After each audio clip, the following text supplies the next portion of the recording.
Oh, did Tyranny crash as well? Can I just launch? Can I just not launch Unreal Engine games anymore?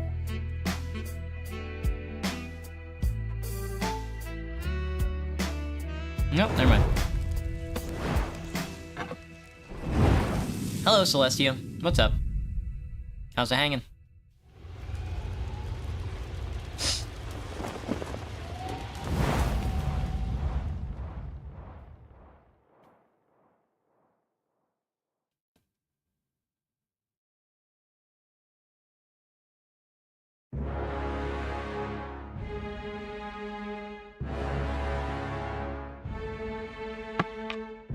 Yes, it crashed, yeah.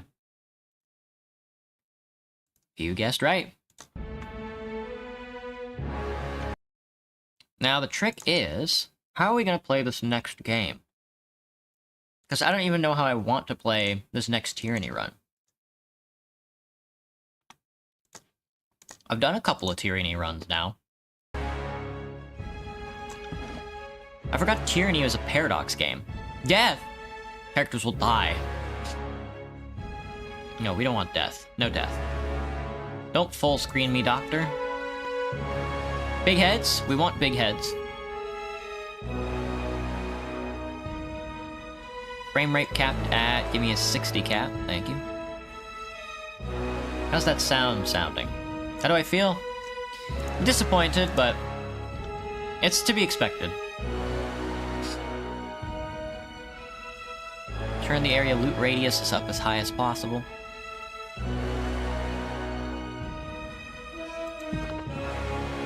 Welcome back, Sonny. Sounds very sound. Excellent. Alright. Bastard's Wound is currently installed. Tales from Tears is currently installed. I forgot Bastard's Wound and Tales from Tears. I forgot there was DLC in this game. But let's do it. If you guys have never played Tyranny before, it's a CRPG. It's pretty short. It's not the longest CRPG that's ever been made, but it's pretty fun. I'm gonna go normal difficulty. Expert mode disables the number of helper features in the game. Players who want to rely on their own faculties and intuition while playing the game should play expert mode.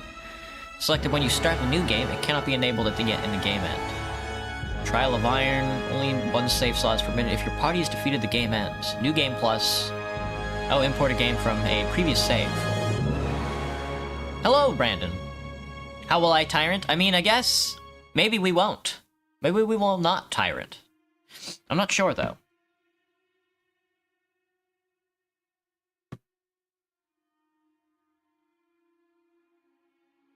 Do.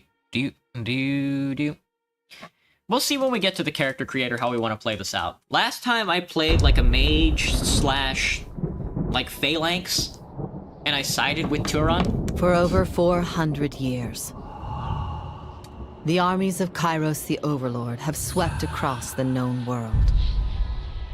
All who stood against them fell before their might. Even the Archons, women and men of immense power, were forced to kneel, chained to the Overlord's will. Now Kairos' final conquest has come to our corner of the world, and two of the Overlord's armies compete for the honor of taking our lands. The elite disfavored, and the teeming horde of the Scarlet Chorus. The voices of Nerat, Spymaster and Archon of Secrets, guides the fierce and undisciplined masses of the Scarlet Chorus. With each battle, the Scarlet Chorus grows stronger, as the defeated are given a simple choice. Serve, or die. Or die. Graven Ash, Archon of War and the Overlord's most loyal general, leads the disfavored. Though small in number, Kairos' ironclad legion has never met true defeat in open battle. Watching over the two generals is Tunon, the Adjudicator, Archon of Justice, eldest of Kairos' minions. Tunon brings Kairos' laws to newly conquered lands, aided by the Fatebinders, judges and executioners of the Overlord's laws. You were among the youngest of the court of Fatebinders when Kairos' armies came to our lands. How could we have known that the fate of thousands would rest in your hands? Whoa, that's us. We're the Fate Binder. We are the Fate Binder. Do I use glasses often? Yeah. The gimmick is that the three have chiseled jaws? Yeah, everybody in this game is a Chad. Hello, Zabs. Welcome back. Do I use glasses often? I wear glasses every single day. Every single moment except when I'm, like, showering and sleeping, etc. Alright, so... should we be, like, a big dude? Should we just be, like, a huge guy? I'm gonna be a small guy. I'm gonna be a small guy with pale skin. In the Northern Empire, where you were born, men enjoy equal protections under the laws of the Overlord Kairos. In the southern lands of the Tiers, only men may own or captain ships, but real estate is restricted to women. Men may lease, but durable ownership of the land in the Tiers always passes to the eldest daughters or sister.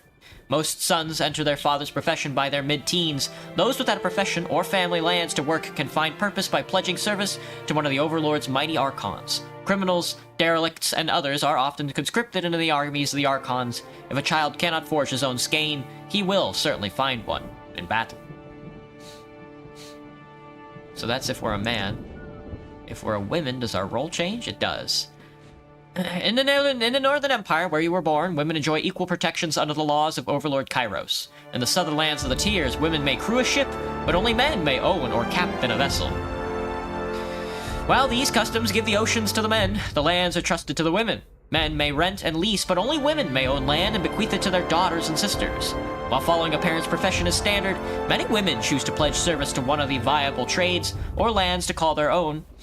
One of the Overlord's powerful Archons. Those without a viable trade or lands to call their own are often drafted into the armies of the Archon, where it is assumed they will rise to glory or vanish in obscurity in accordance to their worth. The inability to walk or the inability to see. That is curious.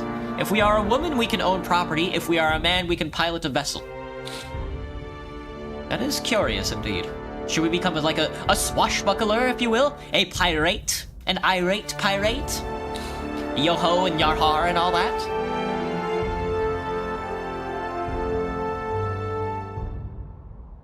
Maybe we should.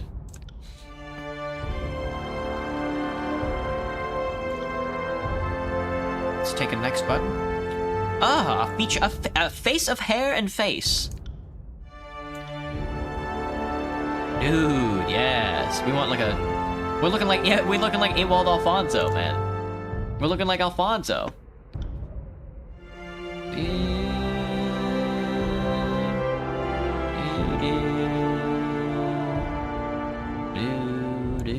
We are explorers, adventurers, pilots of a vessel, if you will. We will not own property. What a silly notion.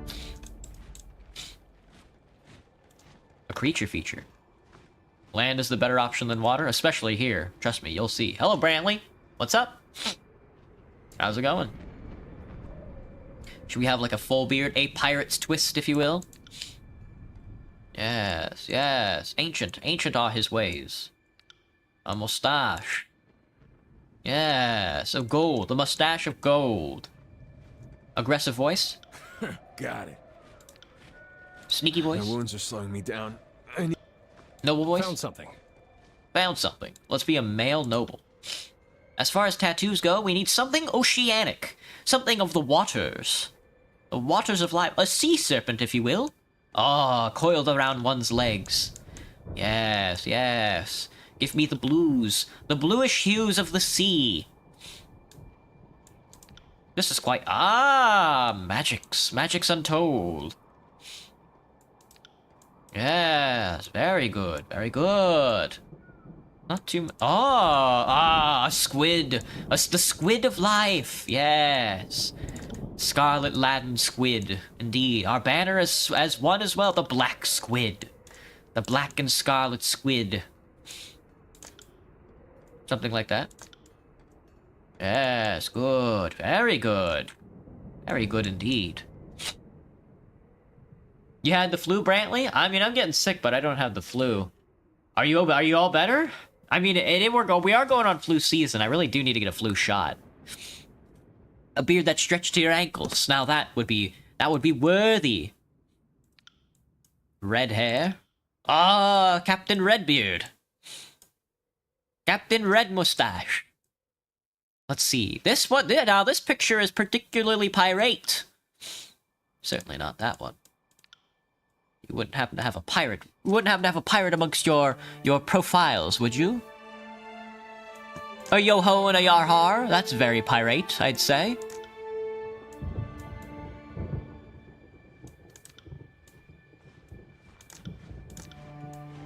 Excuse me. I suppose this is about as pirate as I'll get. We are no spellcaster this time, lads. Apologies. I have already spellcasted once enough in a lifetime for this run. Ah, very swashbuckler. I suppose this shall do. Today, you are a Fate Binder, agent of the Archon of Justice. You are by no means free, but as a warrior, scholar, deputized with the discretionary powers to interpret and execute the laws of the Overlord Kairos, you are freer than most. One does not apply to be a Fate Binder, one is called by Tunon, the Archon of Justice, and to decline is death. Millions of men and women live in the dozens of realms ruled by the Overlord. How did you stand out from amongst this teeming mass of desperation and insignificance and gain the Archon's notice? Had a beard that stretched to your ankles. Oh, a pit fighter? Should we just punch people? We just go around punching people? Not wishing to pay and feed the house too, the madam that purchased your mother sold you to the Proving Grounds, the Northern Empire's bloodiest, most notorious fighting arena. Given only enough training to assure the show isn't over too soon, your natural prowess and survival instincts led you to one victory after another. There was no eloquent swordplay, no formalized duels, just brutal melee, and the stench of blood, shit, and bronze with each day's gruesome necessities. He has no bucket to be a soldier, and that's the truth. It is said that any fighter that slays a dozen others in the grand melee is given her freedom, but in 300 years, only 3 warriors have ever walked away from the Proving Grounds. When the closing horn sounded and 13 corpses lay about your feet, you became the 4th, to be granted freedom to thunderous applause, but the autonomy was short-lived. Within days, word of your accomplishment had made its way to the Archon of Justice. There's no pirate here. I'm not... A soldier? Unable to settle the year's accounts with grain, your parents offered you as a tithe to the Overlord instead. Seeing your first battles as a child, you've known all your life how to fight, how to stay calm at the sight of blood and disbowelment, and how to rely on your fellow warriors. Deemed smarter than the average killer, you were groomed for command and given an education in letters and numbers. With rumors of war, it seemed recruitment into the disfavored legion would be the obvious match for your skills, but the Archon of Justice is known to say that good iron is not used for swords, and good minds are not used for soldiers. Claimed by Tunon, you were instead drafted into the court of Fate Binders, where your martial skills were put to use in the enforcement of Kairos' laws. Soil your deer? Indeed. I'm soiling my deer. A hunter. When the leader of your home village spoke out of turn one time too many, agents of the Overlord put the whole town to the torch to contain the spread of insubordination. The bounding Viper tribe came across the smoking ruins of your village, and when the beast's matriarch found you frozen but unafraid, the mighty leader took you in and raised you with the protection of her tribe. 4 years you lived with these wild beastmen in their migratory homes throughout the mountains, but the bounding Vipers were a dying breed. Each long winter took a greater toll than the last, and once the dwindling tribe was too weak to defend its lands, disfavored soldiers came to disperse the ravenous scavengers your tribe had become. Finding a human amongst the wild tribe, the disfavored soldiers made a point of taking you alive. News of the wild child of the north eventually spread to the Archon of Justice, and he ordered you released from captivity and delivered unto his court. Fucking lawbreaker. Accused of a crime you most certainly did commit, you stood before Tunon the Adjudicator, Archon of Justice, and argued your case with eloquence and conviction. Impressed by your logic, reason, and confidence, he found you guilty anyway. It is rumored that Tunon selects many of his agents from his prisoners, who better to catch the wicked than those versed in such ways. In his mercy, Tunon offered you the choice of 2 sentences, decades languishing in prison or a lifetime serving him in the court of the Fate Binders. The choice was an easy one, and instead of seeing the inside of a cell, you were trained in letters and numbers, magic and war. The laws you once broke are now yours to interpret and enforce. A guild apprentice. Deeply proud of your intelligence, your parents always knew you were too smart for a life spent with your hands in the soil. Looking to secure a better future, your parents struck a bargain with the Seven Tree Guild, a small magical order willing to teach you letters, numbers, and magic, if you proved capable.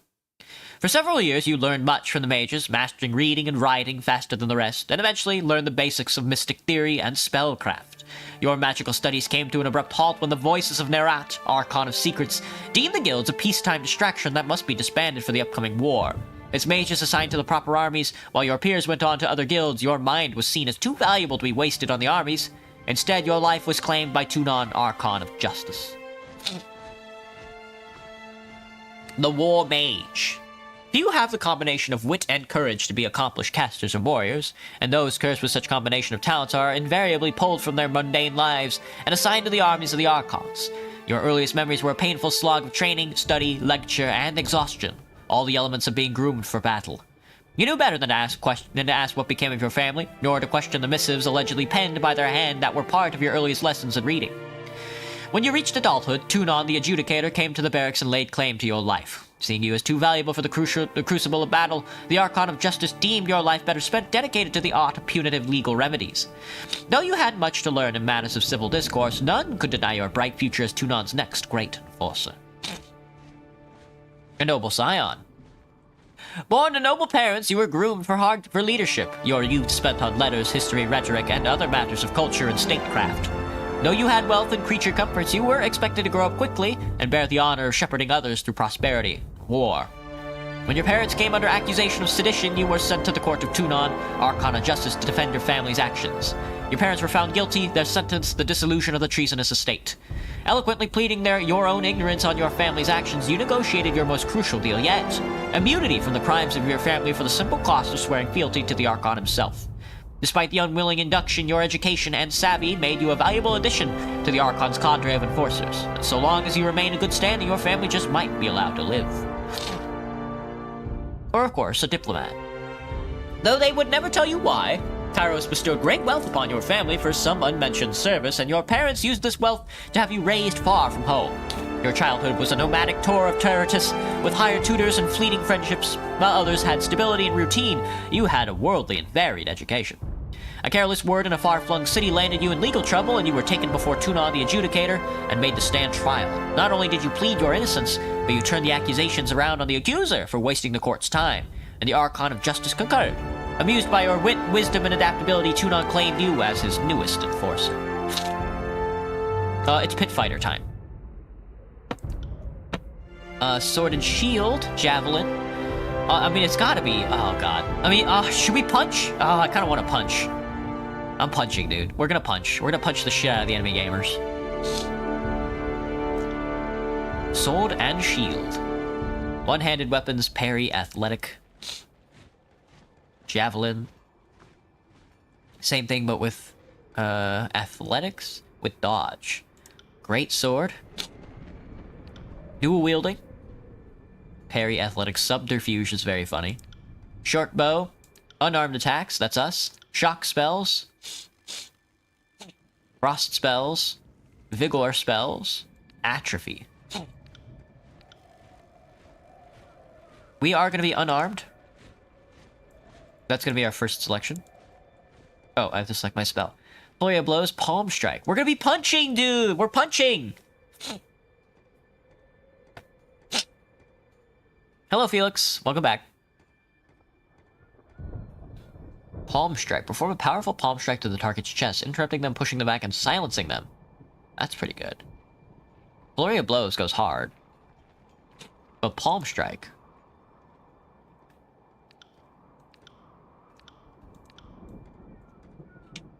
Unarmed fighting is one of the more challenging combat styles. Damage is generally lower, but this is offset by the speed of your attacks. A good style for someone interested in being challenged while fighting unarmed. The dodge skill is used to avoid melee attacks rather than parry.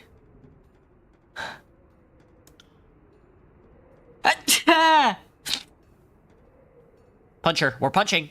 Good night, Sonny. You ate 5 homeless people because you thought they were watermelon. Dang. I don't know how you make that mistake. Now I need a secondary expertise. Can I do unarmored? I can do unarmored double. We're going full unarmored. We are gonna be punching, dude. Character colors, no, we're black and red, right? Yeah. Black and red, sea peoples. The sea peoples. Find me a squid. There are no squids. They hate me. They hate me because they ain't me.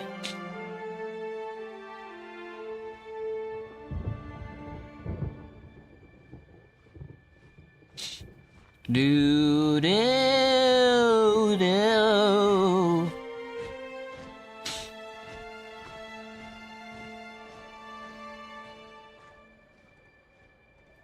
Do do do do do. Do any of these look like fish at least? None of these look like fish. This one kind of looks like a fish. Maybe red, maybe black. Black and then red. There we go. That's a little more appropriate.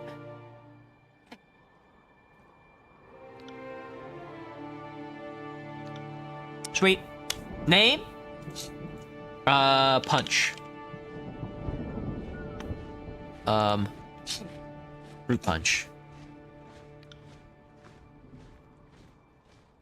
What am I playing? Hello, Will69GG. This is Tyranny.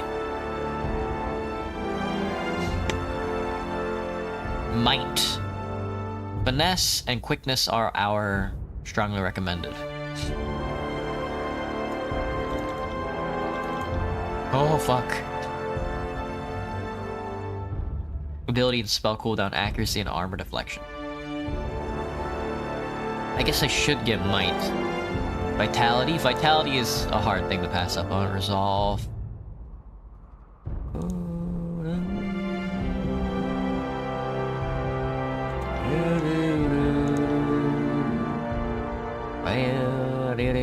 Athletics, dodge, subterfuge, and unarmored combat. 40 me, doctor. Athletics. And then subterfuge, I guess, is our other skill. Yes, 40 athletics, 40 unarmored, 43 unarmored. Excellent, excellent, excellent, excellent, excellent.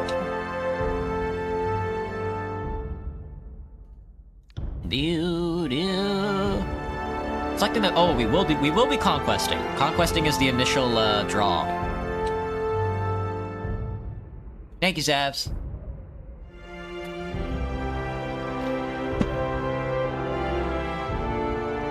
Borderlands 4 still silly at heart? Nah. We're fruit punching. We're conquesting, by the way. All the world has fallen to Kairos, and now the Overlord's eye is on the Tears, our home. The last corner of the world free of Kairos' reign. 2 armies, the Disfavored and the Scarlet Chorus, march south from the Northern Empire. The last realm to fall to Kairos a century prior. She's right. She's right. Fruit Puncher. Is it an MMORPG? This is a regular RPG. This is, in fact, not an MMO. In the early days of 428, Kairos' armies arrive at the Gates of Judgment, the mountainous border that we Tearsmen so long believed unassailable. Unable to agree on a unified plan of defense, the various leaders of the Tears sit and wait for each other to deal with the conquerors. Please don't punch me. Until it's too late. Indeed. It's time. During the conquest, you will decide your character's actions during Kairos' invasion of the Tears, shaping the world through which you will adventure over the course of the game. Each choice you make affects your character and how much major faction of the Tears respond to you. Your decisions matter. Choose wisely. 428 TR, Year 1 of the Kairos Conquest. And here we are, at the border of the Tears. The greatest city of them all. The Bastard City.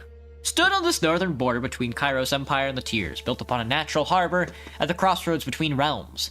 The city was a nexus of commerce. To the Tears, it was the center of all wealth. To a northerner, it was little more than a backwater trading post. Its symbolic status as a gateway to the continent made it a natural first target in Kairos' military campaign. Circumstances were ideal for you to prove your worth as a soldier in Kairos' army.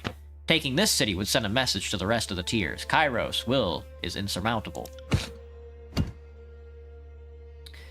We can either infiltrate the tiers, or we can march to the gates of judgment. In the first major engagement of the war, Kairos' armies crossed the mountain and established a foothold. Both armies sent their forces to prepare the way. Yeah. Now I have to pick a side. There doesn't appear to be any middle ground.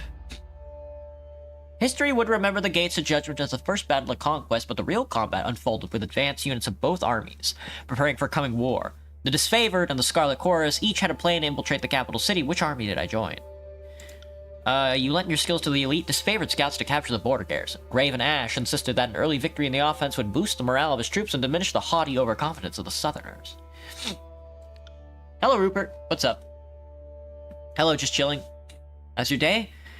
Pretty good. I'm on the sick side, though, so I've just been trying to get it out of me. You need some motivation or hope? I low-key want a KMS? No advice. I have no advice for that. Sorry. You joined the Scarlet Chorus as they raided villages and small towns, conscripting every able-bodied man and woman in the army. The voices of Nerat emphasized the reward of conscription and enslavement over want and bloodshed. Apparently, his soldiers needed a reminder. Alright, well, let's take a look at the Gates of Judgment. The armies of Kairos took the battle to the Gates of Judgment. Trumpeting the open call to the conquest of the tiers, the two armies, the Disfavored and the Scarlet Chorus, brought their distinctive sense of order and chaos to the assault. You went to battle alongside the army whose approach best suited your strength. Standing shield to shield with Kairos' ironclad elite, you advanced on the mercenary army purchased by the nobles of the Bastard City. The Legion wanted to send a message to the tiers that superior breeding and disciplined strength would win the day. Crush the chaotic mass of the Scarlet Chorus, flanked the Bastard City army, and drove them to flee. No, we're gonna infiltrate the tiers with the Disfavored. The Oath-bound scouts identified a modest border defense, collaborated on an organized attack that would leave the enemy uncoordinated and cut off from aid. You oversaw the preparations and offered your opinions on the strategy. When the clashing of swords and spears fell to silence, followed the cheering of Disfavored scouts, you were the least surprised. That's chess, baby. Inside agent. And we're sneaking in, so...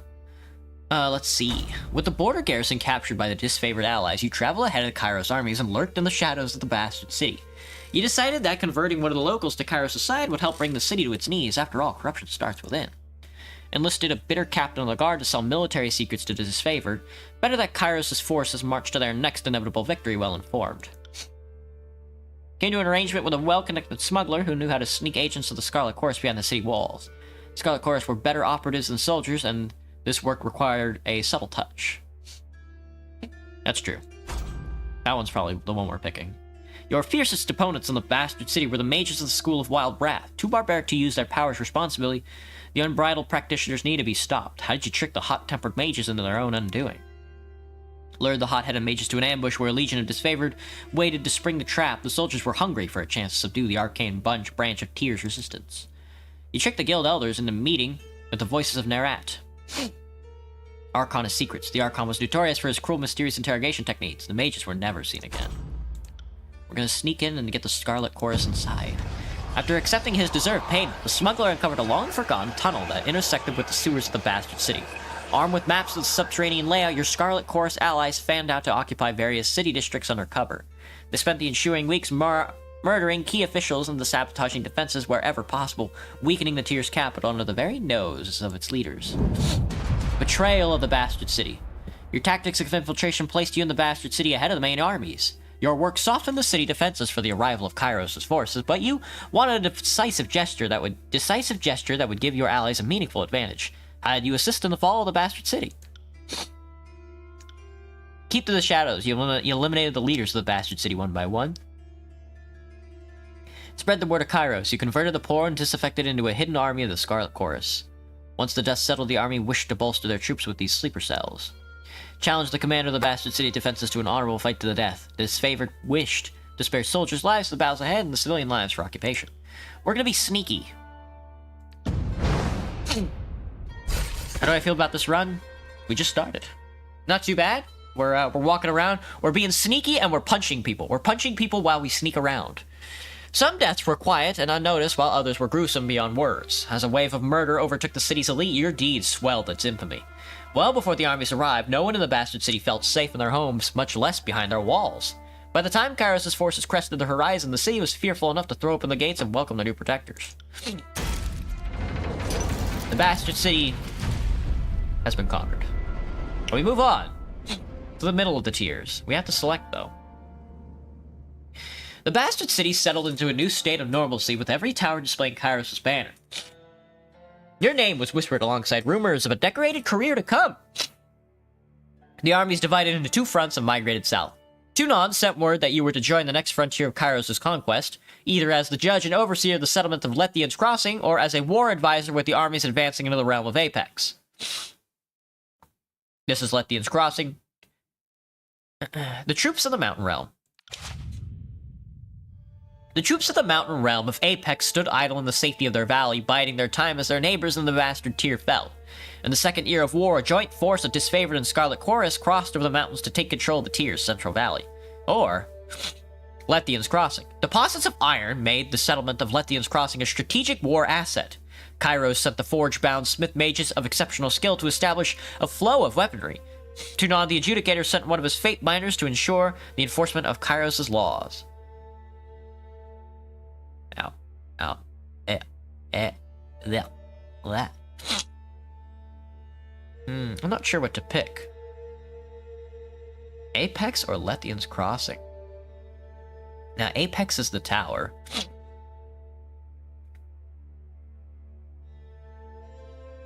Kairos, judge and overseer of the settlement at Lethian's Crossing. Let's be the judge and overseer of Lethian's Crossing. 429 TR, year 2 of Kairos' conquest. And here we are, Lethian's Crossing. Years ago, Lethian the Bold founded a small merchant town at the intersection of ancient old walls. A pact between the settlers and a mercenary company meant that caravanners were able to travel without the fear of bandits or bane. The town thrived in modest insignificance. Lethian's Crossing drew Kairos' attention for the iron deposits in the surrounding hills. With the region under Kairos' control, the northern smith mages could set up workshops to refine ore and arm the Disfavored with the finest weapons in the known world. The Arcana Secrets dismantled the mercenary support with a generous bribe, taking the crossing in a bloodless victory. Tunon dispatched you to travel alongside Kairos' forces and bring order to the region. So we shall. Now, you found a clever solution to improve production of iron weapons and armor, or the Arcana's songs power ensnare the mind of a disfavored soldier. The Cult of Suzerain, or the iron must flow.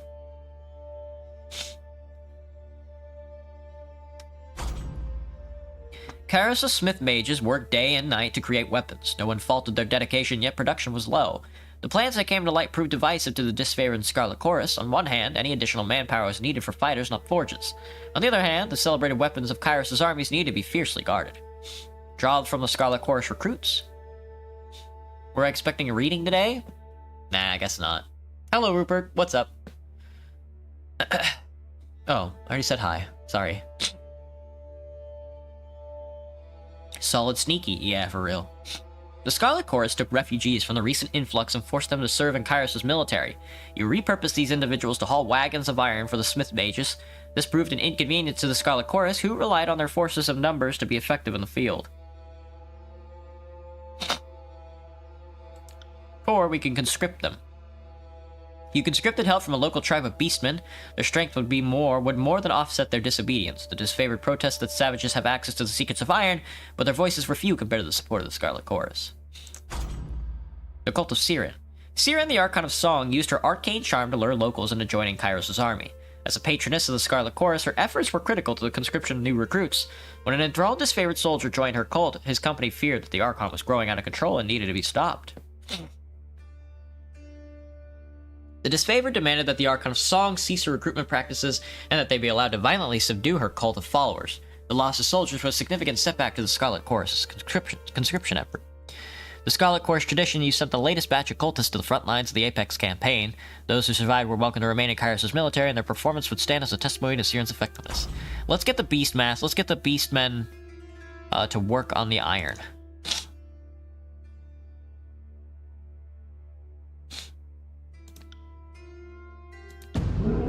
The Scarlet Chorus were overjoyed to learn of the Beastmen conscription, graciously lent their support to your cause. The local Beastmen were subdued and yoked to iron-bearing wagons, where their boundless strength and tirelessness proved critical to the Smith pages. The disfavored grew agitated about exposing the secrets of iron to savages. You attempted to allay their concerns, but your words fell flat before a stubborn, uncompromising audience. I get a pick of the armory. As the forges improved production, both armies demanded preferential treatment. Since you aided the production of wagons, commanders of both armies lobbied for additional arms. They offered all manner of bribes to be next in line for the fitting session with the masters of the forge. How did you sate your lust for iron? Shows that you let the disfavored have the iron, keeping the best tools in the hands of the elite. Scarlet Chorus saw the slight as an obvious display of preferential treatment. He gave iron arms to the Scarlet Chorus commanders, knowing they pay very well for any killing tool. Weaponry of such a claim was typically reserved for the highest disfavored officers, but you were open to changing tradition under circumstance. You allowed no changes to the orderly dispensation of iron, and punished those who tried to bribe you twice. Or a guardian's due. Tensions rose as disfavored and Scarlet Chorus soldiers rubbed elbows with mercenaries hired to guard the forges. Kyros's armies used Lethian's Crossing as a reprieve from the war. The city grew more crowded as a mercenary army hired by the Archon of Secrets occupied the barracks, where they drained resources and escalated tensions.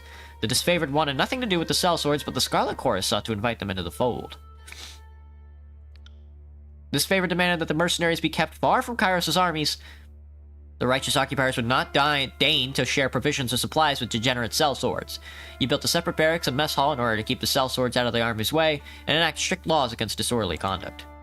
You let the Scarlet Chorus and the mercenaries engage in combat games and challenges and allowed laws against revelry and merriment to go unenforced. Those who won the contest took a greater share of the provisions, and sellswords and merit were invited to join Kyros's armies.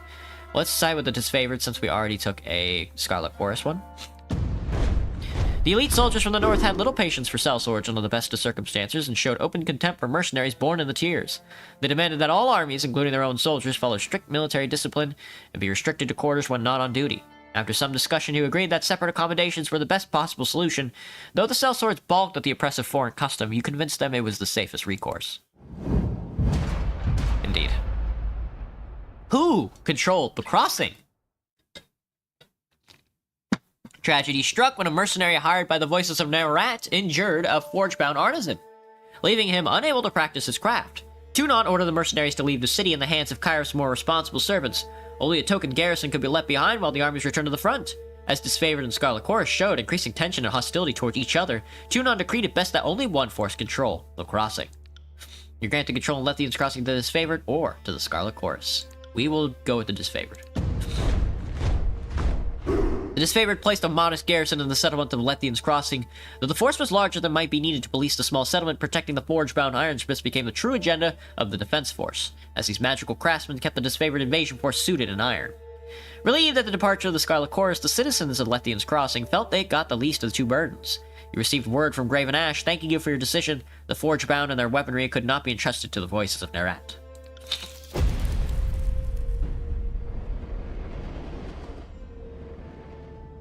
Alright, next step. We can. I think this is the last one? Yeah. With the mercenaries expelled and Lethian's Crossing under new leadership, Kairos' forces congratulated themselves on bringing orders to the settlement and guaranteeing a productive flow of resources. Over the course of this diversion, the army front advanced further into the tiers. Your skills were needed in the realm of Azure, Stalwart, or the Vellum Citadel. Stalwart? With its easily defended positions and rich military history, the realm of the Stalwart was the most formidable realm in the tiers. Or the Vellum Citadel. Kairos' conquering gaze fell upon the Vellum Citadel, its treasures, its knowledge, its secrets. The Azure. Kairos dispatched the Archon of Stone to subjugate the nation of Azure.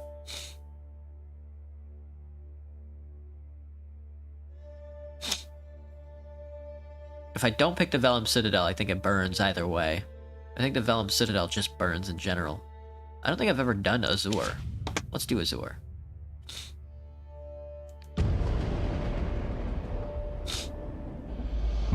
.430 TR, Year 3 of Kairos' Conquest.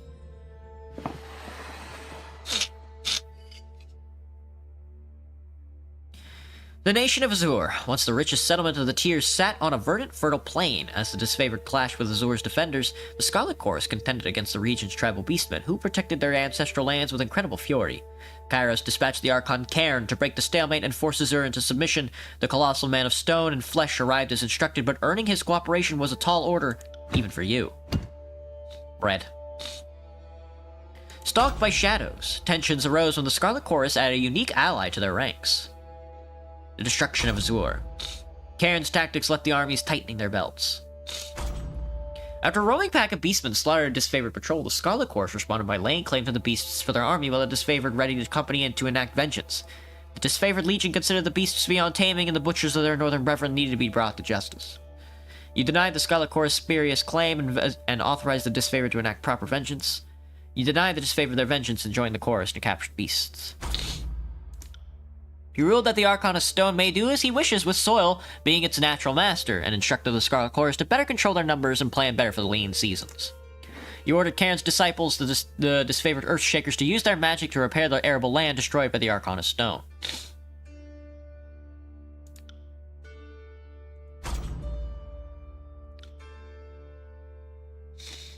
Sanction the disfavored's vengeance. Yeah. Well, I think we need to decide with the chorus on one of these. Yeah, let's side with the course on Cairn's destruction. At Cairn's rate of destruction, the lands of Azure would soon be unable to sustain crops, but Kairos wanted a conquered land, not a barren wasteland. The Scarlet Chorus voiced these concerns, and you backed down, going so far as to enlist disfavored mages for aid. And you backed them. Though loath to pause their studies and focus on agriculture, the mages grudgingly assented to travel with the rear guard, working to heal the land as they went.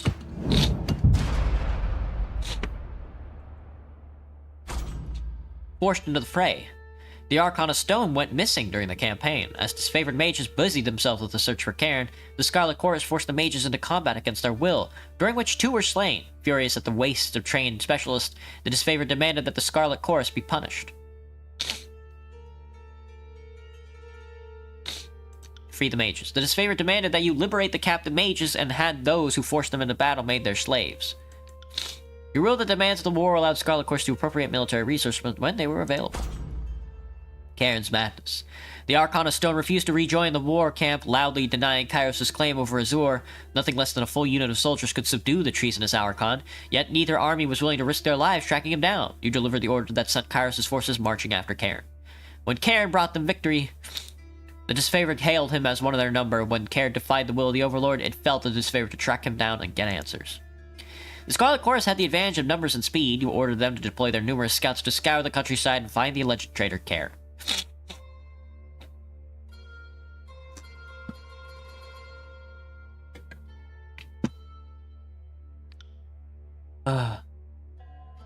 Yeah, let's send the disfavored. Subduing a wayward Archon was a larger task than rank-and-file soldiers could manage on their own. The disfavored scouts returned to camp after a long journey bearing news of irregular rock formations and beastmen chanting Cairn's name. They found neither hide nor hair of the Archon of Stone, but his presence and impact on the Azure's wilderness were evident. Unease spread through the army of Kairos' forces, wondered what Cairn's action would mean. The Edict of Stone. The Archon of Stone made brazen declarations that Kairos had no claim to rule the Tiers. Soon after, word arrived that Kairos would dispatch this rebellious minion with an edict. The disfavored took solace in knowing the edict was coming, and the commanders petitioned you to be the bearer of justice. Tunon selected you for the honor of proclaiming Kairos' Edict of Stone, a magical spell with the power to destroy the Archon. As he sensed his approaching doom, Cairn began an assault on Plainsgate, the largest human settlement of the area. It fell to you to send Kairos' forces into a suicide mission to halt Cairn's destruction while you completed the proclamation of the edict.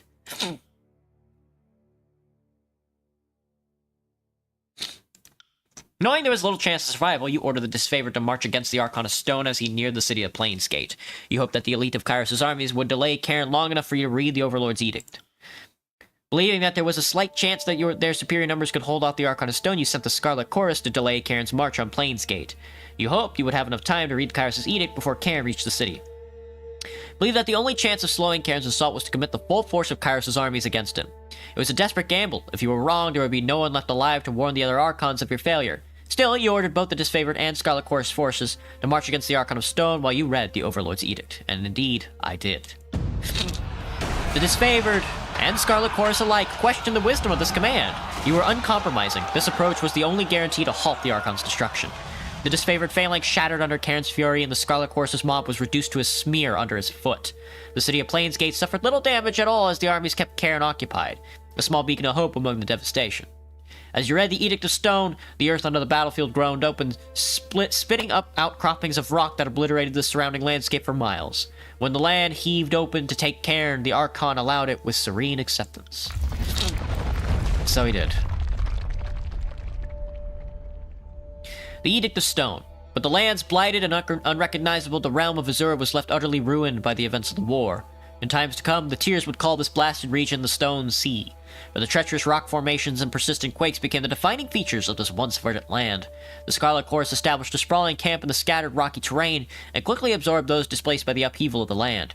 These hapless refugees were put to work as slaves and soldiers, and the Chorus slowly built themselves a makeshift fortress in the blighted, quake-ridden realm. The tour of duty in the broken lands of Azura was complete. You didn't have long rest before Tunon came into your game, called you into service once more. And that's that. That's the conquest, I think. Yeah, that's the conquest. We can do it again, but I'm okay with these decisions. Let's be done. By blood begun and by blood undone. All that other jazz. But here we are! A fate maker. A fate binder, if you will.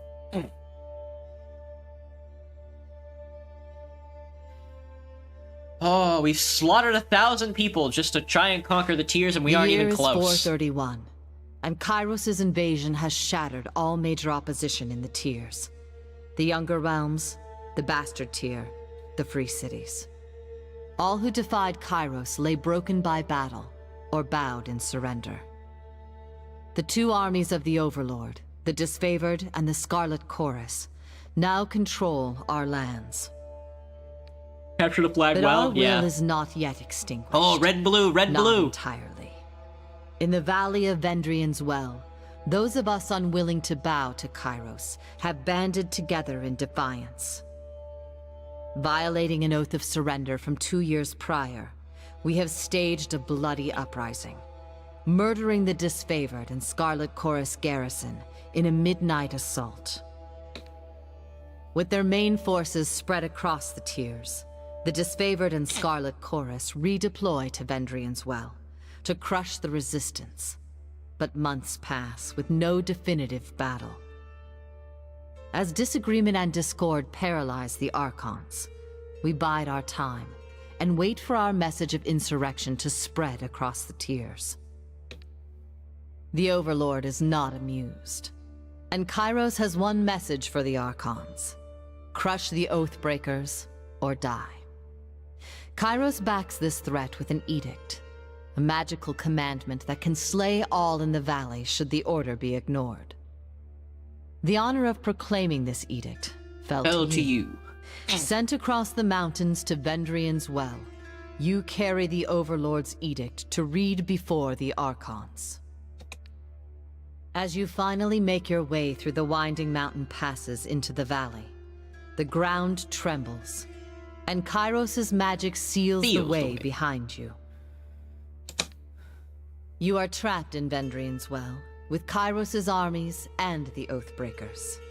The only way to survive is to fulfill the terms of the Overlord's edict, in any way that you can.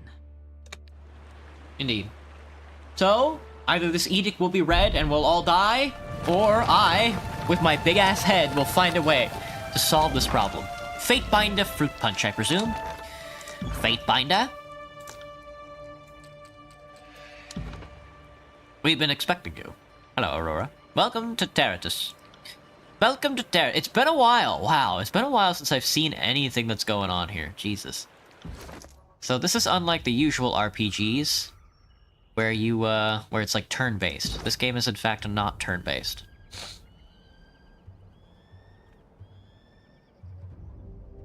Well, let's take a look. Here's our skills. Leadership, we are going to do a solo run, I think. So we want power. Clearly we want power. Agility as well. We want power and agility. Excellent. Here's our quest list. The Conqueror's Will. That's spell creation. We don't have Aspire yet. We may never get Aspire. Who knows? We may never aspire. There's Kairos' edict. The scroll contains the words of Kairos' edict, if you have been commanded to deliver. If Ascension Hall has not been taken by my forces before morning on the Day of Swords, all in the valley when this edict is passed will perish. Look at my big-ass head. Big-ass Mario Party head. On it. How do I... Shift to sneak. Interesting. No, Alt to sneak. Where is my... Select all party, formation, camping supplies, talents. My talentio. Thrust. Punch. We're punching. We're palming. We're punching. I'm punching. I'm palming. I'm punching. Weapon sets. Quick items. Okay. What's with you nerds? I don't remember how to see everything. I don't remember the button for it. It's tab. Okay, I got it. This is the tab button's gonna be very important.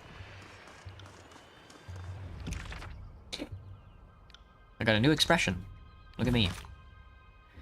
Kairos, the Overlord be praised. When I heard the avalanche, I feared the valley was sealed with you on the other side. Disfavored warrior claps her gauntlets on her breastplate, the traditional salute of the Legion. Conversations. The commander wouldn't say why the governor of Lethian's Crossing would be coming, but since we have no forges here, I imagine you're here to knock some sense into the voices of Nerat. I mean, mediate with the Archons, so that we might agree on a plan to wipe out these Oathbreakers.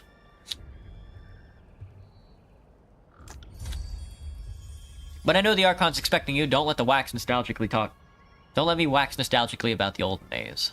Do I even have 20 lore? I'm just gonna... What if I just don't say anything? I'm just not gonna say anything. A nervous smile creeps over her as she waits for a response that doesn't arrive. I'm asking questions beyond my station. She dips low, trembling as she bows. Forgiveness, please. Well, you've traveled a long way. I won't keep you further. I'm sure the Archons will want to hear from you. Her voice falls silent, her attention snapping eastward with alarm. Did she hear that? More runners. Third time this week. The Oathbreakers keep trying to send messengers through the mountains to gather help from the outside of the valley. She points over to the collapsed path by which you arrived, but they're a bit too late for that now. Come, let's show these Oathbreakers a good fight.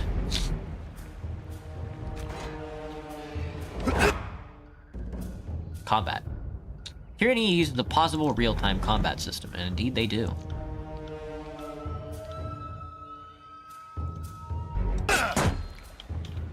Hang on, I'm punching him. Boom! Fucking honor guard these nuts. Hiya! How you like? Will do. How you like one of these? Boom! Boom!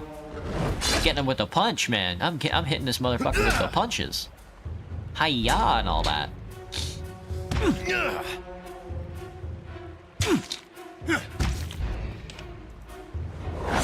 Ow! 37's a big one. I'm already almost dead. Big head down. Oh, I leveled up. Talent points. I don't think I leveled up. I don't think that's what happened. Whetstone, potion of protection. Desiccated corpses lie in your penis. Desiccated corpses lie in your penis. Did I really level up? No. Stance, mighty. Stance, blitz. Rapid strikes to overwhelm the opponent. Powerful strikes that penetrate a foe's armor. Two-handed mastery. Brawler.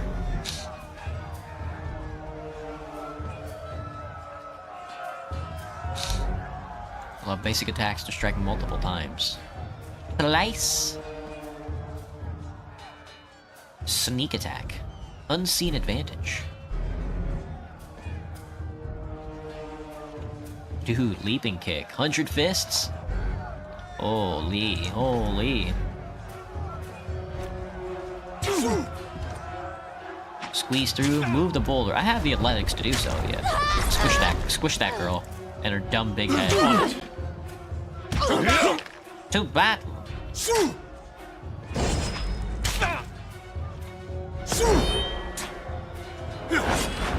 Boom! Girl, it's over for you. Will do. Hiya!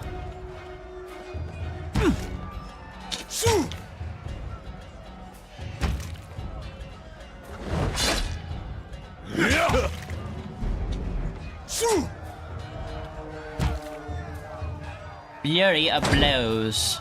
Boom, boom. Palm strike this guy's nuts. Nice job. Thrust him in the nuts. Boom, I gibbed him. Right. Nice job, Stone Shield. You the best, man, you the best.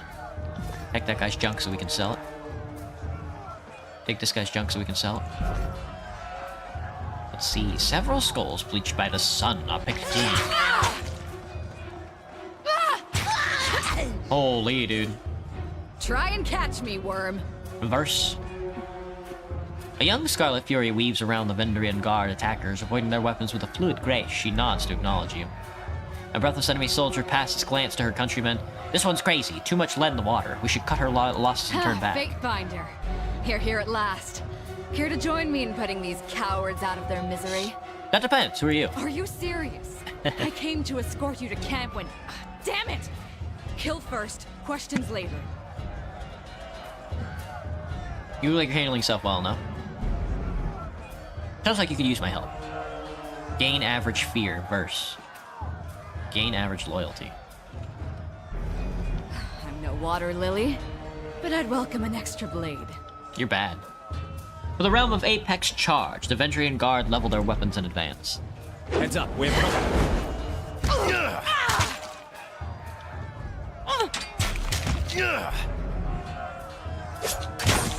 Fall before me! Can I set your AI? Battle stance.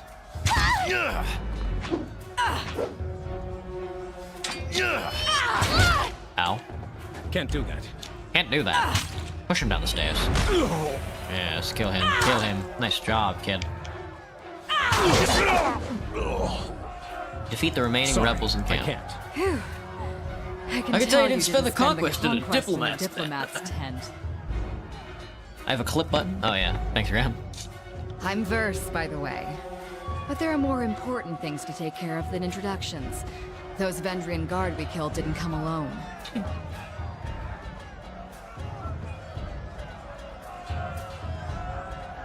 If I need you, I'll find you at the Scarlet Chorus camp. Is that a jest? If you want to wander off on your own and die, so be it. But I was ordered to protect you. I'll be fine on my own. Have it your way.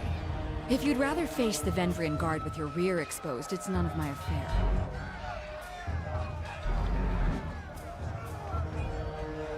Have it your way. Have it your way. Hide, Scroll of Lesser Sigil, Scarlet Fury helmet. Well, I don't lose anything by using the armor. But it's probably not that strong. Oh, did I not pick it up? Maybe I did.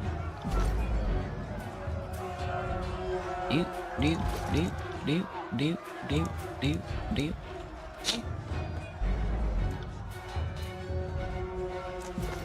Get them! Will do.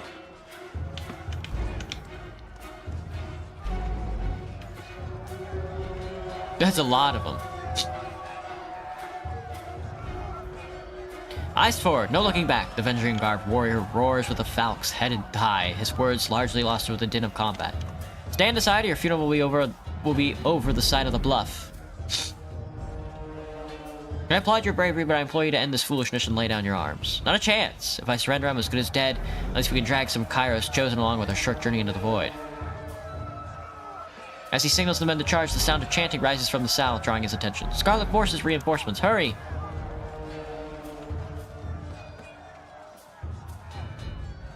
Run down the Oathbreakers, let none escape. From the red mob of reinforcements from the south, a blood chanter emerges at the head of the rabble.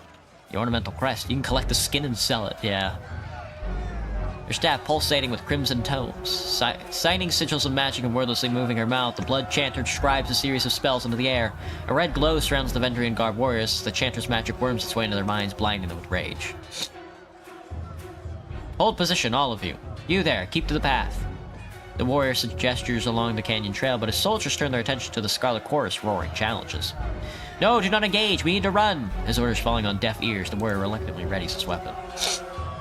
I'm fucking dead, dude. I'm fucking dead. They're gonna kill my ass. Palm this guy in the mouth. Oh, can you drink like a potion instead? I got it. I'll just drink all my potions. I will break you! I'm not doing any damage to him. I'm gonna run away. Bye. Disengage me. See ya. Sorry, I can't. Oh, I'm fucking dead. Sorry, I can't. Hey man, can you take care of these guys? Thanks, man. You the best. Sorry, I can't. Sorry, I can't.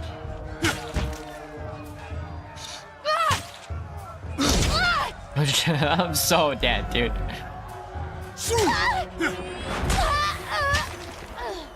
Nice.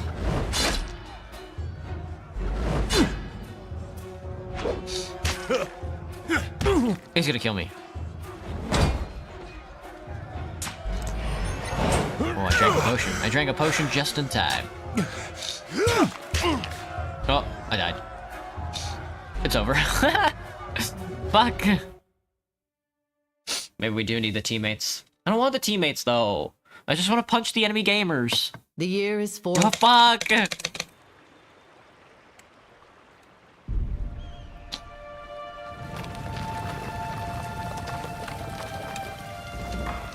Don't talk to me. Thank you for the tutorial. Right. Glare silently. Go, go, go, go, go. I'm not punching hard enough. And this guy especially kills my ass. On it. Fucking interrupt his ass. Fucking silence him, dude. On it. For the queen! I got it. Dude.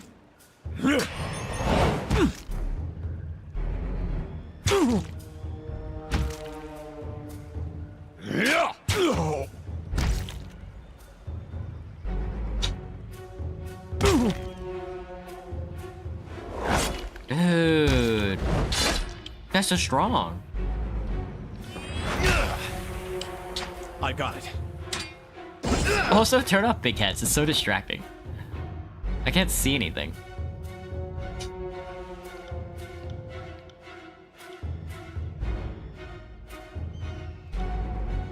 There you go. Right. Right. Hello, Kaiser. Hello, Banana. He got fucking exploded. Look, it barely left a pile of blood.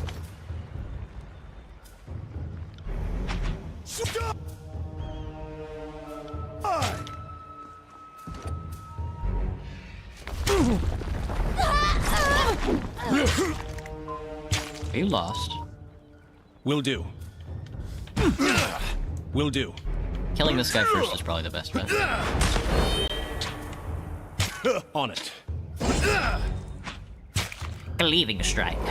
I've had far worse. You've never seen this game? This game is tyranny.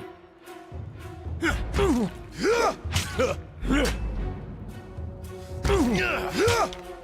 doing 2 damage a punch.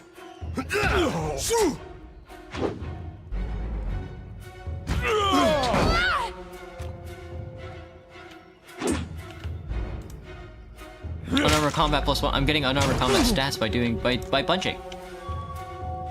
You take that. Take On that. it.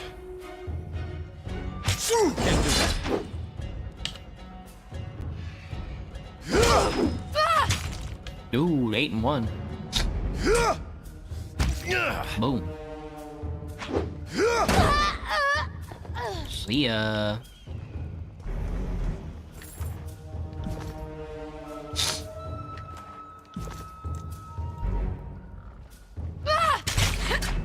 Alright, Verse, let's do it. Stabbed her to death. Try and catch. Try and catch me. Finder. Are you serious? I'm no water lily.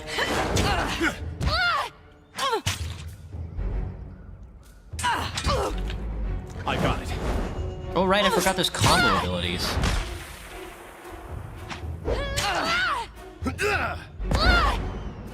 Boom! Fucking punched him in the mouth, bro.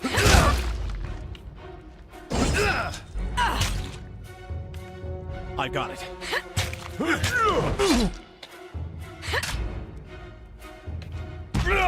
Holy, eat shit, bud. Phew. I'm versed, by the way. But there are more important things to take care of than introduction. Eager. I like that. Before we go, you might search among the remains of our fallen comrades. Wherever they're bound, I doubt they'll miss their boots, much less any rings or any useful iron they might be clutching. You should honor your fallen, not pillage them. If they deserved my praise, they'd be standing here taking orders. As it is, they're dead and I'm alive. The beating of my heart is celebration enough. Apparently you haven't spent enough time in the front lines, or you'd know that. Or you'd For know the that. voices of Narat! Alright, yeah, you go ahead, and I'm just gonna loot the body. Thanks. Can't do that. Can't do that. I think I adjust AI by selecting her, and selecting this ring? No. I don't remember. I thought you could.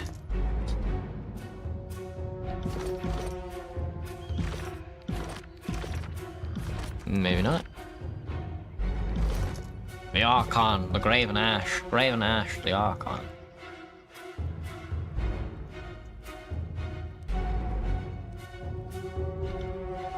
Right.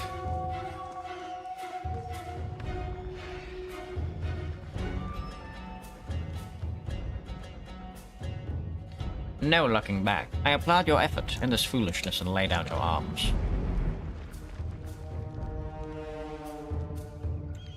Run them down, Oathbreakers. Trouble is... Trouble is afoot. Trouble is my foot. Fucking combo this guy. For the Queen! Got him in the nuts, dude. I'm not dead yet.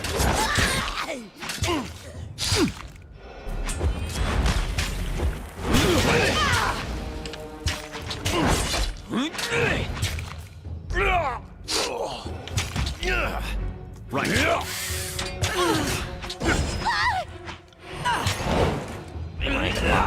He drank the pot. Fall before me!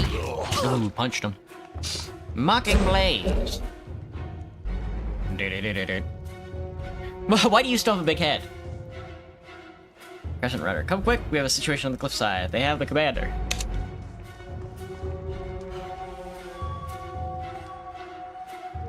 Alright, I guess we gotta go. Right. Gotta go decide on that. On it. Gozuma.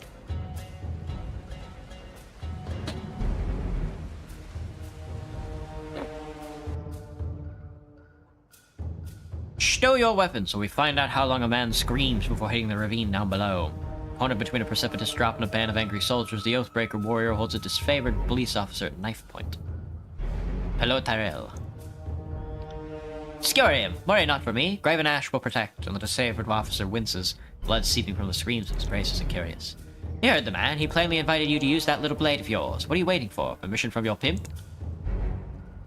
Oh, this blade? With a jerk of the knife, he slices off a clump of Drastus matted hair. If you're so eager to see your ally dead, just step closer.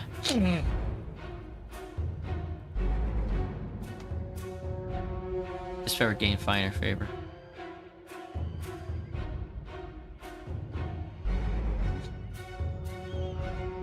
You heard Drastus, let him die.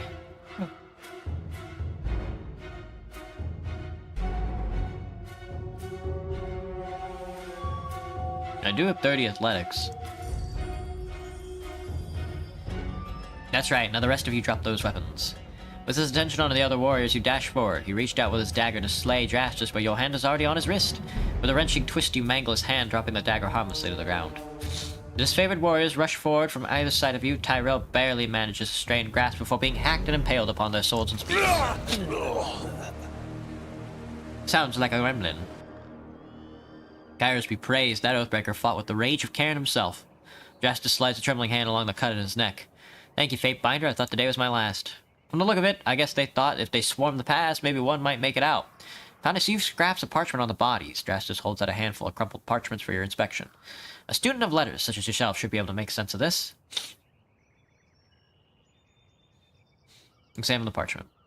Repeated the same messages in different written script, the parchment explains the Vendrian Guard's desire to overthrow Kairos' Archons. Rout their armies from the tiers. The pages aren't addressed to any specific reader, but rather openly invites all who remain loyal to the younger realms to gather at Vendrian's Well. Used to Skrellings, nothing more.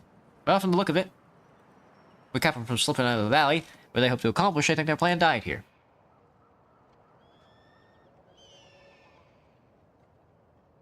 The Archons are expecting you. When you're ready, leave by the gate to the southeast and follow the trails down slope for a few hours. You'll see the campfires leagues away. Can't miss it.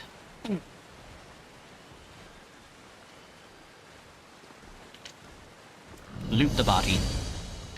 Loot the body. Quick finger bracelets. Sigil of district impact. That thing gives me haste, huh? Where is the inventory? Found it. Party stash. There we go. Jeez. Deflection 2%. Deflection 3%. Recovery 0.2 seconds. Accuracy +2. Well, we might as well equip it. Looks like shit, but that's how it goes. Quick finger banklets. Gives me haste, +1 quickness. Might as well. Can't use weapons, so we're gonna be making a lot of money off of just selling all the equipment. The once pure water of Queen Lysirius' tears has run red with blood since Kairos' forces have invaded. There's your queen.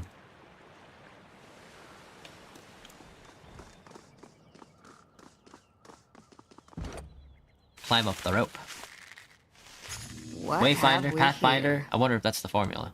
So it would seem. Oh, a potion of invisibility. The potion of invisibility. Sorry, I can't. Sorry.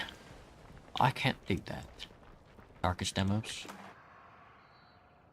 Marion guards heavy bronze greaves. Heavy armor bronze. Ozma. Darkest Dremos. I insist the Oathbreaker be taken to the voices of Nerat, leaving us at an impasse. Fortunately, we have the Fatebinder here to settle the matter. Chanter turns to you. Expectant smile creeping across her face. So what say you? What should become of the prisoner? Execute the Oathbreaker. One chance to surrender is enough. The Corps should be allowed a chance to recruit new warriors. The nonsense that got us into this mess we're in now. If we keep showing these mongrels mercy, they'll just bite us every time. We'll calm your nerves, I assure you. This one won't be put out on the battlefield. The mage snaps her fingers loudly, gesturing to her gang to listen. Make sure the prisoner is taken straight to the voices of Nerat. Won't keep you here any longer, Fatebinder. I know you have important business in the valley. With the glory of Kairos. Pathfinder? Oi, Pathfinder. Fatebinder.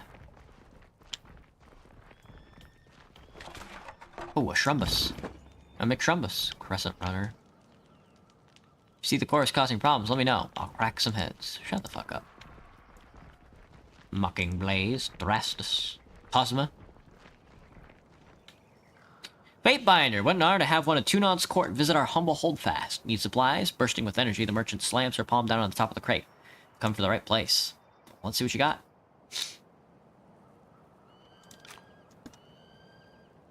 Let's see what you got. You can have my stuff. How much gold do you have? It doesn't matter.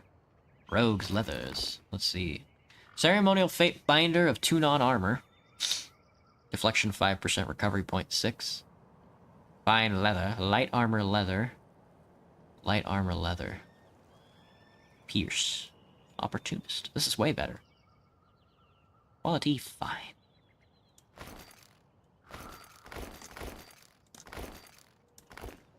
He's Dasnerity. There is Dasnerity amongst him. Rot Spear. The Rot Spear. Potion of Protection. Whetstone. McShrumbus. Scrolls. Hides. Water. Scrolls. Potion of Invisibility. I'll keep Vendrian's Guard. A gate. Sky cap. Thanks. You got anything for a boy who punches? No. Camping supplies, yeah, but... Camping supplies... Cautiously. I should probably grab camping supplies.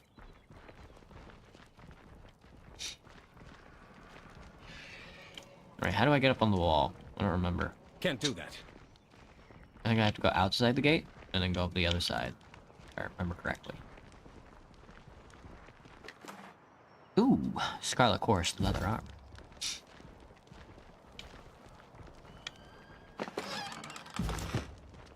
That's nearity. I can't. Sorry, I can't.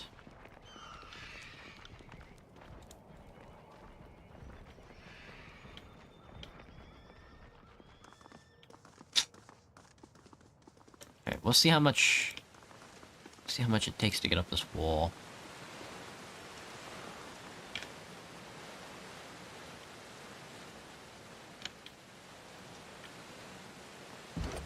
Dirty athletics. That shrimp will work. Oh, 39 subterfuge? Fudge, dude. Will do. Judges Day 18th, the Span of Swords. Hello, Roblox Honey Love. What's up? How's it going? The disfavored camp. Here we are in Vendrian's Well. Gonna take 2 hours. So it does.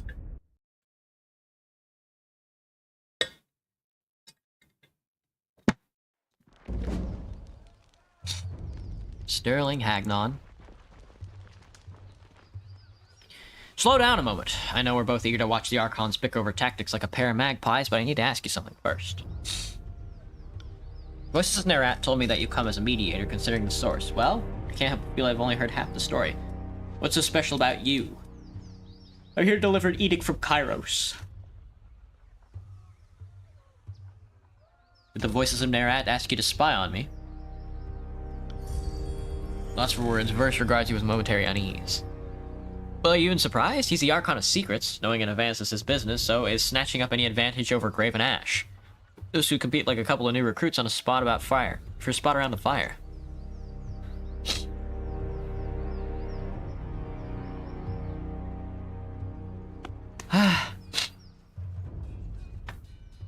I tried sneezing, but I couldn't. Dang it.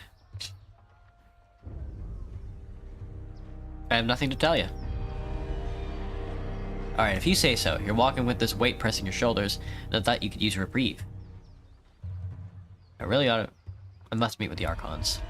Hey, don't let me hold you back. I'm sure whatever you're here to do is important enough that you don't need me stepping on your path. The war tent is just past the center of camp. Here, Tier 3. One last thing. Be careful around these disfavored types. They take their work seriously and most have suffered too many blows to the head. Alright, let me see. What ability do you get for having so much fear for me?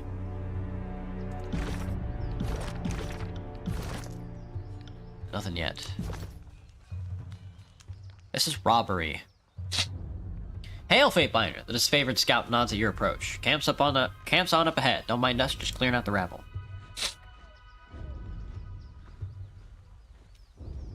I still don't understand what I've done to offend. I respect that these are now disfavored lands, but I'm happy to give you the Legion a proper toll. She's going on about trading rights. What nonsense is that? I'm not allowed to trade one thing for another? It's not like I'm selling weapons to angry peasants or anything. You're on disfavored land, these are warriors every right to kill you, you should be more thankful. The ruler regulates all trade. If you lack proper permits, your goods are forfeit. A trade permit? Well, how is I mean, to whom should I speak for such things? Not us, not our soldiers. Maybe march your butt to Bastard City and plead your case before Tunon. But we'll lighten your burden and relieve you of your wares first. That should make the long trip a bit more bearable.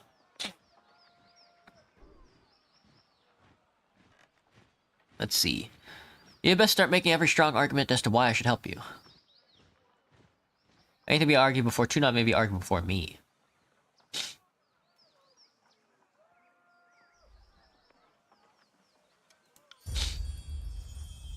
What's there to discuss? We should kill this mongrel, and the warrior pauses, placing her hand in front of her mouth. If the Fatebinder wishes to weigh in on the matter, courtesy demands we listen. The soldier clears her throat, looking at you expectantly. Do I hate you yet, Graham? No. This is a disfavored matter, but I know the agents of the court do so love to throw their judgments around. Curious, I was just hearing about a supply caravan of regents going missing.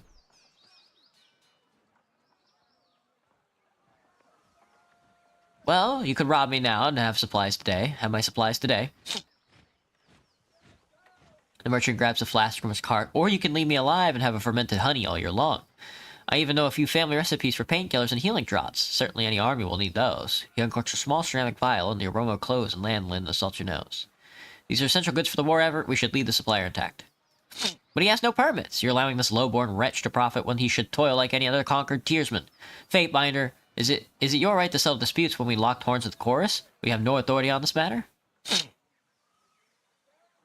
I have the authority to write him a trade permit. Trust me, he'll be of use to Legion. Step closer. Are you questioning my judgment?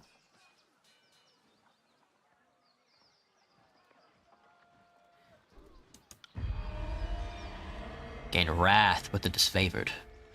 I am. You have the right to step in when we disagree with Chorus, but this fool is not sworn and the Archon and has no protection. Scout runs her hand along her temple, letting out a long hiss of frustration before throwing her arms in the air. You know what? Have it your way, Fatebinder. This isn't worth a court summon from Tunon. Nice. My deepest thanks. I thought I was about to be robbed and left for dead, and here I thought the disfavored would thank me for trying to bring in fresh provisions. Be sure to keep my head down and not make any waves. We're gonna be rebelling, by the way, if you hadn't noticed. Can I trade with you?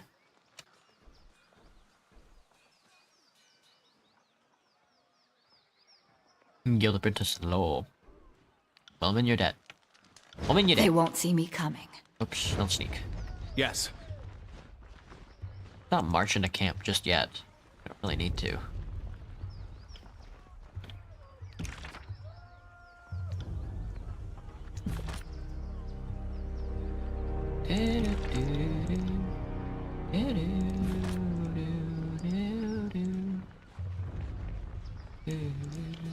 Sorry, I can't. A modest grave for the Archon's son, Brennix.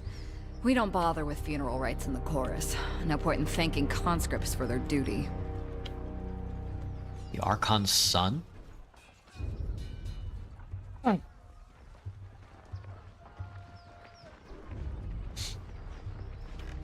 Step close and present yourself.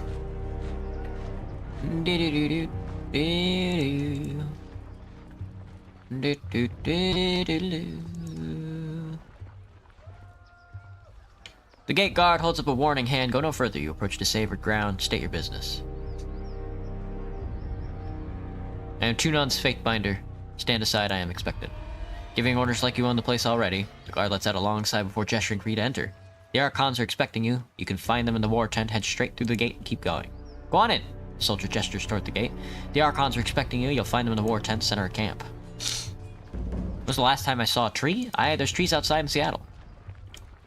Seattle's roads are lined with all kinds of, like, trees and stuff. Pentaball. Hello, Pentaball. There's Barrick. Oh wait, Pentaball. Hell to you, guardian of the law. A man dressed in a merchant finery greets you with a smile. You have a few excess rings weighing you down. You must unburden yourself before battle. You know that if the disfavored suffered a merchant in their camp, that must be a man selling only the finest provisions and armaments. Shields, rations, satchels, wineskins, and other sundries. Take a look to see if anything interests you. Ventabor rubs his hands, eyes light. Let's see if we can find you something you might like.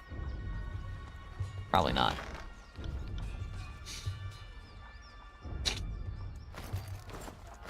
Is that a hat? Head wrap.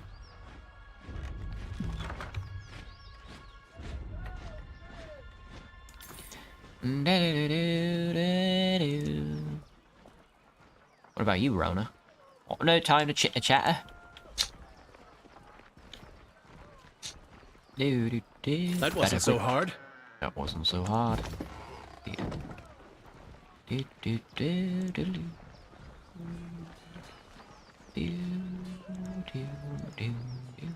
all in the Must clean your reflexes. screen.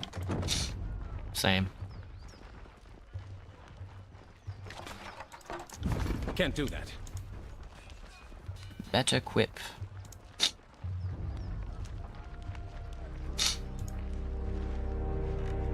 Glory to the voice of Narat, projecting his salutations for all to hear. The grinning blood chanter raps against his staff against the ground as you approach. Fatebinder, fruit punch, I presume.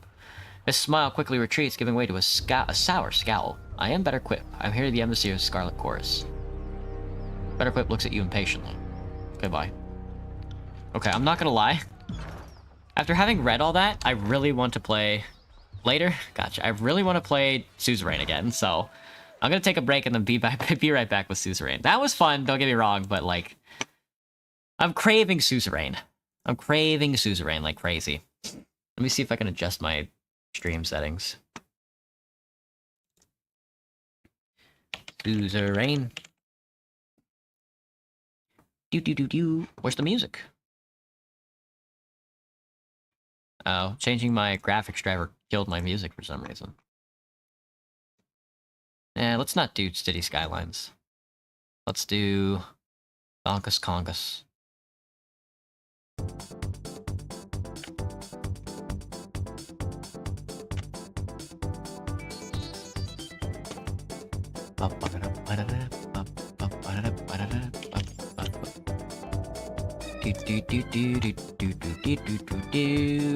Update these. Alright, close that. Alright, I'll BRB.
A good song, dude. That's a good song. That's a good as hell song. Alright. Back to Suzerain. I just can't stay away. I get to like a, I don't know. This sickness is killing me. It's giving me the I can't stick around with one game disease. Alright, let's go back. Let's keep going with our Rizia run. Let's see how it goes. Managing resources sucks.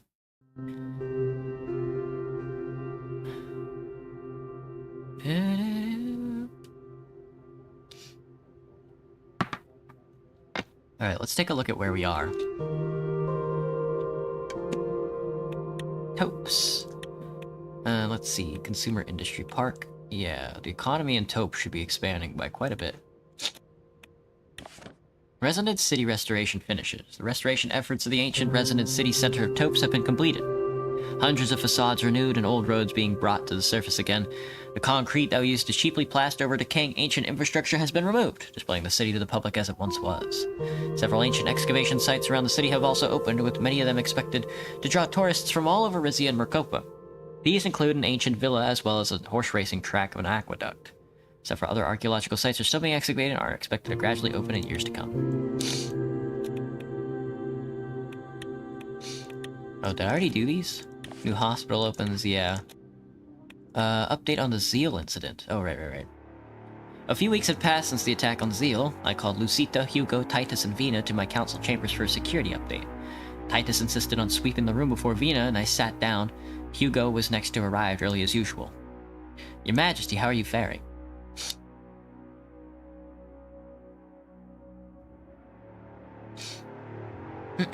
I'm worried about Wayland's reaction. Smolak hasn't even made a public statement yet. Perhaps no news is good news in this case. Gentlemen. Everyone automatically fell silent, and as Lucita strode through the room. She was dressed in her army major's blazer with 2 stars prominently displayed above her right breast pocket. Now that the crisis had struck, her entire bearing had changed. She had a commanding air about her. Status report now. Certainly, Your Majesty. Still standing, she picked a dossier up off the table and flipped it open. I'll reiterate what we already know. 1605 hours on December 8, 1950, an explosive object detonated in Smolak Square in the city of Zeal. Had been planted beneath grandstands that were set up that morning. Seated in those stands were a mix of civilians and political figures who had been invited to the Friendship Day event of all of Weshik heritage. The most recent casualty report states that 3 civilians were killed in the blast. Of the 14 injured, all are now in stable condition.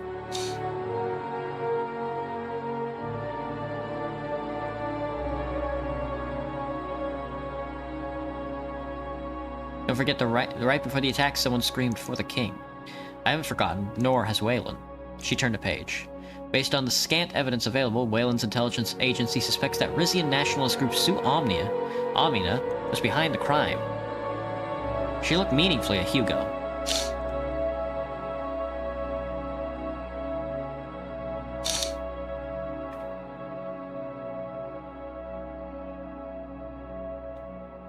Of course they would say that. It's clear the President Smolak was behind this. I agree. Besides, I've already spoken to Rico. He had absolutely nothing to do with what happened.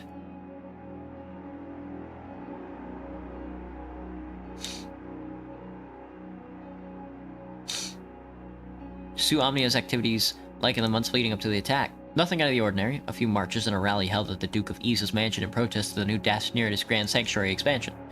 All peaceful events held to promote Rizian values. Amina is not and has never been a violent organization. I should clarify the group's official activities have never been violent, but individual members have printed leaflets calling for a more creative solution to the Weshik problem. I don't understand why Cousin Rico would even support a group like that. Queen Liza always said monarchy was incompatible with nationalism. The crown knows no borders.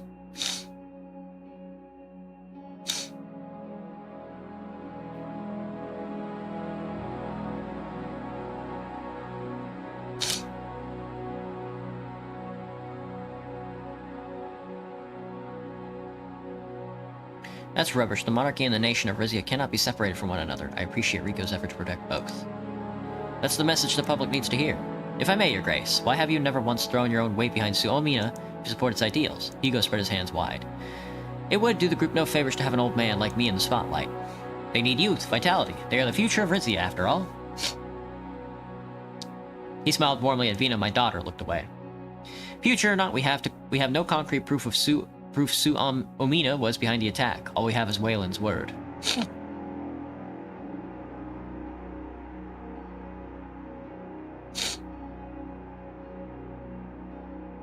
And it's in Wayland's interest to pin the blame for the bombing on Rizia. Exactly. We still haven't ruled out the possibility that President Smolak himself ordered it, or another party interested in weakening the both of us. With an increased foreign intelligence budget, we could commission a full investigation into the Zeal incident and take measures to prevent such an event from reoccurring.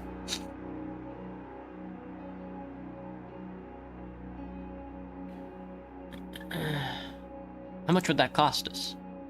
A significant portion of our emergency funds, but it'll be worth it. Pardon me, ma'am, Major, Duchess. All eyes turned towards the man in the gold blazer. May I point out you weren't present on the day of the Zeal incident, the King and I were. Prior to His Majesty's arrival, my men and I attempted to clear the square of every conceivable danger. However, we could not be everywhere at once.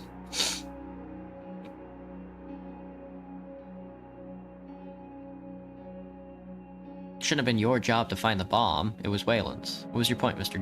Gordian? This event has shown how vulnerable you and the royal family truly are, and how ill-equipped my men and I are to seek out and neutralize threats to your safety.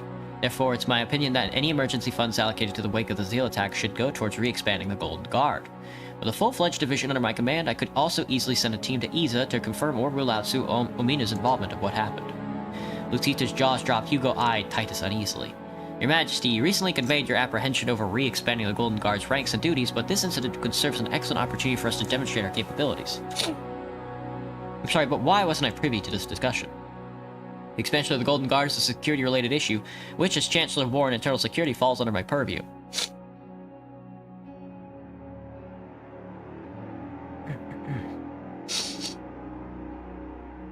Our discussion wasn't intentionally concealed from you, nor was it pre-planned. Forgive me for not informing you sooner. All well and good, Your Majesty, but the fact remains that national security is not Captain Gordian's area of expertise. Ma'am, it's important to recognize the historical significance of the Golden Guard. Until quite recently, our role extended far beyond mere guardians for the king. Previously, the Guard had the authority to conduct sensitive internal investigations without getting caught up in red tape. The royal family and Rizia were both more secure because of it. Excuse me. I have to sneeze. Sorry. What you call red tape, I call accountability. You're asking for permission to act outside the law.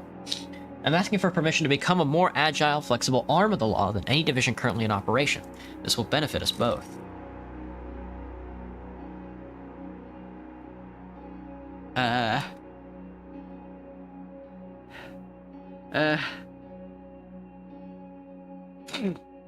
We need to find out who's behind this bombing. Can the Golden Guard help with that? That's precisely what I'm suggesting. We need to recruit qualified individuals and equip them with the technology to carry out covert surveillance and ease it. Excuse me. Captain Gordian, I'm all for the expansion of the Golden Guard, but not if you insist on using it to chase a dead end. With respect, sir, we don't know whether it's a dead end, and investigating an organization with ties to royal family is exactly the kind of sensitive mission the Golden Guard was built for. Perhaps so, Captain Gordian, but the attack took place in Wayland. Any resources that go towards investigating it should be allocated there, not within Rizia. She, Hugo, and Titus glared at each other. The tension was broken by a knock on the door. Laurento came in clearly out of breath. Excuse me, Your Majesty. My fellow counselors, these stairs never get any easier. Take a moment, Mr. Esquivel. Laurento sat down after catching his breath. He continued. I've just received word from Wayland's foreign minister. President Smollett plans to make it public that Rizian nationalists were involved in the Zeal incident. Lucitia's hands closed into fists. Our relations with Wayland have been cordial enough that Smollett will not immediately blame the crown, but he will be expecting a response. He's just testing us. His government can't prove anything.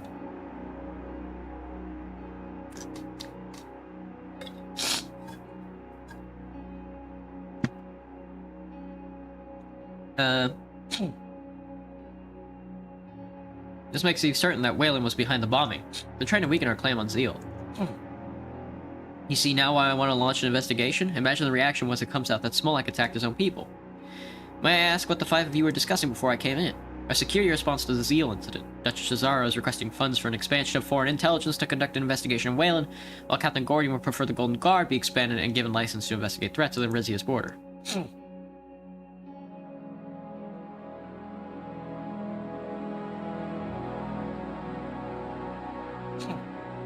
Well summarized, Vina.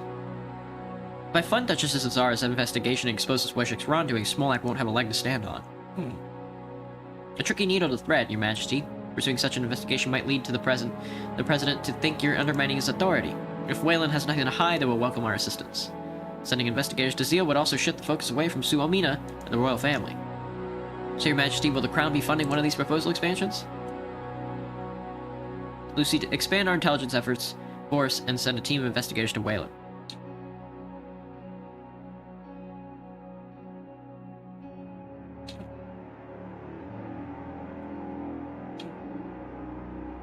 Lucita clasped her hands together. Thank you, Your Majesty. I promise my department will get results. Titus bowed his head.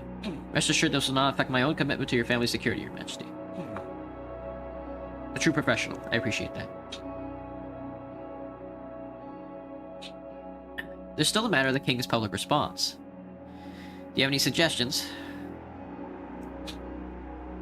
I suggest you tell the truth. You take Wayland's intelligence seriously and will be conducting your own investigation into the suspected perpetrators. Emphasizing, of course, that Suomina is a lone wolf that does not represent the views of the Crown. Hugo sniffed. Or express your confidence that the group is innocent. Which is it? Which it is. I find it unwise to confirm or deny Suomina's innocence before more information is known, but I'll leave it to you, Your Majesty. It seems the next steps are quite clear, or was there any other subject that needed to be discussed? I'm quite satisfied with our results today. This meeting is adjourned. The others began filing out of the room. Lucita stayed behind. She took off her cap and looked me in the eyes. Allow me to express my gratitude once more, Your Majesty. As a newcomer to this council, it means a lot that you would place your trust in me. Now that you have the funding, I'd like your help with an investigation of a more sensitive nature. I'll be honored. What is it? I want you to find out how exactly my father died. She froze in place. It was a heart attack. He was an old man. I have reason to believe the cause was less than natural. I see. It won't be easy with the Golden Guard around, but I can commission a small team. Am I to assume everyone who was in the palace the day of his death is suspected? Yes, Titus, Hugo, my mother, and Grand Wiseman, and Papal too. She nodded. I appreciate your trust in me. Consider it handled. She reached out and gave me a handshake. Her hand lingered in mine for just a second longer than normal before she withdrew it. I'll update you soon. She put her cap back on and hurriedly left the room. I picked up a pen and began drafting my response to Wayland. Okay. Okie doke. International eyes on the palace. Time to get those Rumberg flags out of storage. For the first time since His Majesty's King Rob's coronation, Queen Beatrice is scheduled to visit Port Trizone. Hello, Breaking Bad Universe Edits. What's up? Expanded Rizian Royal Intelligence Service.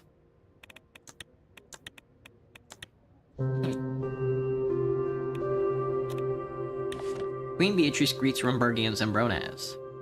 At her state visit to Port Trizone, Queen Beatrice of Rumberg graced Bronaz with her royal presence, giving a short address to the city's large population of ethnic Rumbergians. From the balcony of Bronaz City Hall, she praised the city's Rumbergian diaspora for preserving their rich heritage while also embracing our local culture.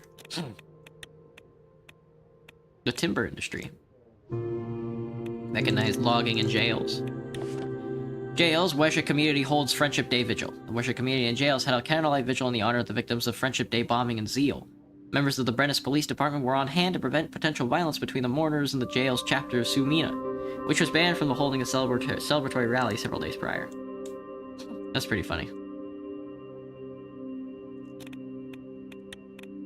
Statement on the Zeal incident. The press is expecting an official government statement from Rizia in the wake of the Zeal incident.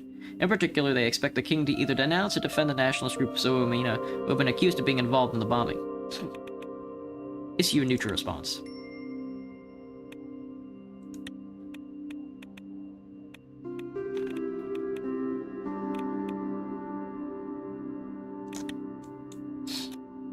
"76 arrests since aftermath of the bombing. Weshik authorities have arrested at least 76 people in the Zeal region on suspicions of connecting to the bombing. Many of Arisian and Blush origin, the whereabouts of many of the detained are unknown, which is starting to worry international observers. King expressed sympathies in Zeal bombing aftermath, Lesbia alarms by CSP's growing influence in Mercopa." Alright, I'll be back. Let me refill my water. I ran out. This guy do be drinking.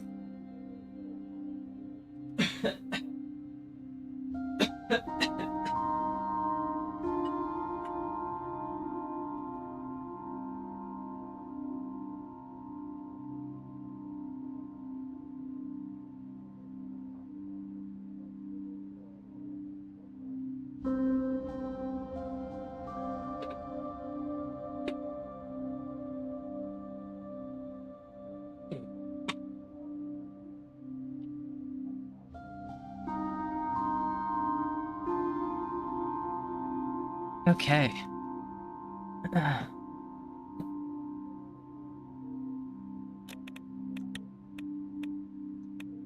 Let's see. Brennus officials offer aid to ease his growing unrest. The Brennus Regional Council, led by Countess Leona Saison, has alerted the palace to their attempts to assist with the escalating unrest in Isa. Official proposed sending additional resources, including personnel and economic support, to stabilize the city, but their offer was dismissed by Duke Rico Torres. Despite Torres' rejection of aid, Brennus officials maintained that their proximity and shared heritage uniquely positioned them to assist in addressing the city's challenges. Squatted building cleared.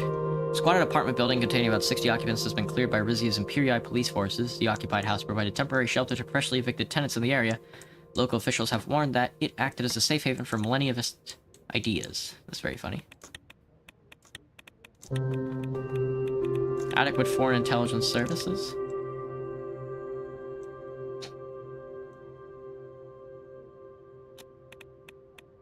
Visit from Queen Beatrice of Rumburg. Gold Room. Vina, Estella, and I sat in Palace Res in a most ornate stateroom awaiting the arrival of Queen Beatrice Livingston. An informal supper with my sister-in-law was scheduled for the evening, but for now, the protocol for an official diplomatic visit had to be observed.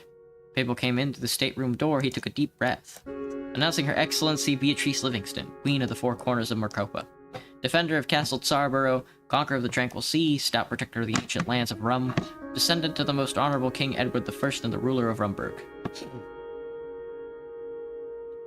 We stepped aside and Queen Beatrice entered. She was wearing an emerald green gown that matched her tiara.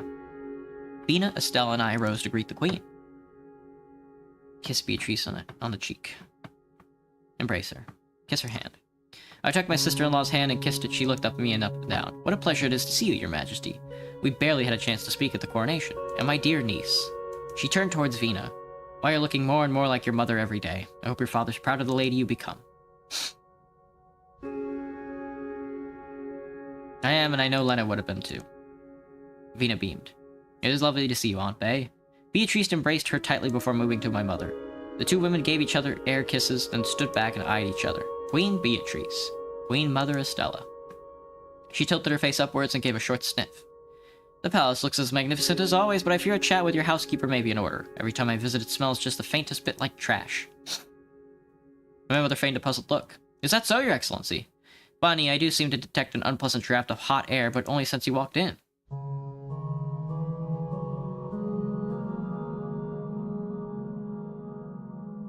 Shall we be seated?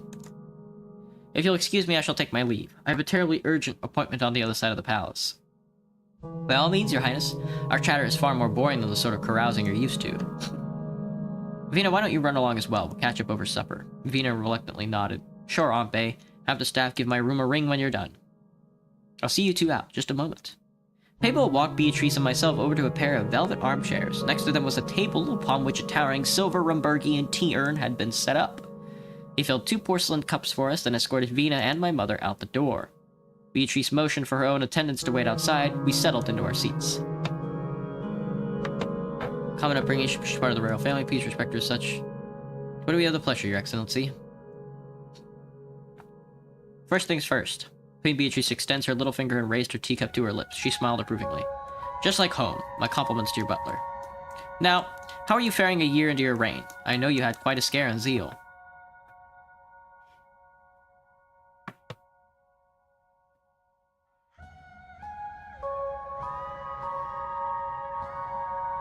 Mother and I were lucky to get out of it with our lives. I was scared Rizians weren't the target after all. No, they weren't. How curious. Needless to say, Rumburg has been monitoring the fallout of the incident with great concern. Your concern is very much appreciated. She nodded. Aside from my worries about your personal safety, I foresee a scenario where Wayland uses this strategy for its own gain. And Wayland amasses more power is not in either of our interests, correct, Your Majesty?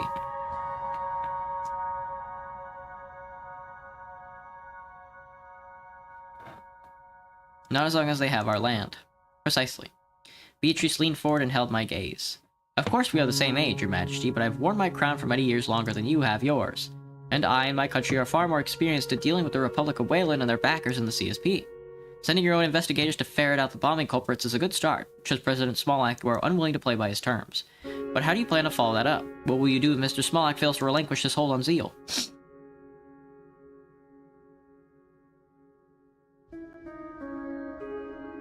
Comes down to it, I'm prepared to fight. Then you will need Rumburg's help. Do go on, Queen Beatrice. Here's what I suggest, Your Majesty. As you know, Rumburg is currently a major importer of Weshik oil. If we were to significantly reduce our imports, the financial pressure and thus your leverage over Wayland would be considerable.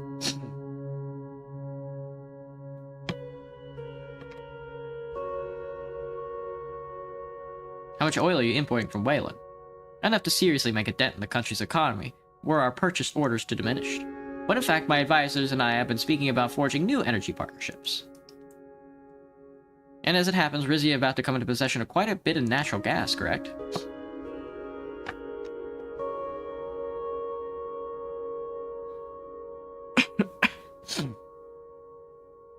Yes, we discovered a new gas field. It's very exciting. How grand. My proposal then would be for Rumburg to purchase Rizian energy in lieu of Weshik oil. We enrich your country and assist you with your Wayland problem in one fell swoop.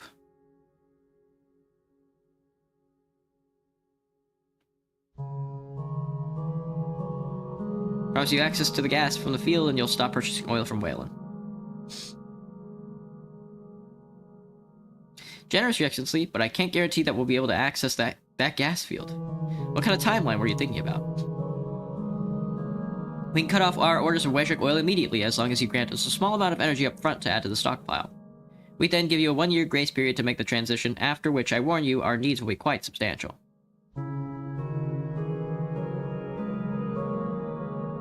Interesting, but how would Rizian gas even reach Rumburg from here? I'm quite sure some of the same ships that carry out our gold trade can be retrofitted to transport natural gas in liquefied form. Of course, an immediate modernization of your Monkey port would be required to handle the excess shipping traffic. That can be arranged. Even if you don't ship us gas, getting that port in tip-top shape would make our gold trade more efficient. Would we have to replace all the oil you've been purchasing? What about only part of it? Rumburg would prefer to eliminate its energy dependence on Wayland entirely. But of course we wouldn't want Rizia to make an overtly rash promise. So yes, a partial embargo on our island is possible. What happens if I can't keep up my end of the guarantee? We'll have to find a more reliable trading partner, for energy as well as other materials. And I would be most displeased. I think I have a good grasp of the particulars of the deal you're suggesting. And what do you think of the idea?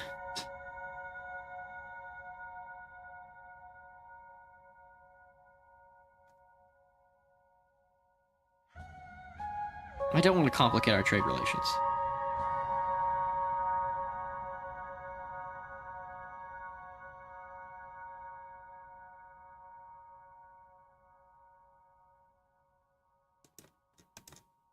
Are you quite sure? Remember, bilateral relations always need maintaining. Moving on to equally important matters, we Rumburgians do agree with Wayland on one thing, the right of Dasnirist to practice their religion. So I was quite pleased to hear you granted the Dasnirist of Salabas their long overdue sanctuary expansion. Of course, the Kingdom of Rizia welcomes all denominations of Nurity. Except Galcondists, it seems. One could imagine Wayland's wrath if he began tolerating them. But I'm getting ahead of myself. How are the princess's marriage plans coming along?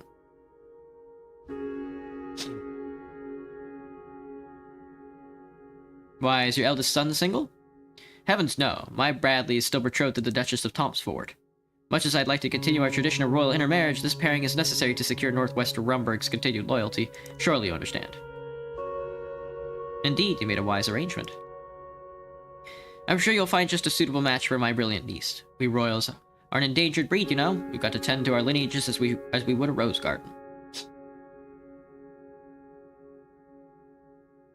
It's good to speak with someone who understands these things.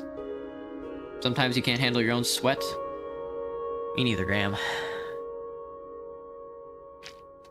That's why I hate the South so much. Precisely my thinking, it's good to speak with someone who understands these things. Anytime, my dear brother-in-law. And don't forget the rest of Grace is invested in the Taurus line of succession as well. Rizia is one of its linchpin nations, after all. I didn't realize our fellow kingdoms were keeping such a close eye on me. You are an unproven ruler of a country that possesses fabulous wealth. Don't be surprised you're under scrutiny. Grace wants to see a stable Rizia, especially after the summit at which we all promised a closer cooperation. Believe me, I want to see a stable Rizia as well. Rumburg will do its best to aid you. She rose to leave. I shall see you at supper, your majesty. The queen gave the door a swift knock. Her attendants opened it, bowing as they did so. She paused. Congratulations on your recent trade deal, by the way, although I wouldn't trust the swords any further than I could throw them. She walked out with her crown tailing behind her.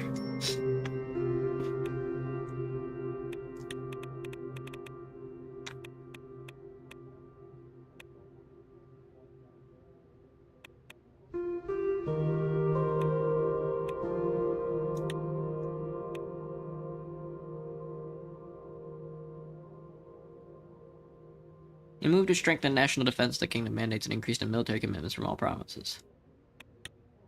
Riznian investigators dispatched to Seal. Under the authorization of the king and the Ward Security Council, Lucita Azaro, a team of investigators has been dispatched to Seal to uncover more information about the recent Friendship Day attack. Wayland has been informed about the presence of Rizian intelligence and promised its full cooperation with the investigators. Excuse me.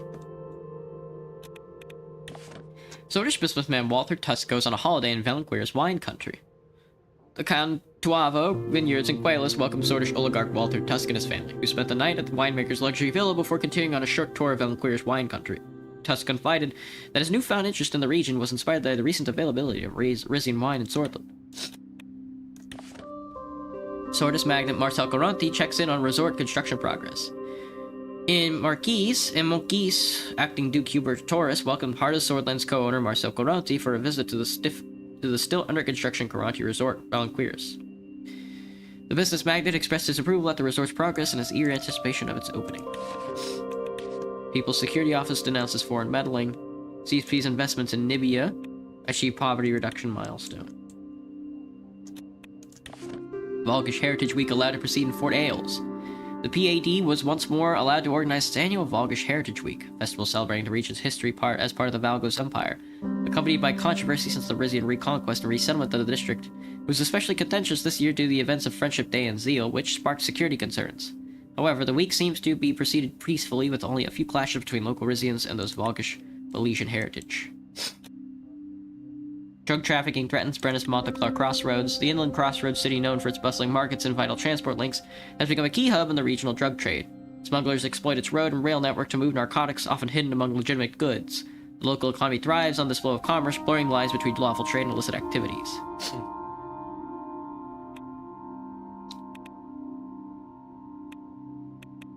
Disrupt transport networks with random inspections. Securing Argno's commerce.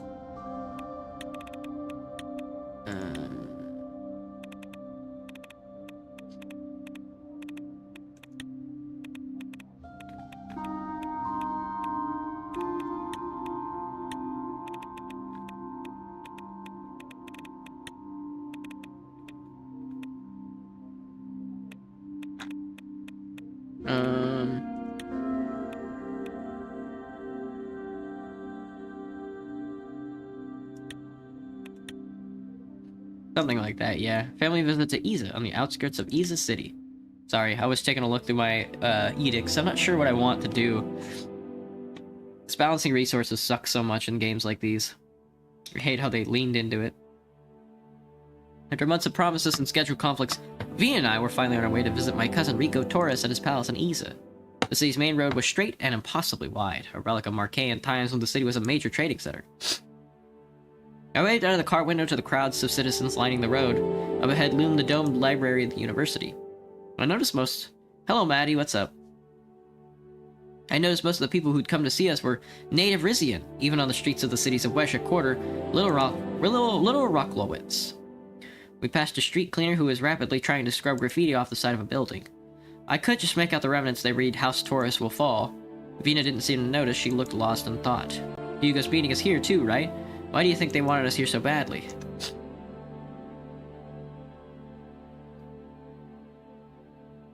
Invitation coming so soon after the Zill incident is no coincidence. I can't even remember the last time Cousin Rico and I properly spoke, when we were children, maybe. We rode on until we reached Palace Saison. Under Rico's stewardship, a formidable-looking iron gate had been constructed around the otherwise tranquil palace complex. His security led us through the Duke's residence, a blindingly white building with the flags of Rizia and House Taurus hanging from every window. We walked up to the doors. As soon as the guards opened them, a pair of long-nosed Rizian hunting dogs raced toward us, barking.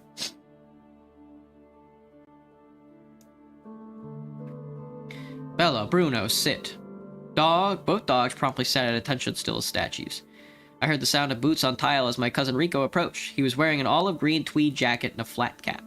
He gave me a quick bow of acknowledgement, then knelt and kissed Vina's hand. I was struck by his transformation from a gawky, insecure teen to a broad-shouldered, naturally confident young man. Welcome, my cousins. It's been far too long.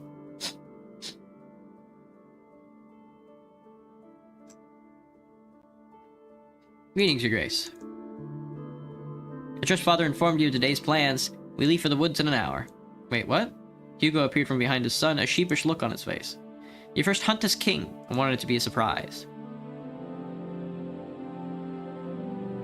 I appreciate, but I was hoping the four of us could have a serious conversation. We'll have plenty of chances for that. 9/10 of the sport is waiting, after all. Not when you have this. He turned around and showed us the KA-74 semi-automatic rifle strapped to his back. Hugo turned up his nose disapprovingly. Isn't that cheating? Boars are speedy, bastard. They'd be surprised, Your Highness. He smiled rakishly at my daughter.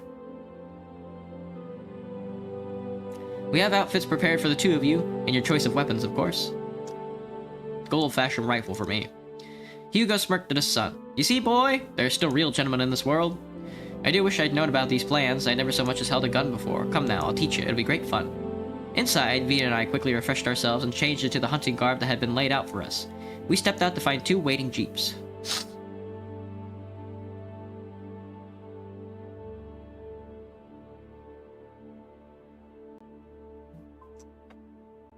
Hang on.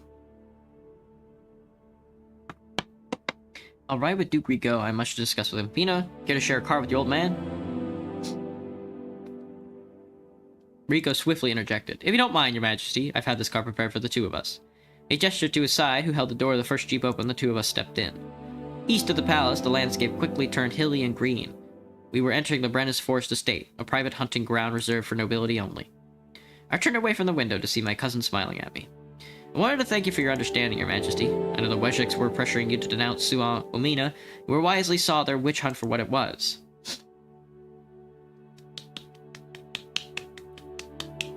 Waylon obviously planned the bombing. Killing a few of their own means nothing to them. They're like ants. Hello, Banana.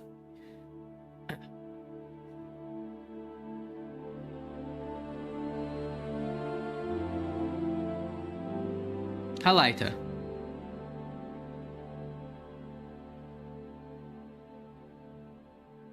Halaita, if it is said, so it is. Rico smirked. I'll let you in on a secret, though. Just prior to the incident, we were about to activate a branch of Suamina in Zeal.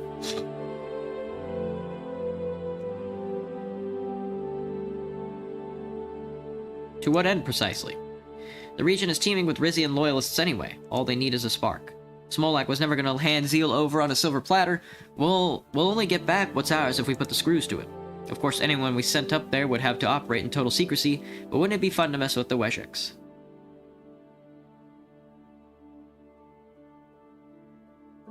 Define mess with.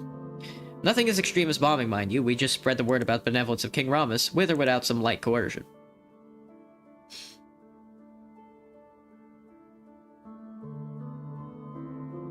A tempting proposition, but I wouldn't want to put you and your organization at risk. That should be the least of your worries. We know how to protect ourselves. You don't want to get your hands dirty, cousin. Just say the word if you don't want our if you want our assistance.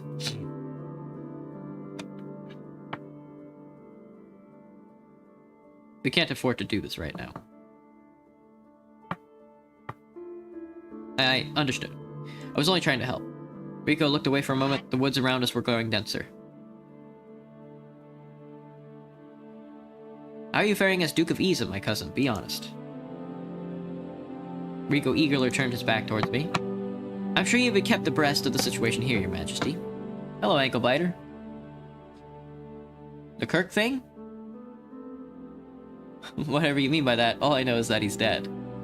The drugs, the violence, the open resistance against our government.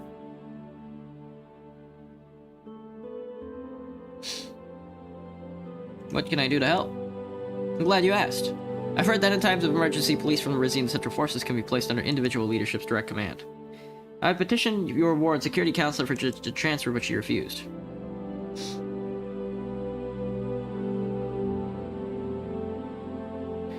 You should be cooperating with the greater province of Brennus. You mean the Saisons? He snorted.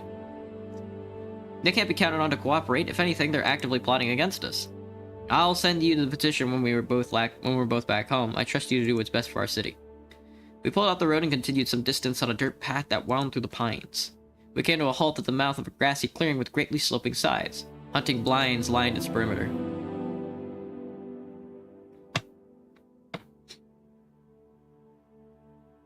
It vaguely resembled a gigantic serving vessel. At last, enough politics talk. We disembarked and Rico eagerly unlatched the back of our jeep. Bella and Bruno hopped out and started sniffing the air. Got the scent already, my dears? Must be the dozens of boars out there. The other car pulled up next to us. Hugo and Vino got out, still in conversation. So you see, Your Highness, knowing how to aim and fire a gun correctly is as useful as a royal skill as knowing how to hold a salad fork.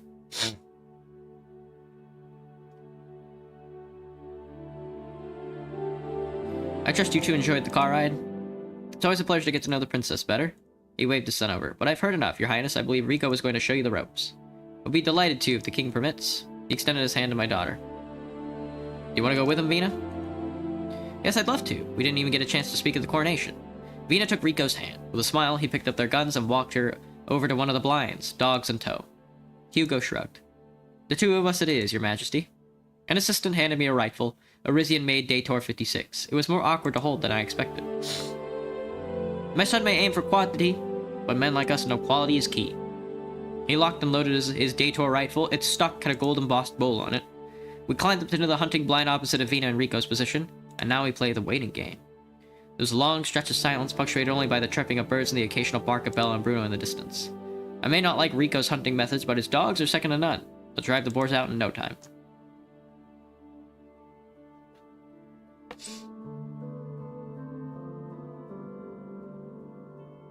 Can't help but think you and he had an ulterior motive for inviting us here. He calmly adjusted his rifle's sight. Of course, there's the nastiness with Waylon, but more pressingly, if my son and your daughter are to be married, they ought to be spend time together first. Have you seriously never considered the possibility?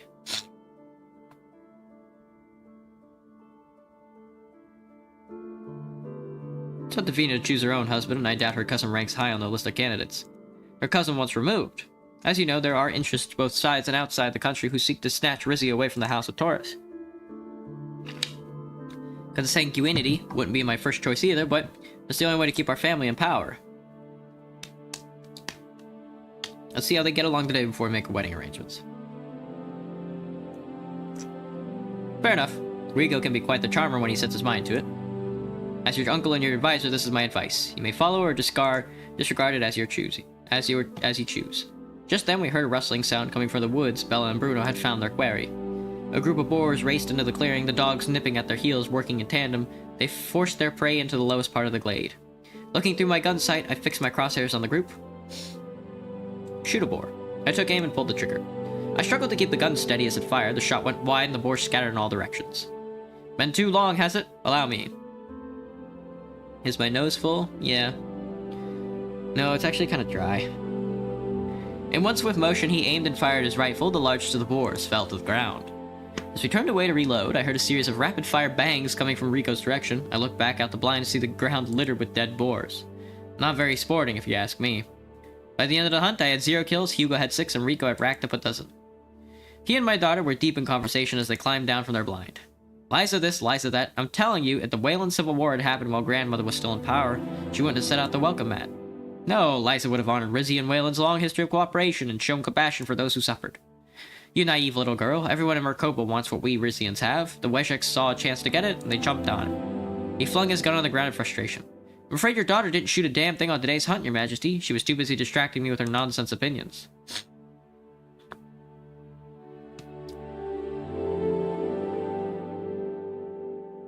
You done well enough for all 4 of us, congratulations. He seemed to collect himself for a moment, then smirked. Thank you. I wish I could say the same to you.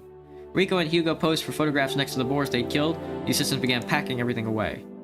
We'll eat well tonight. The chef of Palace Sazon does an excellent braised boar with wine sauce. Rico, Vina, why don't you two ride ahead and notify the kitchen staff? His Majesty and I will be right behind you. Imagine if he just killed off every animal there. He was really going for it, wasn't he? He's just gonna shoot every bird and pig in the forest. Vina gave me a pleading look. Why don't you go with your son, Hugo? I'll accompany the princess. Hugo raised an eyebrow. As you wish. Come along, Rico. Vina silently thanked me as Rico and Hugo departed. We climbed into the second jeep and headed back to the palace. Dinner that night was indeed delicious. They are good at cooking. They do know how to cook it up.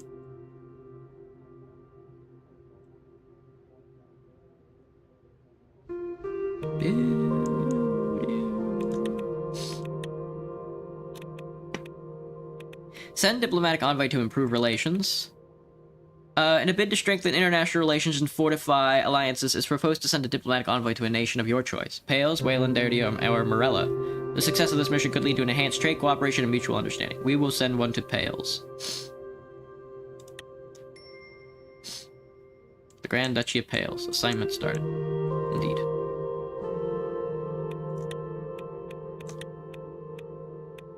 Diplomatic mission.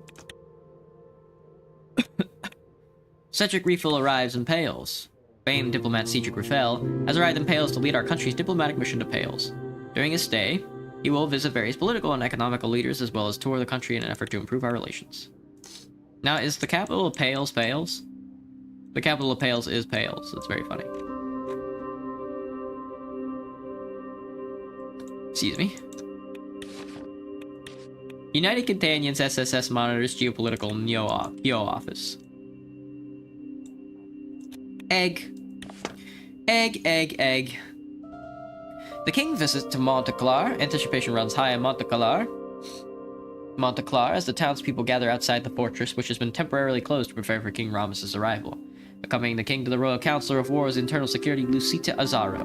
Meanwhile, General Carlos Robles Azaro is planning an inspection at the adjacent Camp Domus, ensuring all preparations are in order.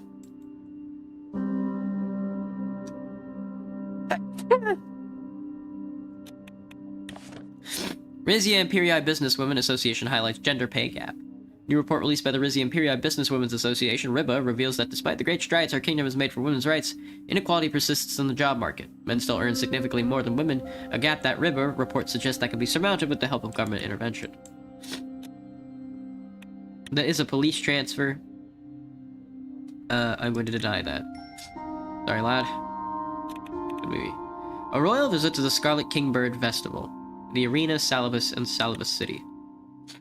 Every spring, the seaside town of Salabas celebrated the Scarlet Kingbird Festival. The vibrantly colored songbirds spent their winters in Xena, near the southern part of what used to be the Mauser Empire. Every spring, like clockwork, they flew back over the Gulf of Mordia to settle in Salabas. Their return was celebrated with music, dancing, and lavish banquets, opened by speech from the reigning Count or Countess of Salabas. It was traditional for the King of Rizia and his family to attend. The sun hung low in the sky over the Arena Salabas. Sayabis? Something like that. 100-year-old open-air venue perched directly on the beach. Vina and I sit waiting for the royal box as cameras flashed in our direction. My daughter impatiently tapped her fingers on the arm of her chair. We hadn't spoken much since Isa. Don't worry, it'll start soon. The program announced a special guest. I wonder who it'll be. Look over there, by the way. She pointed at a cluster of buildings a little further down the coastline. In the middle of it rose a spire covered in scaffolding. Hello, Quasar. Welcome back. What's up?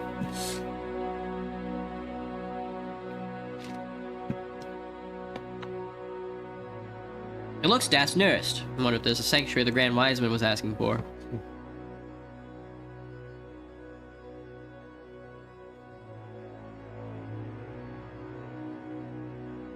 Everyone deserves a space to worship God in their own way. A fanfare sounded from the pit orchestra and a dark-haired woman stepped on stage. I recognize her as Leona Saison, Countess of Salabas. Sayabis. Ladies and gentlemen, it's with my great pleasure to welcome His Majesty King Romus and Her Highness Princess Fina to our humbled city. We have another special guest here today as well. It's been 25 years since my beloved cousin Angelica was sent into exile like all Saisons. I hold out hope that someday the king and his infinite generosity will bring her back to us. Perhaps the Saison matriarch has been punished for long enough. Vina nodded. She craned her neck to get a better view of the stage. Today we are graced with the presence of her child Manus, heir of House Saison, leader of the Rizian People's Party and prodigal son of Brennus. The audience roared as Manus Saison got on stage. This was no longer the nervous young man I'd met in Port Trezon. He radiated confidence as he stepped up to the podium. Greetings, Sayabins. He waited for the applause to subside, then held a hand up for the audience to listen. The entire arena fell silent. The story of the Scarlet Kingbird is a story about trust. Every year, this tiny feathered creature travels thousands of kilometers to reach our shores. He doesn't know what perils await him on the way to his destination, nor what sort of welcome he will await here. Yet he flies on because something deep within his soul compels him to do so. An inner voice that tells him, this is your home.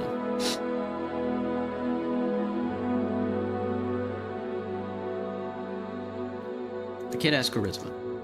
Shh. Vina glared at me, then turned her full attention back to the man on stage. And what are those who wait for him? They have no idea where he's been, or how he knows to navigate the exact same spot each time. So they gather here, scanning the skies for the first sign of his return. As if on cue, a solitary bird came flying toward us from over the horizon. Its plumage was bright red. A tear rolled down Manus' cheek. Trust is the only way any of this works. Even when we're given no reason, even when our faith is tested over and over. A second bird followed, then a third. It's only when we place our trust in one another that we are able to find our way. The audience gasped as the sky over our heads filled with hundreds and hundreds of kingbirds, their crimson feathers magnificently lit by the setting sun.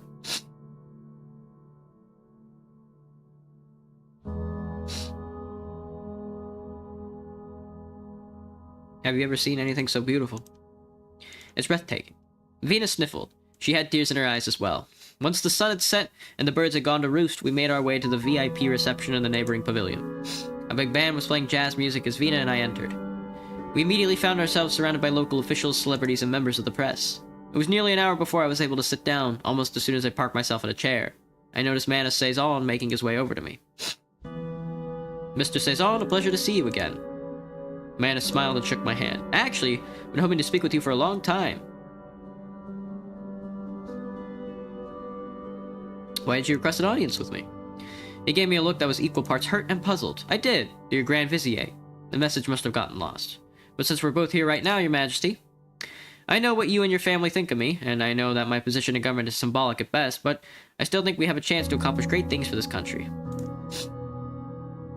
What do you have in mind? Well, Your Majesty, I joined the House of Delegates because of Lucas Suzerain, because my father's rash act of violence robbed Rizzi of a peaceful transition it deserved.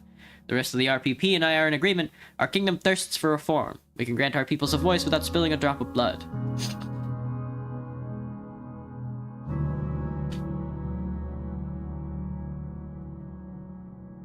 House Suzerain, what do your relatives think of— Oh, don't fall. Oh, almost fell.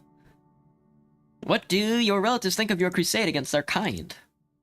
Manus traced the rim of his wine glass with his finger. My crusade is not against nobility, Your Majesty. It's on behalf of all Rizians. I envision a Rizia where the concerns of commoners and nobles are given equal weight, where an elected parliament makes the laws, but the royals retain their status and influence. I don't want to make assumptions, but could it be that your aims are the same as mine? Indeed, like you, I sense a sea of change coming to Rizia.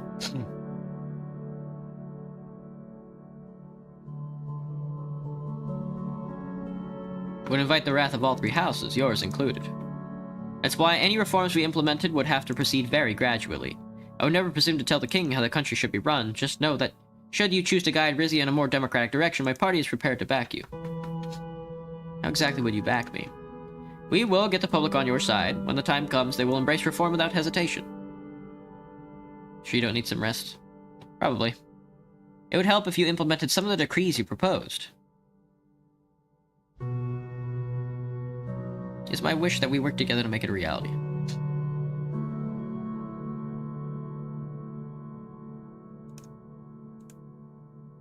Manus' eyes lit up. He smiled confidently. We can discuss this back in the capital, Your Majesty. Come to the House of Delegates. You should have an idea about the current system works before we begin talking how to fix it. I'll see what I can do. With a smile, he stood up and pushed back his chair. I've taken up enough of your time. If you'll excuse me, I'll freshen up my drink. He turned around to head to the bar and came face to face with Vina, who was returning to our table. His face was slightly flushed. Oh, excuse me, Mr. Suzerain. Nothing to excuse, Your Highness. I hope you're enjoying your time in Celibus. I was just speaking to the bartender. He's still trying to get the rest of the family out of Deridia. I told him I'd see what I could do. Manus smiled warmly. It's very noble of you, but there are thousands like him, and not all of them are lucky enough to catch the Princess of Rizia at a benevolent moment.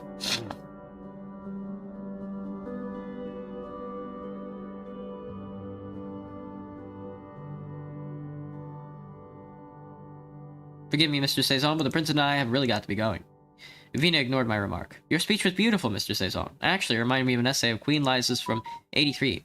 On social contracts, yes, that was one inspiration. What were the others?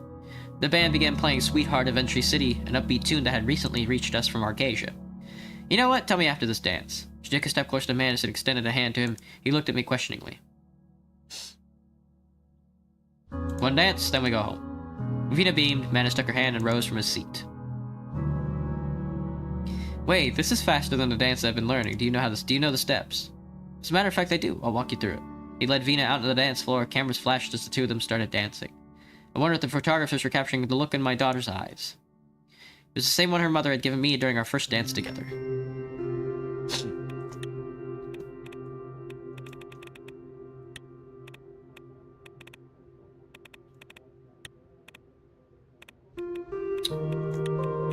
Where is my government?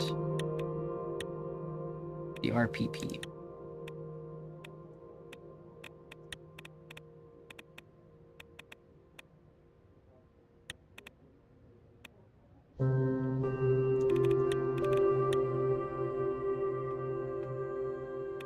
In accordance with the Rizia's population.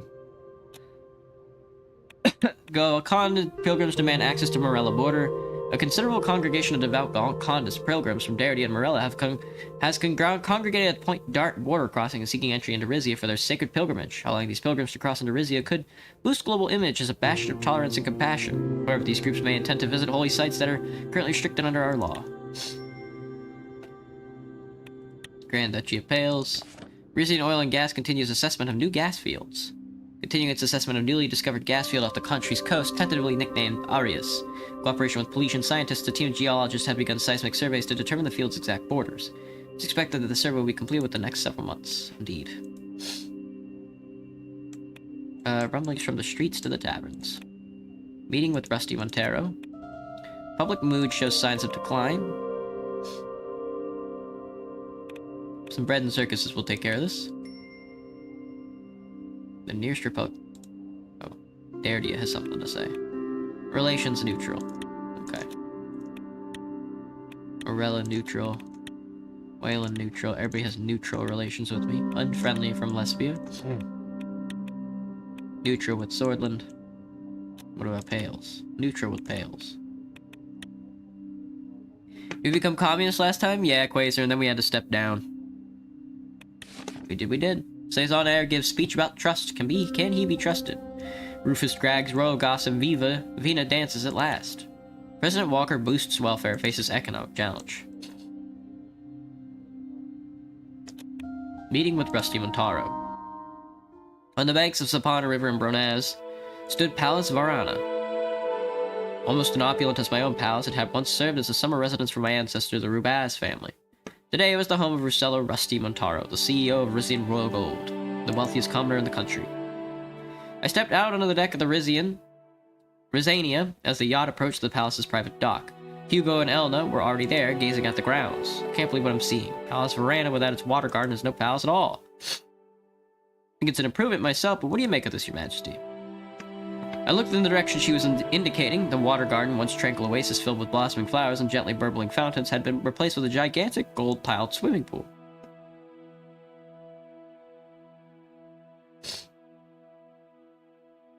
How did a man like him take over the most powerful corporation in Rizia? He got an act for being in the right place at the right time. Legend has it he worked his way up from a regional mine supervisor in a series of backroom deals and boardroom betrayals. Yeah, retired. Suddenly, a group of armed men exited the palace in single file. They positioned themselves at equal intervals around the dock. They followed us with their eyes as we disembarked and walked towards the palace veranda. As I passed the largest guard, I noticed he was wearing a badge that read, Palantor Security Solutions.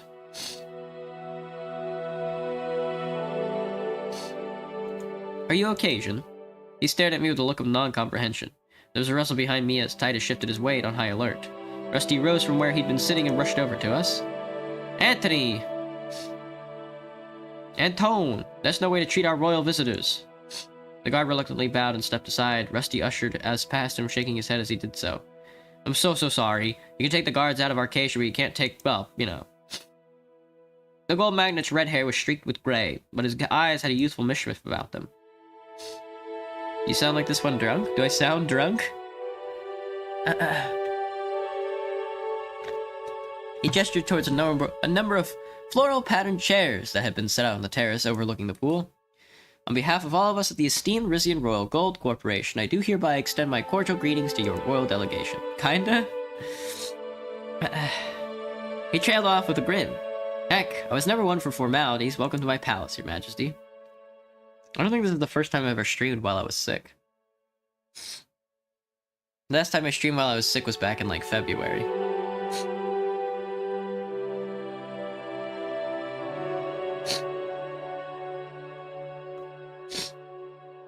Thank you, Mr. Montaro.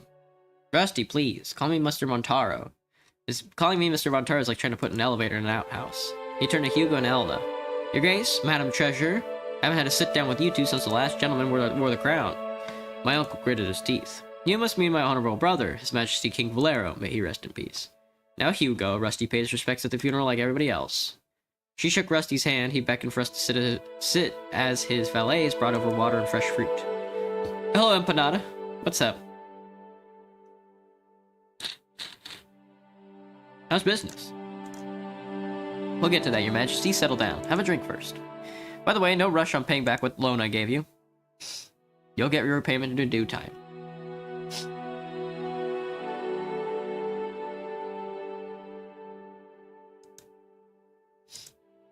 It was nothing. I know you and Miss Werner will put the cash to good use. A shame Her Highness couldn't make it, too occupied with her latest beau.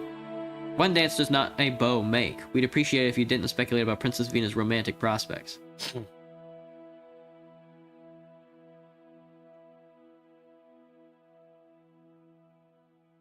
Her love life is strictly off limits. Well, alright. I'll cut to the chase then.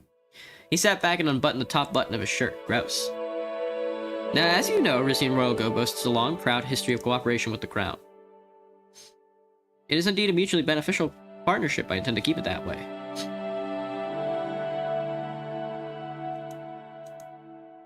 Glad we're on the same page. My point being, as a trusted business associate, there's something I need to bring to your attention. Feast your eyes on this. He picked up a piece of paper from the table next to him. It was a flyer for the few sentences written in both Rizian and Weshek. Supervisors at my mines have gotten word that the workers are holding after our meetings on the subject of unsafe conditions.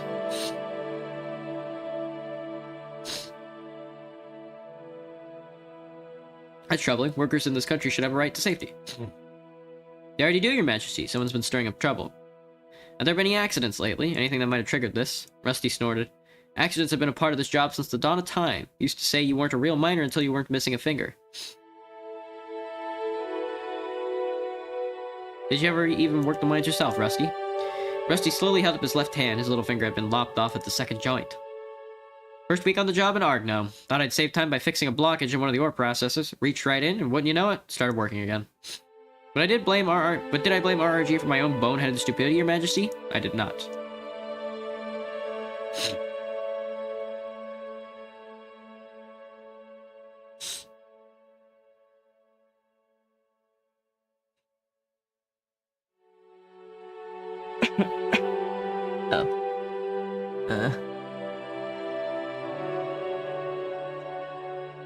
Do you have a request of His Majesty, Mr. Montaro, or have you merely invited us here to complain? Not complain, mourn. This is about more than just a few disgruntled miners. Rumor has it the RPP's picking up the cause.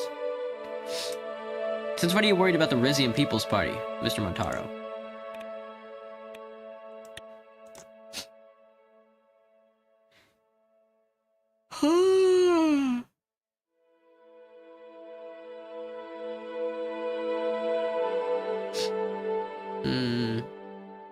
Let's see. Bring workers' demands to the highest level of government. Admirable. Only in theory. If I'm right, they're about to propose a big new batch of workplace regulations, not just the RRG, but for everyone. Will they make anyone safer? Doubtful. Will they be a death blow to our bottom line? 100%. How much revenue would RRG stand to lose? Hard to say. Implementing the regulations themselves would cost a pretty penny. And what do you think will happen if we pass those costs on to our trading partners? They'll hit the road faster than my first ex-wife. Elda raised her eyebrows. We have been seeing more global competition on the gold market, unfortunately. But for now, our product is of high enough quality that Rumberg is willing to pay more for it. Yes, but if the prices rise further still, I'd rather not admit it, but Mr. Montaro may have a point. Don't get me wrong, Your Majesty. My personal finances will be just fine. It's your revenue stream I'm looking out for.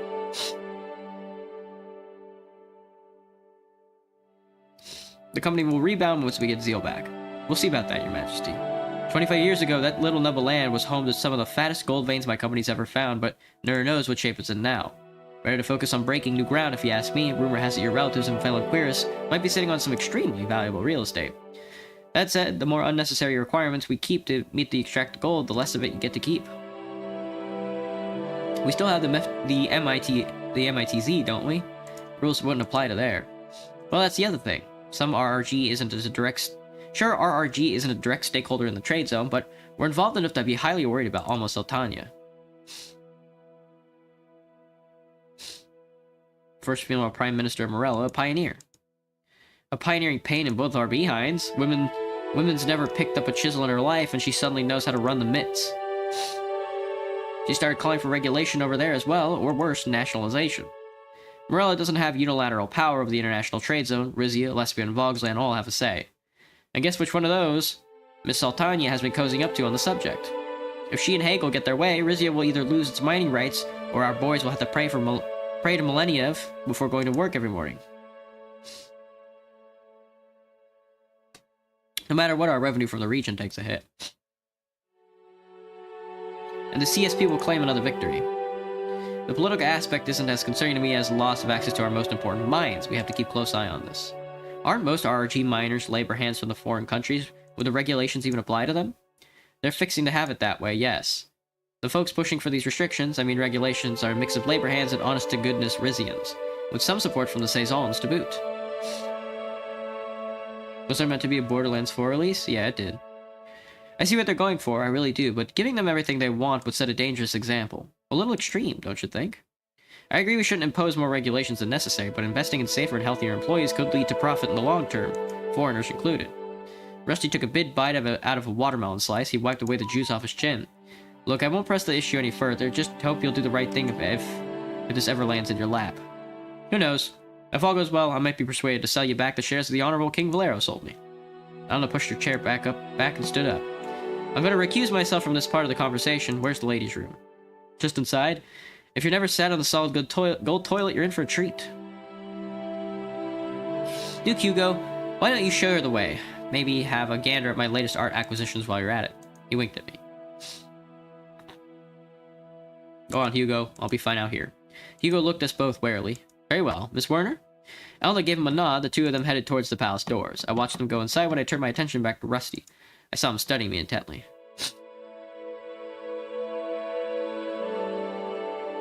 I'm not opposed to working together, but I want it to be on my terms.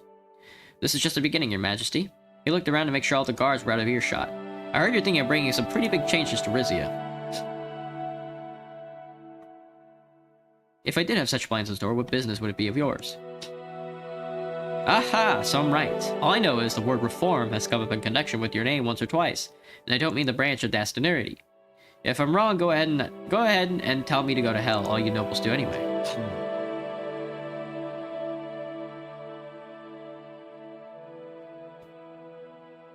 I never uttered such blasphemous words, but I'm not interested in discussing it with you. I still don't understand what you're getting at. If the rumors were true, Your Majesty, I see huge potential for both of us to win big. Hell, do you know how much growth we're missing out on because international investors don't want to mess with an absolute monarchy? I'm on your side, or I could be, if you let me. He cut himself off upon seeing Hugo striding back towards us. Wouldn't it taken you for an art connoisseur, Mr. Montaro? The Coloresque fresco in your hallway is stunning. Yeah, well, my pal Gus Mangard convinced me it was a good investment. He cracked a smile. He told me he had very high hopes for your reign, by the way. Hopes that I myself share.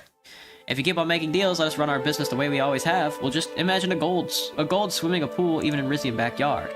In every Rizian backyard.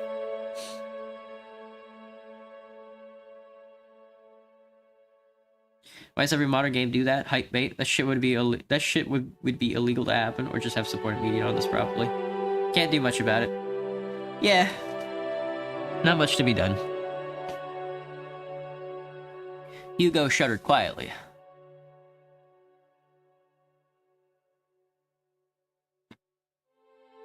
Keep supplying the Kingdom of Gold, and I shall take care of the obstacles in RRG's way.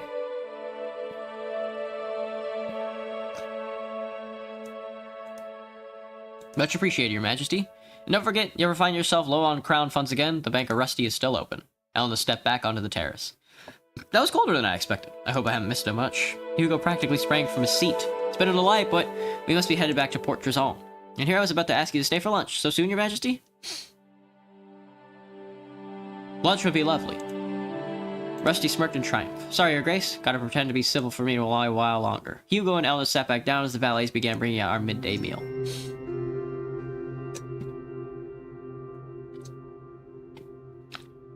Problems with compatibility? Something like that.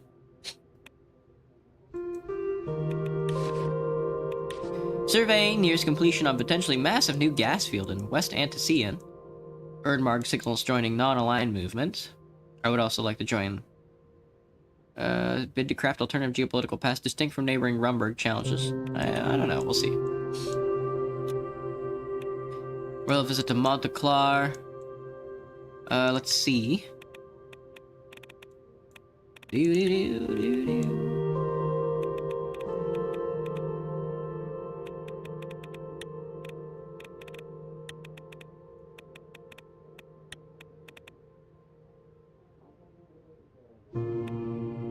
Non-racist religious tax.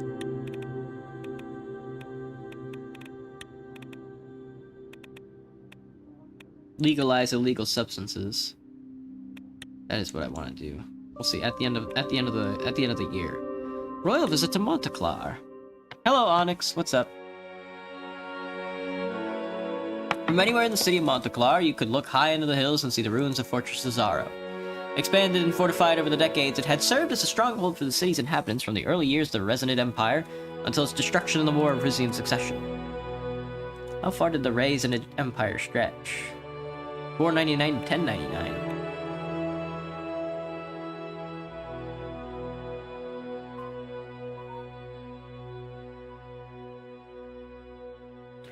Under the Resonance, the Empire witnessed advancements in architecture, arts, and commerce. Though famed for its robust trade networks, advanced naval capabilities, and technological advancements, its dominance waned as internal strife weakened its central authority, making it susceptible to external threats. This decline culminated in eventual absorption by the expanding Marcaean Empire.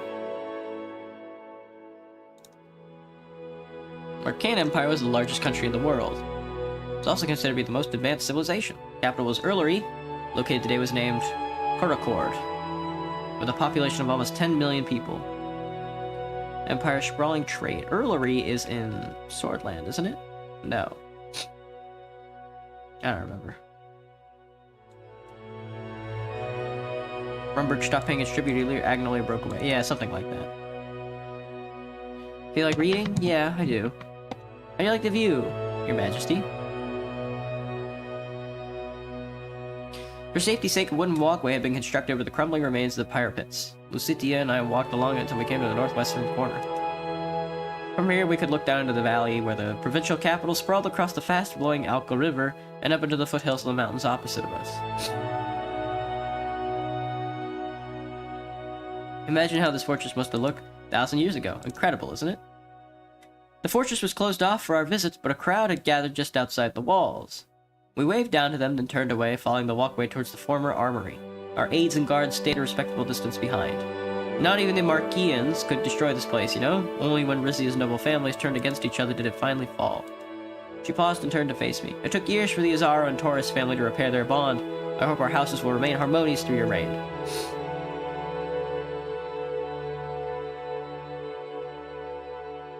Nothing means more to me than keeping the favor of House Azaro. It's great to hear you say that. Your father and mine were close, Your Majesty. General Tadei has told me that he felt free to express his true opinions to the king, with no fear of repercussion. Lucita bit her lips. She seemed uncharacteristically nervous. I'd like if you and I had a similar relationship.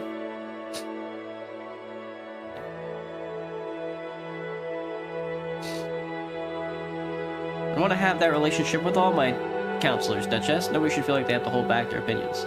Perfect, Your Majesty, thank you. She was smiling, but I registered slight disappointment in her eyes.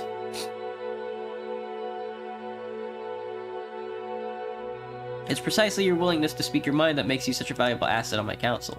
I'm pleased to hear that. She stared out at the surrounding mountains before turning back to me. So, on the subject of speaking my mind, my Highness and I had questions regarding your recent meeting in Salabas. So as to say that you're quite deep in the conversation with House Saison's heir.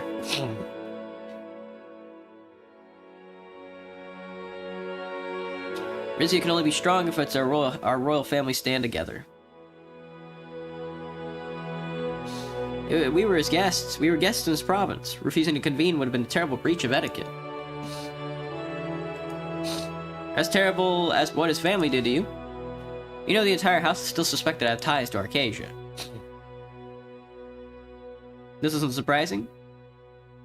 Arcasia has eyes and ears everywhere. They and their allies have spent the better part of the century trying to undermine us. All the more reason not to trust that man around your daughter.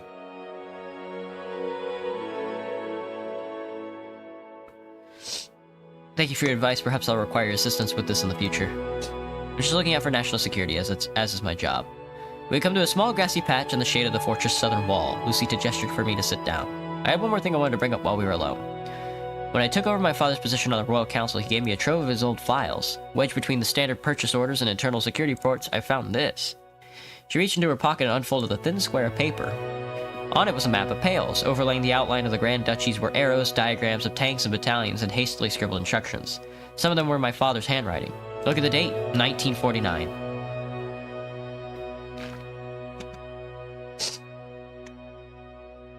So they were plotting another attempt on Pales. That's not surprising.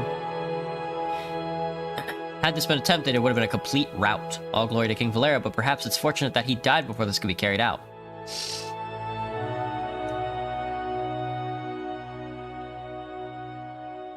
Pains me to say so, but yes, better that he died rather than order more soldiers to their deaths. If he was murdered as you suspect, that could be the motivation. Do I stretch often? No, Graham, I don't. I'm lazy.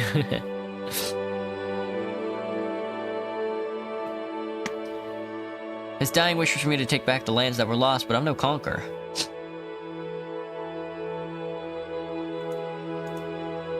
It's an outdated concept, invading territories based on centuries-old grudges. Of course, my family would disagree, and my province never got over losing our access to the sea. But I don't see any merit in taking back Pales, at least not for historic reasons.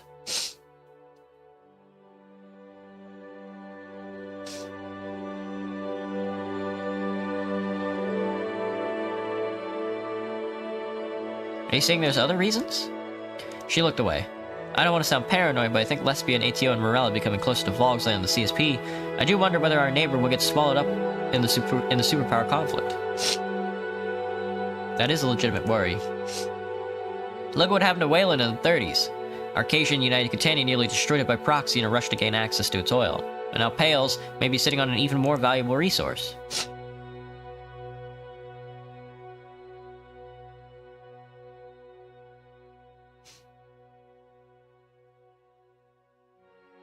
Lesbia's involvement with Pales is clear, but we haven't seen any signs that the CSP has Danes on it.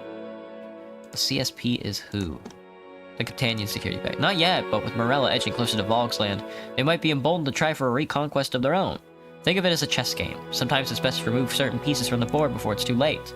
That doesn't mean I think we should attack Pales again. Using diplomacy to get them on our side would be a more effective tactic. I know that. I've been aiming for diplomacy this entire time. If we get into a dispute over the new gas field, it may be more difficult to stay the course. If you want me to, I could send a task force to Pales to monitor the situation more closely. My department has the funding already, it wouldn't eat into our budget.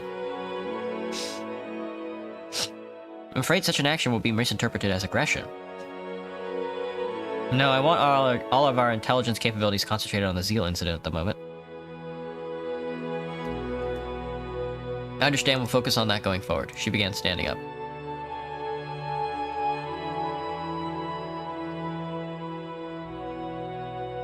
Appreciate you coming to me with this. Please feel free to express your unfettered opinions to me in the future. May I keep that map of Pales? I don't see why not. She handed me the piece of paper. I took a last look.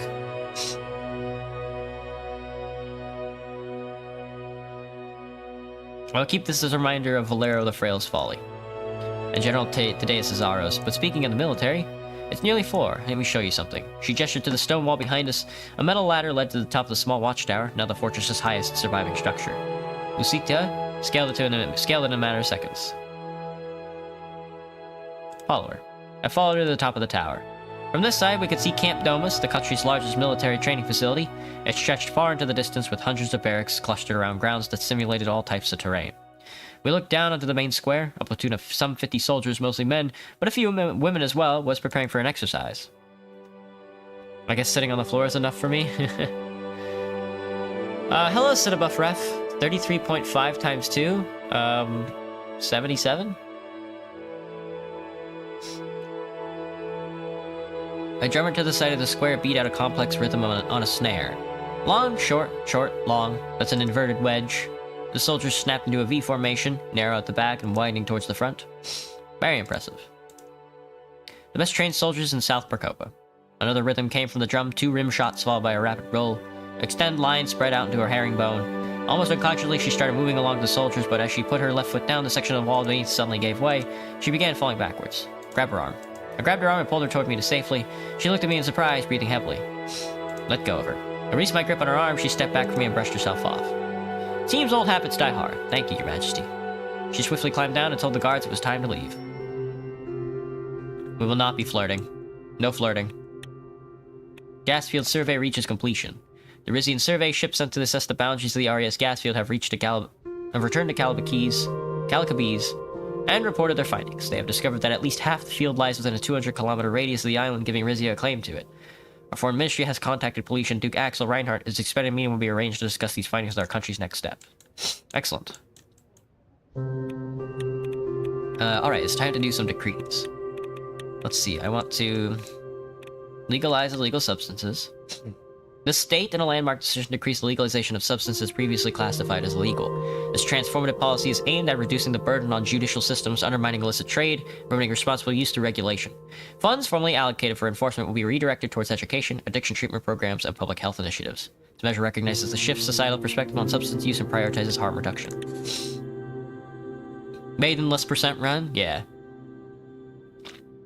No sex here. No sex here.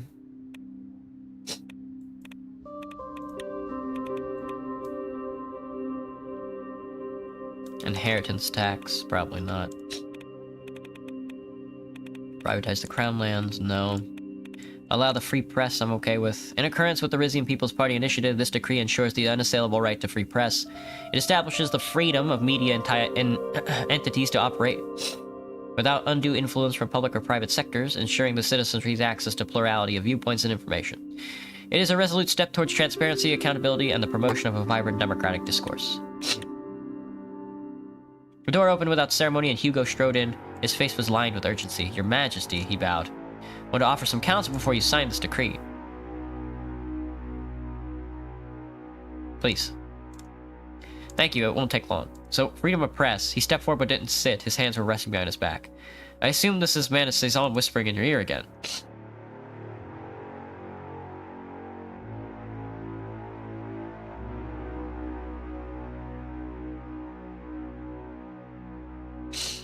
About modernizing Rizia, ensuring our people have access to information beyond the state allows, or access to manipulation. Tell me, Your Majesty, what do you think happens the moment you allow free press to operate unchecked?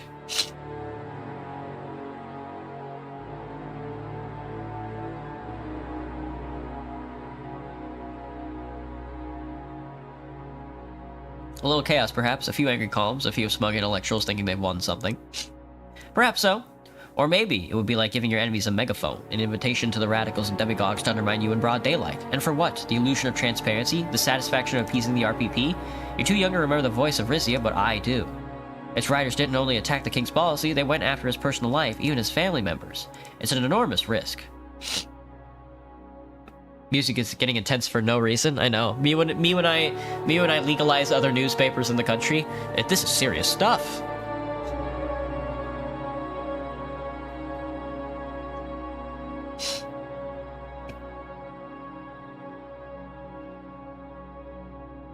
Not everyone is radical or demagogue, Hugo, but if we silence them completely, it will only grow radicalism more. Let's listen instead of suppress. He shook his head slightly. After a brief pause, he nodded. It's a dangerous game, Ramos, but why do you seem eager to play? That's the path you're set on, so be it. I took a look at the decree.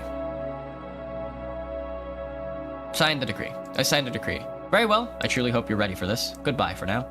He bowed and left the room. My authority! My authority! Press restrictions have been lifted. The Royal Herald. Recreational narcotics soon to be available. The voice of Rizia. Voice of Rizia returns. Did you miss us? After years-long absence, the voice of Rizia is back. We have King Ramos Taurus to thank for our grand re-emergence. Yish Yash, the rat spice legalized in government U-turn. Blocking trade to stop crime. Topes transformed, growth or gamble. Rizia's neighbors worried about drug legalization. Swordland enters economic recession despite efforts.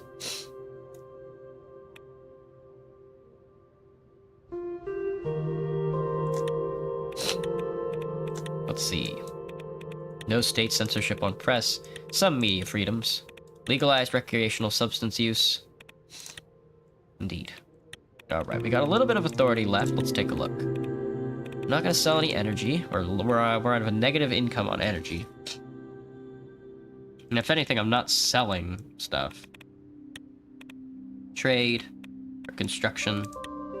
Religion. Remove Galconda's blasphemy law. Nobody's ready for that.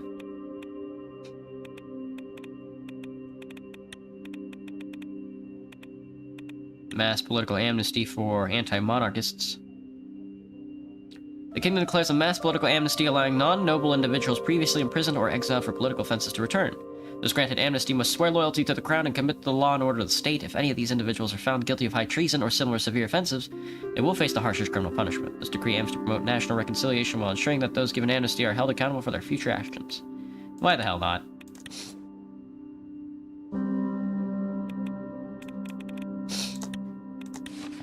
His Majesty grants political amnesty. Amnesty granted, but is it enough?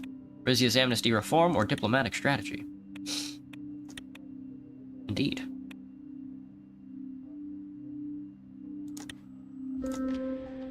Let's see it. Chapter 2, Between the Seas.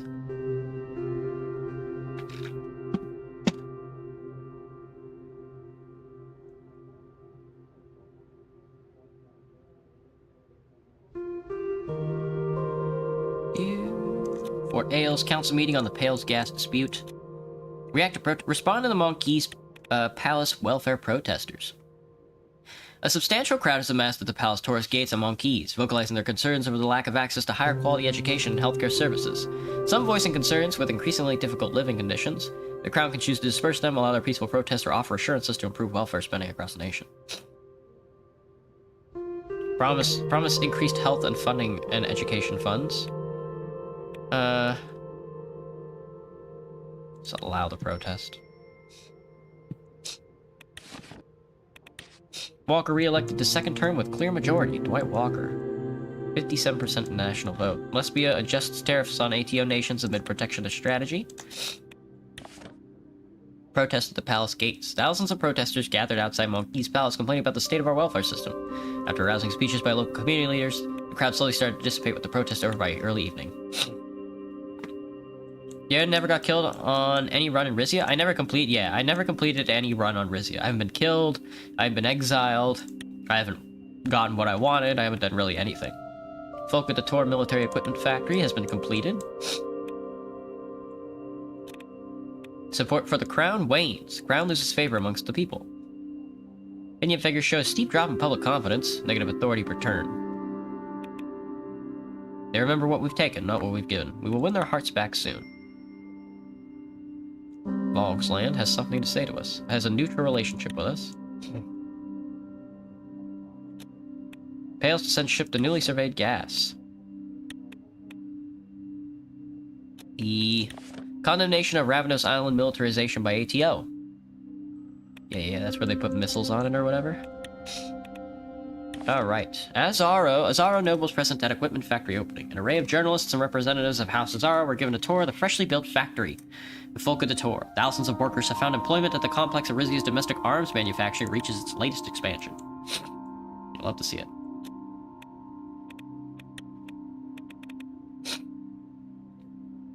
Revoke the free press.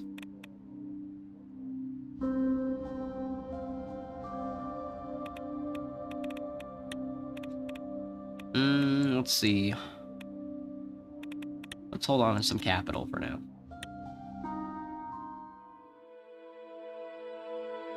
This is most of your free time, can't blame you. I had called a council meeting in Fort Ailes to discuss our strategy in Pale's gas dispute. The city was named after its most famous building, a Volgish fortress that now served as the government headquarters for the Pales Administrative District. Titus escorted me down the hallway to a nondescript conference room where Lorento, Lucita, Elna, and Hugo were already waiting. My daughter had requested to stay home this time around, claiming she was feeling unwell. I took a seat across from Lucita. My fellow counselors were all poring over various documents. Hugo finally stood up.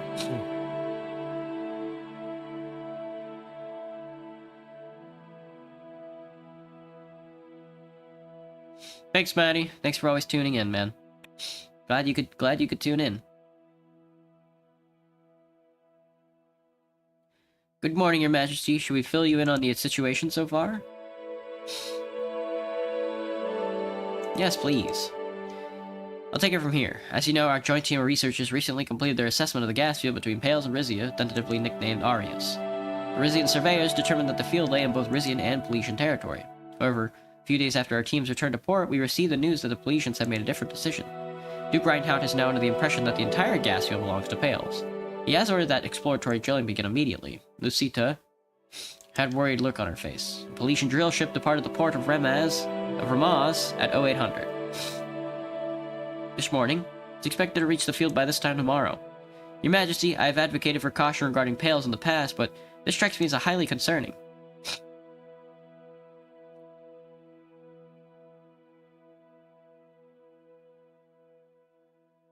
Still believe that caution's called for. I want to know all the details before we decide on our reaction. Very wise of you, Your Majesty. We have a meeting set with Duke Reinhardt in 2 days, by which time the ship will have reached its destination. It is my hope that the Peletians are still open to negotiating the field's ownership, and that this is just a tactic to give them an edge. You're getting ahead of yourself, Loranto. The king should be as informed about the dispute as possible before heading to Pales.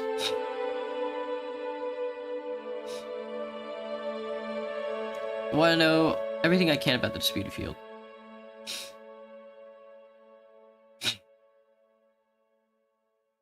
Then where should we start, Your Majesty? I thought our maritime borders were clear. They've been shifting for the past century. The late Empire of Volgos used to control the waters between Pales and Calicabes, but the area came into question when the island joined Rizia in 1855. Since then, both Rizia and Pales have variously claimed ownership of these waters and the resources therein. The borders that Rizia recognizes today are the ones defined by the 42 AN Directive on Offshore Resources, according to those. The field should be split almost exactly evenly between our two nations. Ah yes, Andor. A nation has the sovereign right to any undersea gas and oil wells located within 200 kilometers of its coast. And in case of overlap, no one country may exploit these resources without the other's agreement. Are both Pales and Rizia signatories in this directive? Rizia has both signed and ratified Andor. Reinhardt's predecessor signed the directive, but Duke has yet to ratify it. The Peletians furthermore state that as the sparsely populated island, Calicabes, should not have the same maritime radius as mainland Rizia.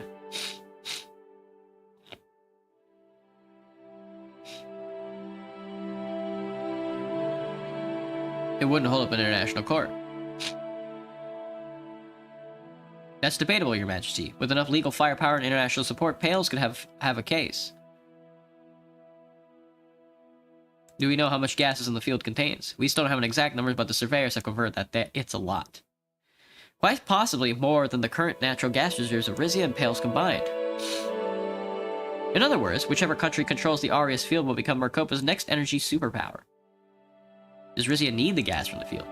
I'll be blunt, Your Majesty, our existing gas reserves are dwindling. The Esquiros field off the Velenquiris is the verge of shutting down if we do not invest in its expansion. President Ewald Alfonso was pleased enough with our current trade deal, but he has hinted at offering us a stake in his own gas company, Gasm. But next year's Swordfish elections may jeopardize that offer. Follow up on that lead if you can. Yes, I'll keep you posted. Outside of gas, our overall energy reserves are healthy. We don't know what the future might bring. It's enough information. I'm ready to discuss our response. Very well. Lucito raised a hand. What troubles me is the specter of Lesbia. If Pales claims the field, I'm almost certain that our northern neighbor will end up with rights to it. There could be a presence in our waters for years to come. That isn't necessarily bad for us. Maybe a compromise can be found that involves all three of our countries. I want to leave Lesbia out of it, this dispute between Rizia and Pales. I wish it were that simple, Your Majesty, but Pales will have to sell the gas from Arius Field to someone, and our northern neighbors are the most likely candidates. Lorento had a pained expression on his face. I still don't think we should give up on the possibility of negotiation. If you established a rapport with Duke Reinhardt prior to your coronation, perhaps there's a way to build on that.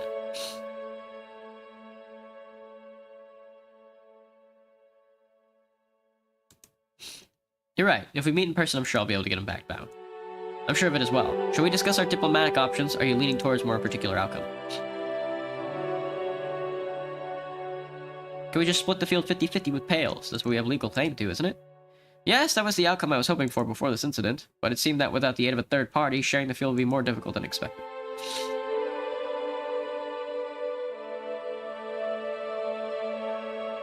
You mean asking the Alliance of Nations to arbitrate the dispute? Correct, Your Majesty. And arbitration is the typical path to disputes like these.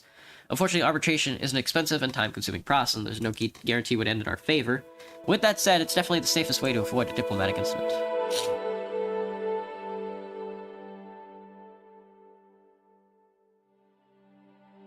I want to talk to the Duke man to man. I would encourage you to try, Your Majesty. What if we let Pales keep the entire field? Given Rizia's current natural gas needs, we should not relinquish our claim on the field without seriously considering the consequences. Don't forget, Miss Werner, what we would lose from ceding the field, we might gain from a closer partnership with Pales and Lesbia.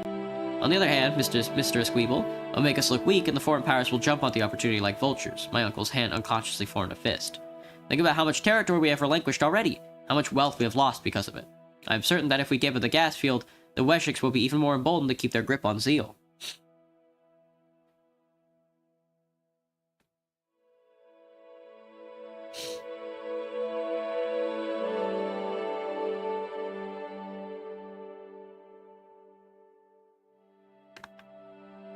First Pales and Zeal, what is this? We must preserve what's left of our kingdom. If we do cede the field, it must be done very carefully. We can't let Duke Reinhardt think this intimidation tax work on us. Welcome any other suggestions from my counselors. Hugo cleared his throat. If I may, Your Majesty, we have still not decided what to do about the Pelesian drill ship.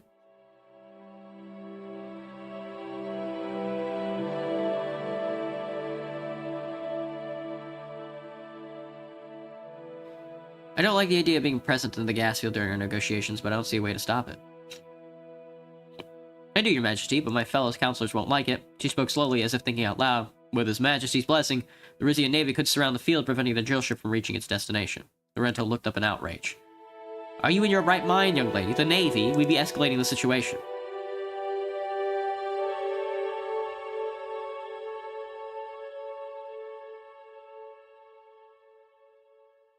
I second that. A military response would be disastrous consequences. We were on the verge of reconciling with Pales after all these years. That would shatter our chances. The Duchess is not talking about sinking the drilling ship, Mr. Esquibel. Lorenzo looked at her indignantly. What am I braining about? My brain. My brain. My brain turned to mush. My brain. A blockade could keep the field clear until His Majesty has a chance to speak with Duke Reinhardt. We do end up in arbitration talks. Pales, having an established presence in the Arias field, would give them an unwarranted edge.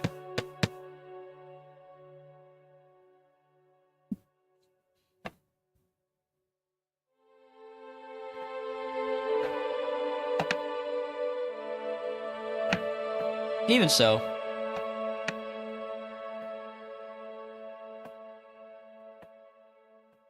the risk of escalation is too high, it doesn't seem worth it. Precisely, Your Majesty. I'm too wary of miring ourselves in another conflict. Yes, sending the Navy would help assert Rizian sovereignty, but we are strong enough to defend ourselves should the Pelesians call our bluff. That is a concern, Your Grace. We have a capable Navy, but we won't be able to outgun Pales if it comes down to that. It's not a decision to take lightly.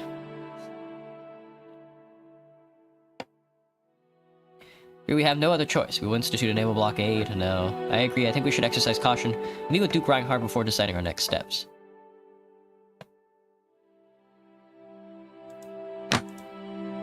Lorenzo nodded, relieved. Very good, Your Majesty. I'll get everything in order for your meeting. Our naval forces will be on standby in case you change your mind. I pray to Saint Ruick that will not be needed. There was a moment of silence. I'll adjourn the meeting to Mr. Esquibel, can begin his preparations. We'll keep you abreast of any changes prior to departure for Pales. I fully expect a peaceful resolution. Good luck, Your Majesty. I mean that sincerely. The meeting drew to a close. I spent a sleepless night in Fort Ailes, wondering what could happen when the ship and Pales got to its destination. Arcasia securing Pyrrhic victory in South Xena conflict. Let's see. Horrible living standards. Su Omnia, destabilizing incitements, discontent, that's nearest community. Horrible living standards. Me when I dump all my money and authority and energy into investing into the country, man, these living standards suck. It's like, fuck, what am I supposed to do? Wayland restricts access to Zeal region. Wayland has reduced travel across access to disputed Zeal region, making it particularly hard for non-Weshik citizens to visit the region. Local officials have cited security, risk of further terror attacks as reason for temporary measures. I think what I need to do is sell energy and then invest in...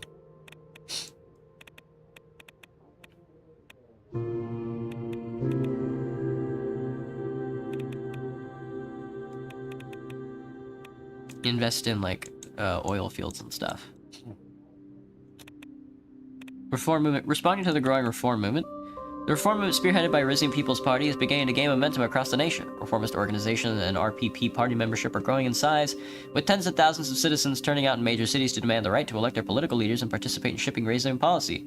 The Rizian intelligence is closely monitoring these gatherings, reporting concerns that the movement is growing steadily and may continue to escalate.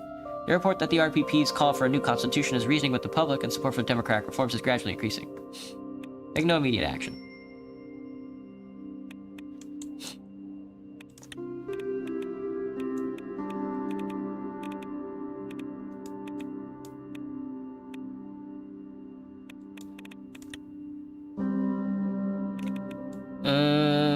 Extensive geological survey initiative.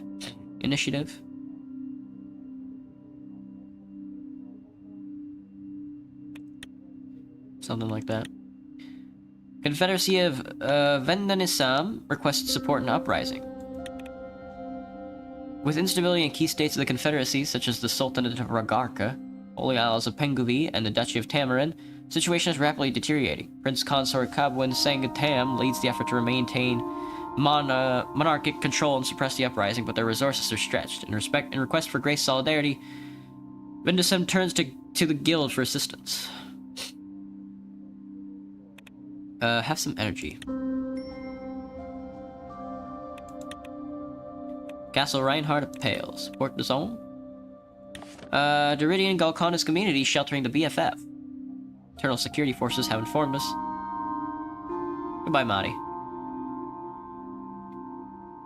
Do I think I can speedrun this? Speedrun myself to death, it seems like. Internal security forces have informed us that Rizia's Deridian communities may be harboring fugitives from the Bloodish Freedom Front in Wayland. As Victor Schmolak government cracks down on the separatist movement, an increasing number of Bloods are fleeing to Deridia, and from there to Rizia via the Celebes Harbor. Our security forces will monitor the situation closely as it develops. Shipments of gas leave for Vendonisum. Natural gas promised to Vendonisum's Prince Consort Cuban Sang Tam has left the harbor of Monkeys, sealing the commitment of our kingdom to international solidarity in the face of great challenges against established fellow monarchies. Alright, let's talk to Reinhardt. Let's talk to Duke de Reinhardt. It was my first visit to Pale since becoming king of Rizia. Titus and I stood side by side peering out the window of Castle Reinhardt. The Grand Duchy's royal residence was built on the foundations of an ancient Palico? One of the stone fortifications that gave Pales its name. After his coronation, Duke Axel Reinhardt had hired an up-and-coming local architect to expand the old building into a swooping, bulging wood and glass structure that seemed almost alive. The reception room had been moved to the top floor and boasted enormous curved windows with a view of the Pale skyline. Its soaring, angular skyscrapers were unlike anything built in Rizia. So this is the Pearl of the Antecedent. Amazing what lesbian money can buy, isn't it? Amazing is one word for it, sir.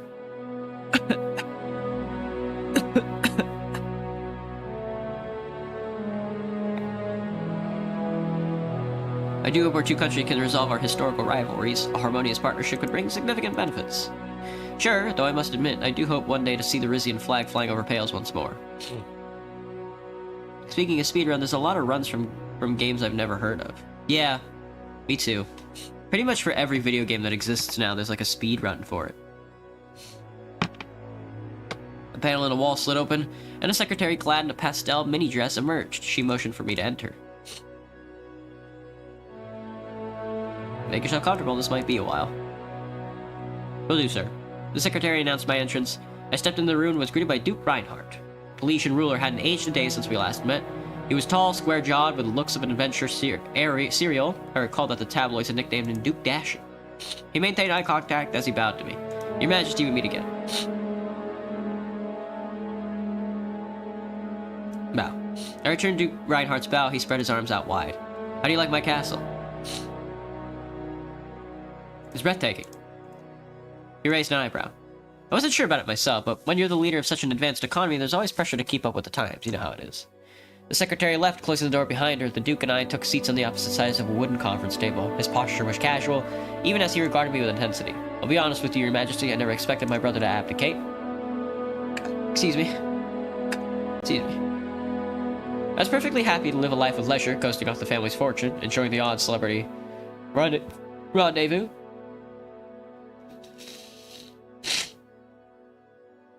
Which celebrities? If I listed them all, we'd never have time for this talk. He looked me in the eye. I know that our expedition may seem like an act of aggression, but all we're doing is claiming what's rightfully ours.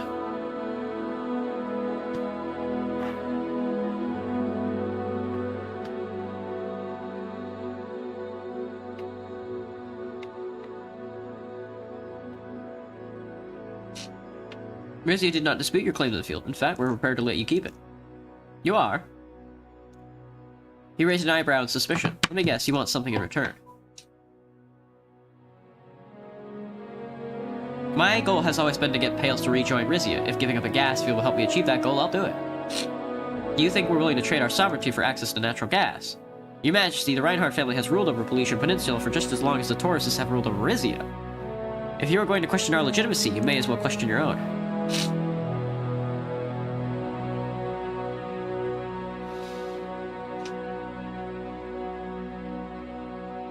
You're correct. Both of our families have clung to our power for too long. Yeah, I don't see you hanging up your crown, he sighed. Yes, Pales was part of the Valgos Empire, but we developed our own laws and customs, even our own language. When the Empire fell apart, what were we supposed to do? Simply give up everything we'd built?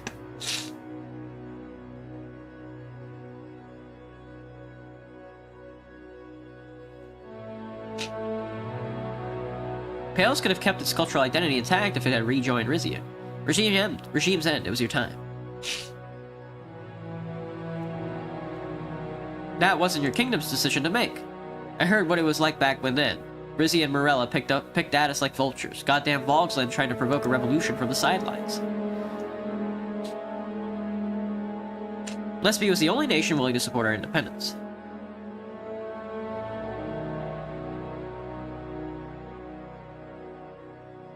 You should have never been put in that position, Your Grace. My predecessor's aggression was out of line. Thank you for acknowledging that, but it doesn't change anything.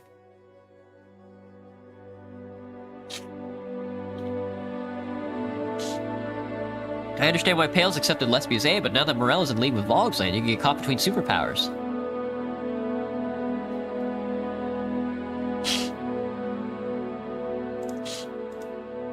He leaned forward and lowered his voice. I know that, I'm not a fool, but in the meantime, Lesbia needs our gas, and they're promising us a sum that we can hardly refuse, unless... I see where this is going. He spoke his next words very deliberately. I could envision a future where Pales severs its ties with Lesbia in favor of a partnership with Rizia. But as my late cousin Ivar learned the hard way on holiday in the Montes Islands, one doesn't jump out of a plane without a parachute. Do you understand what I'm saying, Your Majesty? I do. How big of a parachute are we talking about? He blinked in surprise. I didn't think you'd come to the table so quickly, but great. It was always my family's policies not to discuss money out loud, so Duke Reinhardt grabbed the nearest piece of paper and scribbled a number on it. This would buy you the full exploration rights to the Arias field as we're preparing to grant to Lesbia. Cede the field to us and pay what we're asking, and Rizia will have the energy it could ever ask for. I took a look at the numbers he'd written down. An upfront fee, an annual extraction rights payment, and in exchange a stable annual energy supply from the gas fields. They're all intense with everything? They are.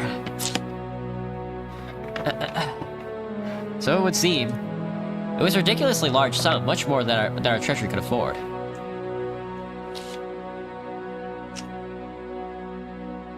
Can't they just buy the rights to part of the field? This is an all or nothing deal, I'm afraid. Frankly, I thought Rizia could easily afford it.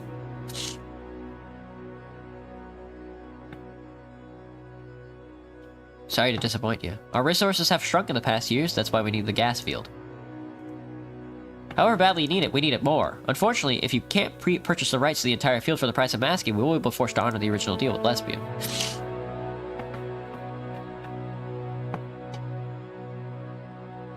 Ugh. I guess we're doing arbitration. You can keep the field, but we're not paying for it. Duke Reinhardt frowned. Thank you, I guess, but it's not quite the outcome I was hoping for.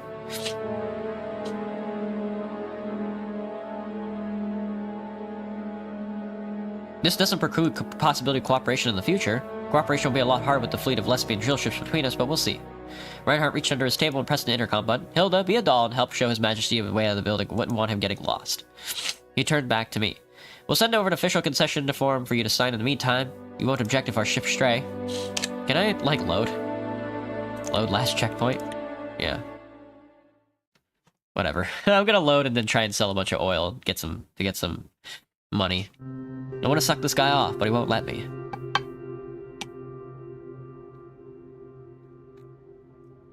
Oh, this is like way too far back.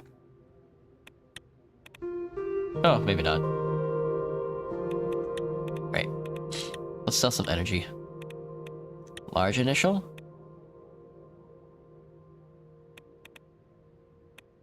Yeah, let's try 10. 10 should probably be enough. 8, 9, 10. Give me a medium. 3 energy, 2 budget. There we go. Alright, let's try this again. Yeah.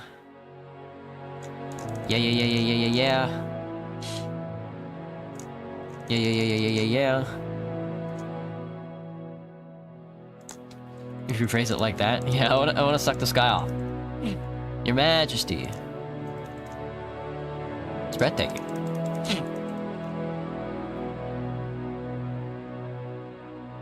Life is full of surprises, Your Grace. Should we get down to negotiations? Yes, I suppose we'd better. He looked me in the eye. This should may seem like an act of aggression. Rizia does not dispute your claim to the field. You are? You raise an eyebrow in suspicion. Let me guess you want something. Get Pales to rejoin Rizia. Of course I do, Your Grace. You must understand that Pales doesn't owe Rizia anything. By claiming the Aria's field, we are merely asserting the sovereignty that your country has disrespected for so long. Color our present relationship. He sighed. You know, Your Majesty, we Reinhardts have ruled Pales for as long as your family has ruled Rizia. Yes, Pales was part of Valgo's empire, but we developed our own language. Pales could have kept its cultural identity intact if it had rejoined Rizia. Your father would never have accepted that. Even if he had, my family would never have agreed. They had too much pride, so they accepted help from Lesbia, the only country willing to support our independence. My predecessor's aggression was out of line. What are we doing? Whoa. You could get caught between superpowers. I know that, I'm not a fool. Unless... I'm listening. He spoke his next words very deliberately.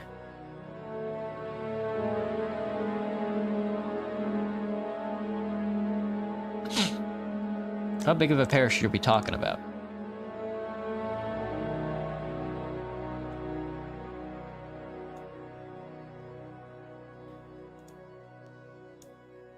Our treasury could afford it. Okay, I figured it was 10 budget, yeah. Seems reasonable to me. You have a deal, Duke Reinhardt. Minus 10 budget now, minus 2 budget per turn, minus 5 budget per turn in the future. Plus 8 energy per turn in the future. Excellent. I could just sell the oil back. You have a deal, Duke Reinhardt. Really?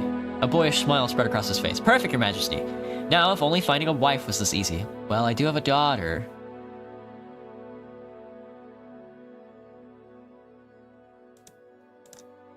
His lip twitched, and she's a beauty. But let's see how this gas deal goes before we get any closer. The Duke reached beneath the table and pressed the intercom button. Hilda, be a doll and help show His Majesty the way out of the building. Wouldn't want him getting lost. He sat back in his chair and scrutinized me closely. My brother always told me never to reason with a Rizian. Feeling slightly better? Yeah, now that I fixed that. What can I say? I'm an optimist.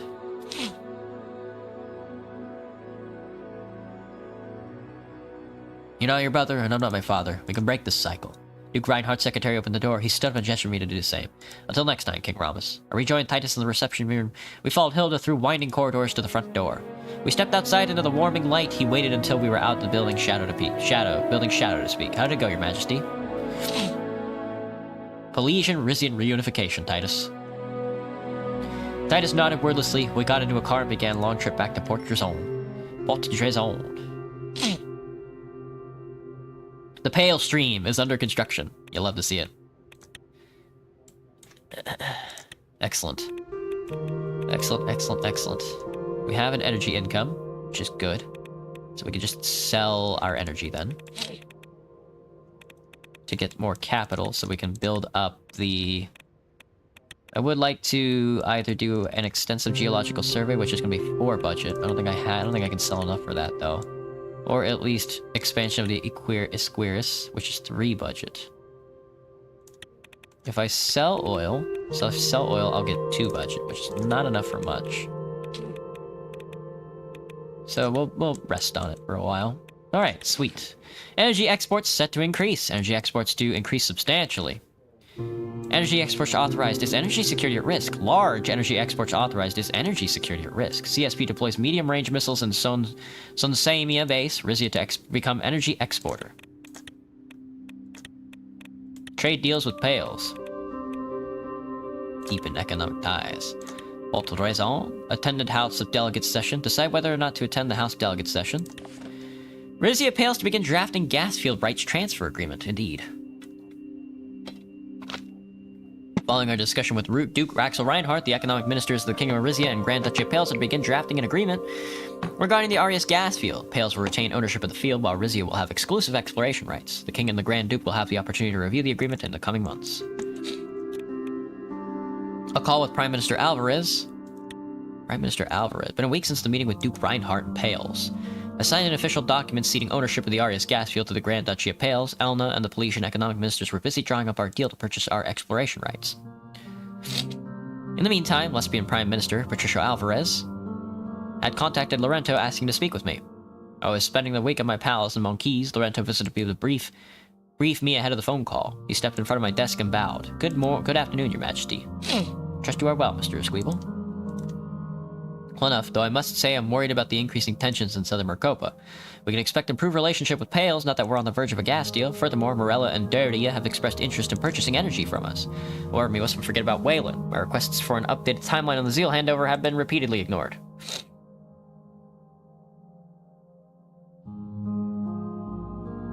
Isn't there anything we can do? President Schmolak can't keep holding on to Zeal forever. He smoothed one of his ends of the mustache.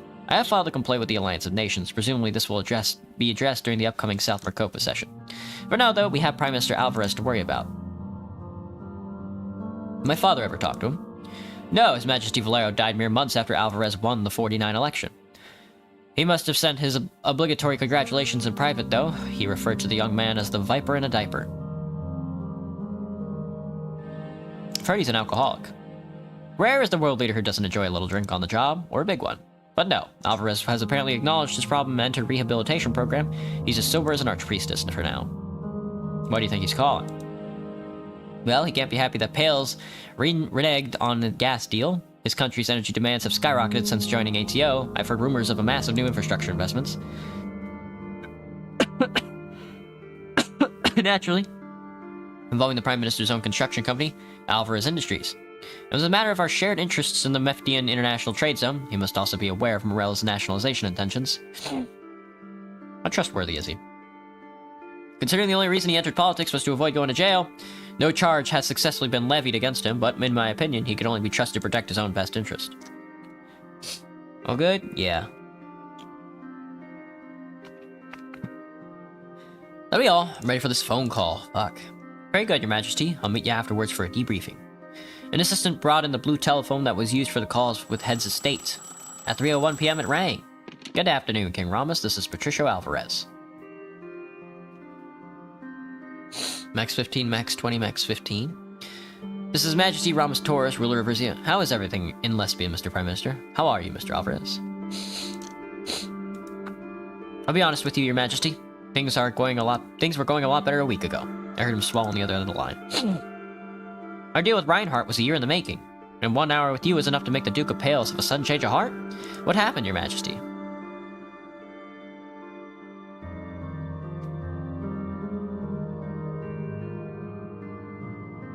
Lesbia joined the ATO. That was the last straw for both of us. You're willing to let Wayland tread all over you, but you saddle Rizia with more gas than you need because you're worried about ATO.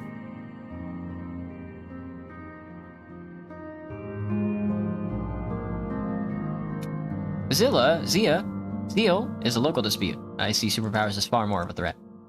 There are no local disputes in Marcopa these days, Your Majesty. You realize President Schmolak has a long arm of Melaniev guiding him. I'll tell you what. I've been following the situation in Zeal. It seems to me like you could use help with this debacle. I'm growing concerned about the timely return of the region. As you should be. He's a slippery man, Schmolak. You won't get your territory back unless you tighten your grip on him. Are you offering to intervene, Mr. Prime Minister? Of course, Lesbia can't do that, but we can provide indirect assistance by speaking up on your behalf at the upcoming AN session meeting, perhaps. That's it? Do you expect Rizia to give up our gained rights on the gas field for that little? I want to know more about what you have in mind. Let me help you with a brilliant and mutually beneficial idea. Cancel on Pales, allow Lesbia to go through with our planned purchase. We'll sell you 25% of our gas rights. Why should I accept a quarter of the field instead of rights of the whole thing? To save yourself trouble further down the line, Duke Reinhardt is practically a teenager, turning to you as his version of a tantrum. And let me guess, he talked you into paying for your infrastructure. All that money gone. For results you won't see for years later, years if at all. Eventually, Reinhardt will come back to us. I'm just trying to make sure that Rizia is not left with nothing when he does. How charitable.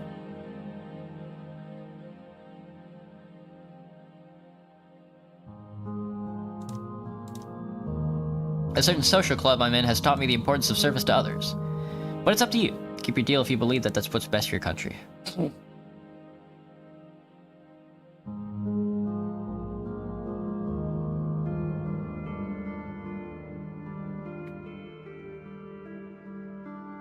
That is in fact what I believe. Please don't reach out to me again. I do appreciate the offer, but my answer is no. Had that a dialogue before? No. I'll see you in Kairu. Thank you for your call, Mr. President. The line dropped. I sat in my office as daylight faded, wondering if I made the right decision. The Republic of Morella. Friendly. I'm friendly with Morella.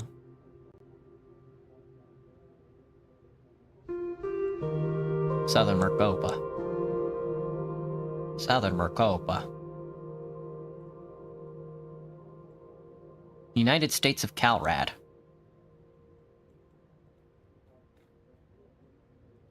Do do do do do.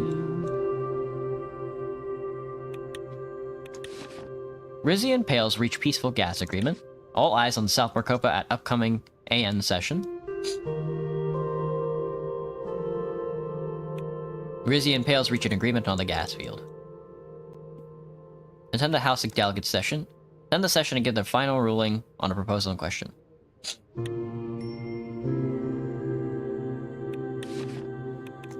King to attend the House of Delegates session. OMAC reports decline in East Mercopan economic integration.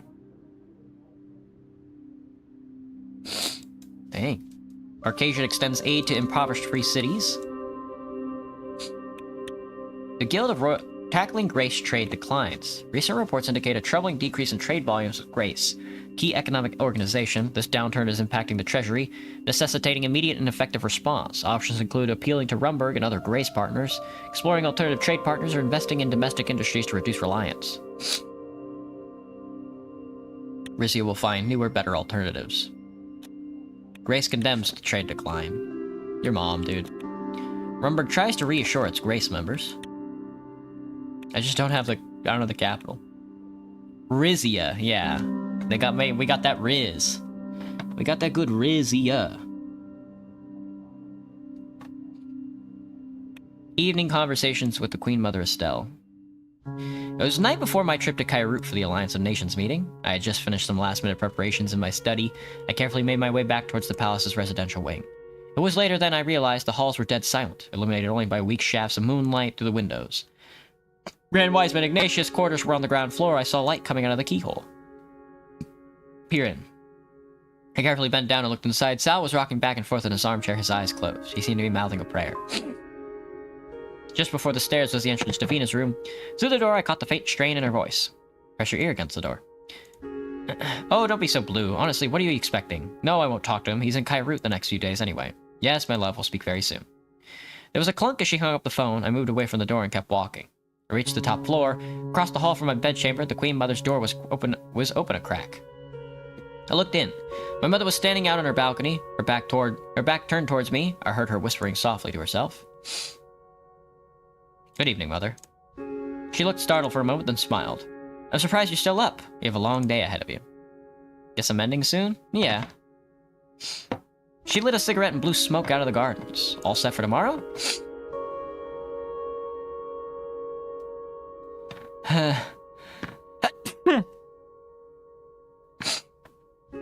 Did Father tell you anything about these AN sessions? Oh, you know he's no diplomat. In fact, I'm not sure he even attended after the Zeal agreement. Poor Mr. Squeeble went alone in his stead. You're planning on addressing the elephant in the chamber, aren't you? Wayland must be forced to honor the Zeal handover deadline. That's the pachyderm in question, yes. That's the pachyderm in question.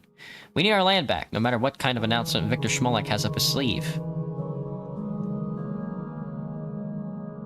I don't want a confrontation. Our countries are on the same side.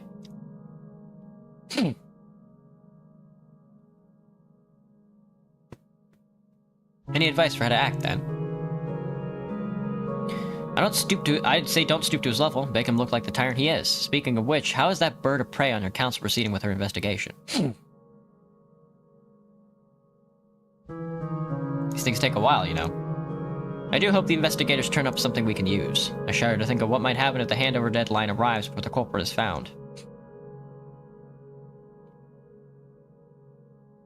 If that doesn't work, we'll try something else, but Zeal will be ours. Yes, I know. Excuse my impatience. She stubbed her cigarette out on the balcony railing and sighed. It's about time I got some rest. I wanted to ask you about Vina. What about our princess? Rico? Rico is impaled, right? Pales is Axel Reinhardt. No, we're clearly not doing that. Has she told you whether she's seeing someone? That isn't the sort of information a young lady shares with her grandmother, although of course I've heard the same rumors you have. What rumors? Come, dear, did you really think one dance at Salabis would be enough for those two? She flicked a bit of ash from her cigarette off the balcony. I'll tell you this much, the last thing you want to do is forbid her from seeing him.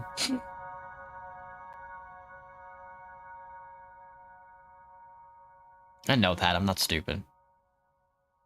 Does she get that miserable? So it would seem. Don't forget what happened when Liza the Great tried to forbid your father from seeing the horror of Zeal. She laughed loudly. Next thing you know, she's throwing all of her inheritance, or influence at the council to persuade them that a fisherman's daughter is a suitable match for a prince.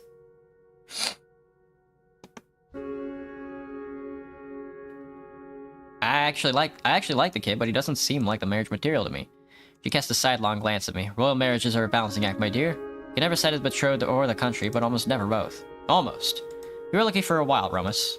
This particular match would satisfy your daughter very much. It would also put House Saison dangerously close to the throne. It's up to you whether Vina's happiness is worth that.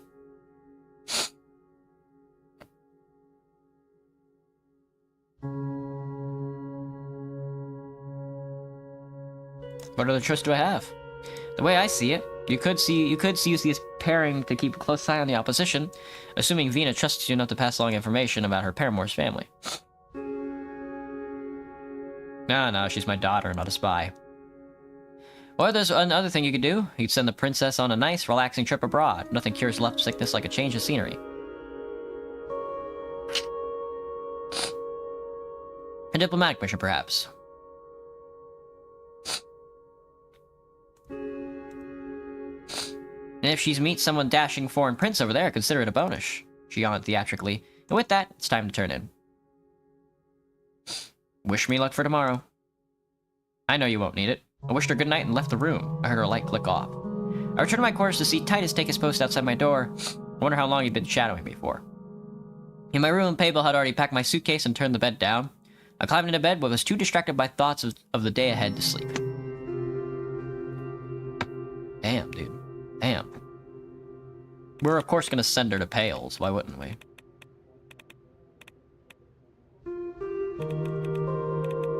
We could sell more energy and get started on maybe the expansion of the Esquiros offshore. Or we could extensive geological survey initiative or budget. No. Medium. I think I can get 3 if I sell all of my energy. 2 authority. I'm out of authority. Angered Galconists.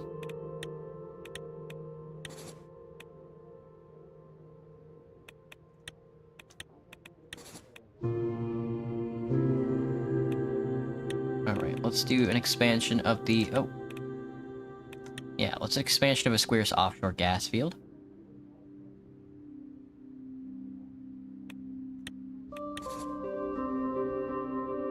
we go. Alright, now I'm like officially out of resources.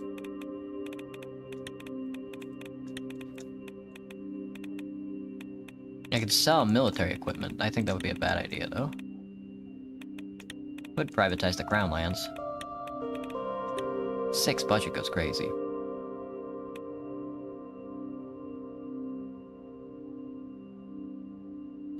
Privatization of select lands owned by royal government, offering these areas to private enterprises for agricultural, industrial, or commercial development. This move encourages investment and accelerates economic growth. That sounds good. Fine by me, to be honest. Launch the Crown Supreme campaign. Let's see, I got a little bit of gold. We could buy military equipment. Let's hold on to this for now, though. New opportunities as Crown lands open. King envisions a greater gas export. Energy exports increase nominally. Crown lands sold, but who profits? Gas is diplomacy, curse or blessing. Energy exports authorizes energy security at risk. Risky to become an energy exporter. Indeed. I don't think you like Hearts of Iron much. No, I don't, Graham. I like the Hearts of Iron political design where they're like, here's like a big chart here's like a big branching chart that you can go down and select like different events and stuff like that and then play it out, you know? I do not like the balancing like the economy and designing like troop movements and managing a battlefield. I hate all that shit. None of that stuff is for me. Especially since every single new update that they've come out with since the game started, it's just been expansions to fucking military design and like military industrial construction and stuff like that. That shit's fucking boring as hell. Since official invitation to uncorking of the Romus the Red, Lord Edouard and Lady Safina Contuavo have officially invited the entire Rizian royal family and council to attend the uncorking ceremony for their coronation wine. Romus the Red, harvested and bottled in honor of the king, it is to be sampled for the first time by the Contuavo, vineyards in Qualis. A number of suites in the vineyard's luxury villa have also been reserved for the occasion. Welcome back, femboy. Welcome back, Banana Colada. Banana. Feels like actual politics, honestly. Now, I like the idea of TNO, which leans towards more like a narrative experience. The problem is that also has like they also introduced more fucking like economics. And it's really fucking annoying. I'm like, okay, but dude, you know, at what point do you have fun?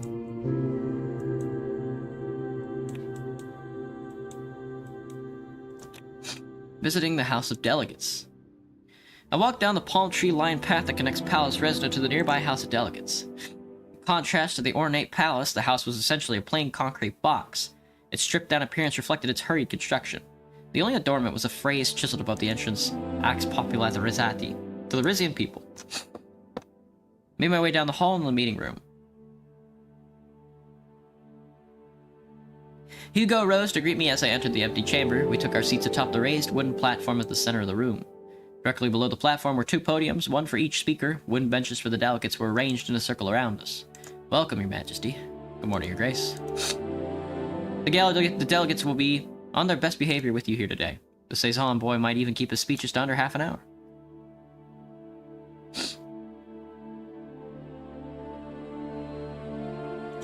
Based on what I saw in Salivus, I doubt it. His speech there seemed to have done a number on your daughter. Rebuilding the relations with House Suzerain is a sound strategy, but we mustn't allow them to get too close to the throne. The clock struck 10 and the delegates filed in. Each wore a satin sash in the traditional color of his or her province, red for Rizia Imperii, blue for Valenquiris, yellow for Cardes Monteclar, and green for Brennus. Next came the speaker, House Leader Daria de Rava, walked out in a well-tailored crimson suit. She had a brisk gait and impeccable posture. The other delegates practically held their breath as they waited for her to take her place. You said she's a loyalist. Quite right. In all the sessions I've attended, she has never made a decision that didn't align with the interests of the noble houses. I noted the approving tone in his voice as he spoke of her. Next came Manus Sezal. Clad in a black suit with a forest green silk tie, he waved to his fellow delegates, then to me. Don't wave back. I didn't move as he took his place. Daria picked up a golden bell and rang it once. Ladies and gentlemen, it's my privilege to call this meeting of the House of Delegates in order. Today we're humbled by the presence of His Majesty King Romus, long may he reign. A few cries of long may he reign echoed among the delegates, particularly those in red and blue sashes. Don't say anything. I'll let her continue. The Rizian People's Party has prepared a proposal that Mr. Suzerain will submit before the delegates and His Majesty. The delegates will vote on whether to accept or reject it, but this is a non-binding recommendation. The ultimate authority rests with the King and the Royal Council. She flipped open a binder. Today's session is regarding the Rizian Workers' Protection Act. Mr. Suzerain, would you like to explain more? Gladly, Madam Speaker. The past few decades have been marked increase in workplace accidents, particularly in the sectors of mining and manufacturing. The experts I've consulted with have pinpointed several factors responsible for the rise, chief among them a shortage of skilled labor and growing pressures from our trading partners. Simply put, our corporations have been cutting corners at the expense of human health and safety. Our industry's continuing reliance on guest workers who are paid and trained less than their native Rizian counterparts is exacerbating the problem. Our cross-industry coalition of employees and guest workers was barely approached the Rizian People's Party with a list of requests to convey to our fellow delegates as well as His Majesty. Among these are standardized workplace safety protocols, upgraded protective equipment, benefits for those injured on the job, and regular site inspections by state authorities. Hello, Bryson.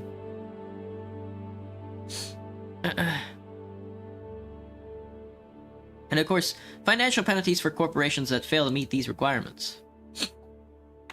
Madam Speaker, Your Majesty, surely you agree on the urgency of this proposition. Rizia's great industries will not flourish as long as the workers are suffering. I looked at Hugo.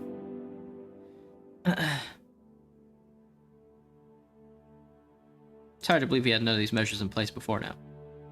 And yet our industries flourish nonetheless. I suddenly realized the hall had gone quiet. Shall I continue?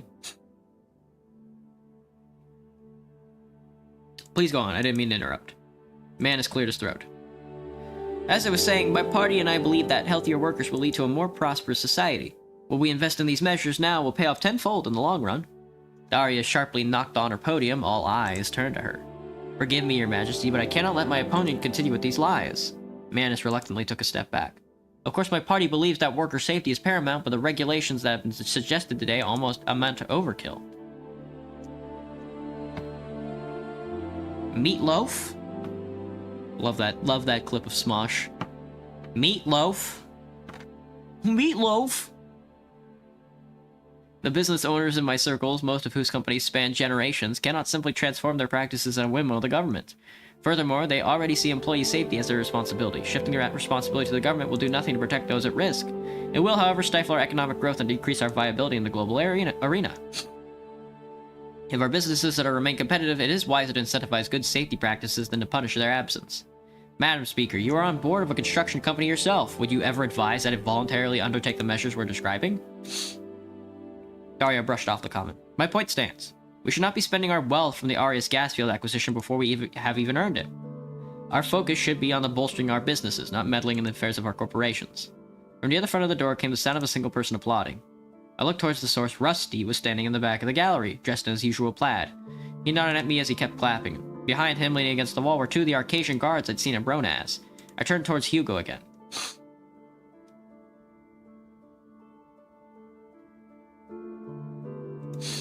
This is going to be a problem. I can't say I'm happy to see Mr. Montaro in these halls, but I presume he is on the side of the RNC.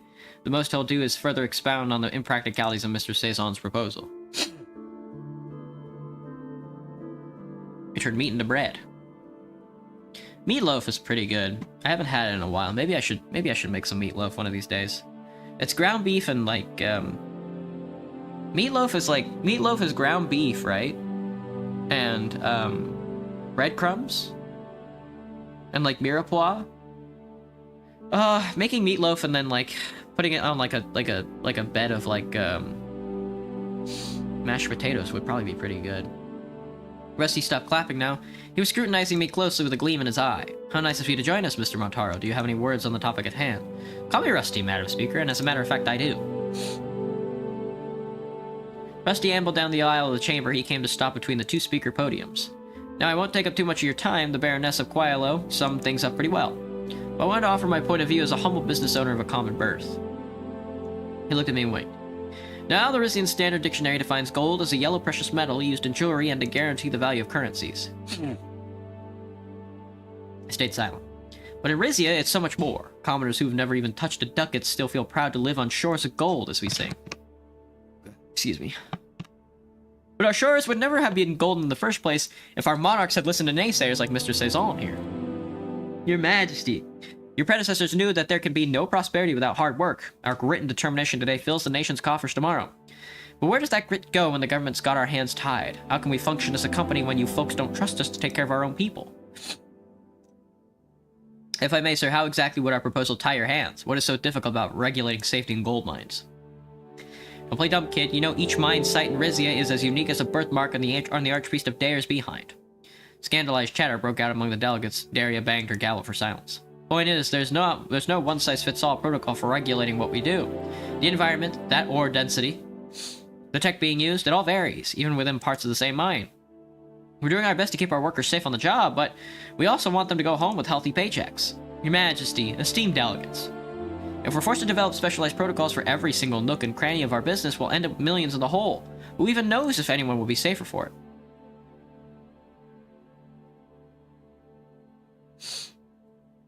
What about the miners who've been speaking out? We can't ignore their complaints.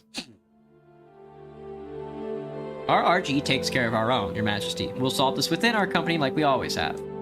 Daria cleared her throat. Mr. Montaro, I assume you are here as a representative of RRG as well as Rizia's business community as a whole. Is it safe to say that your fellow executives share your opinion on the RPP's proposal? Rusty grinned toothily. Well, it's very safe to say that, although it does strike me that your opponent's proposal could be implemented in, say, the construction industry without too much difficulty. Daria's grip on her podium tightened. Rusty stroked his chin thoughtfully. Come to think of it, all presume to speak up for the people in Madam Speaker's high and mighty circles. I'm the only one who cared enough to show up today, right? So here's another thought. You regulate Rizian industry however you want, but maybe, just maybe, you think about making an exception for old Rusty. He winked at me again. Manish drew a hand across his brow. Our proposal as it stands does not allow for exceptions. The king may alter it as he sees fit, but the RPP refuses to do so.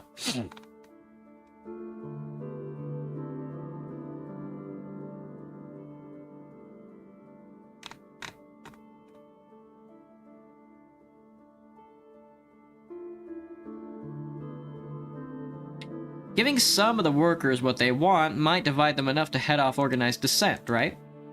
Daria frowned.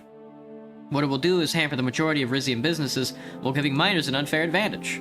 Rizia's other major corporations, run by families with much longer and illustrious histories than that of Mr. Montaro here, should not be punished simply because they do not happen to produce gold. Heard whispers of agreement from several other RNC members. That you would refer to these perfectly reasonable suggestions as punishment is indicative of where your loyalties lie, Madam Speaker. Hugo calmly spoke up. The time for a vote is drawing close. To be clear, Mr. Suzerain, you do not wish to amend your proposal to take into account Mr. Montaro's comments? I do not, Your Grace. The king may choose to accept or ignore him at will. Then you have the floor, Madam Speaker. Ever tried yam? Sweet potato ram? Yeah, sweet potatoes are pretty good. The problem with sweet potatoes for me is that they're really oily. Or at least they absorb a lot of oil when you like fry them for like potato fries and stuff like that. But yeah, sweet potato isn't too bad. Thank you, Your Grace. As a reminder to you and His Majesty, this vote serves as to demonstrate the opinion of the Rizian populace and is a non-binding recommendation. All those in favor of the RPP's worker safety protocol, raise your hands. About a quarter of the delegates, mostly those with green sashes, put a hand up in the air.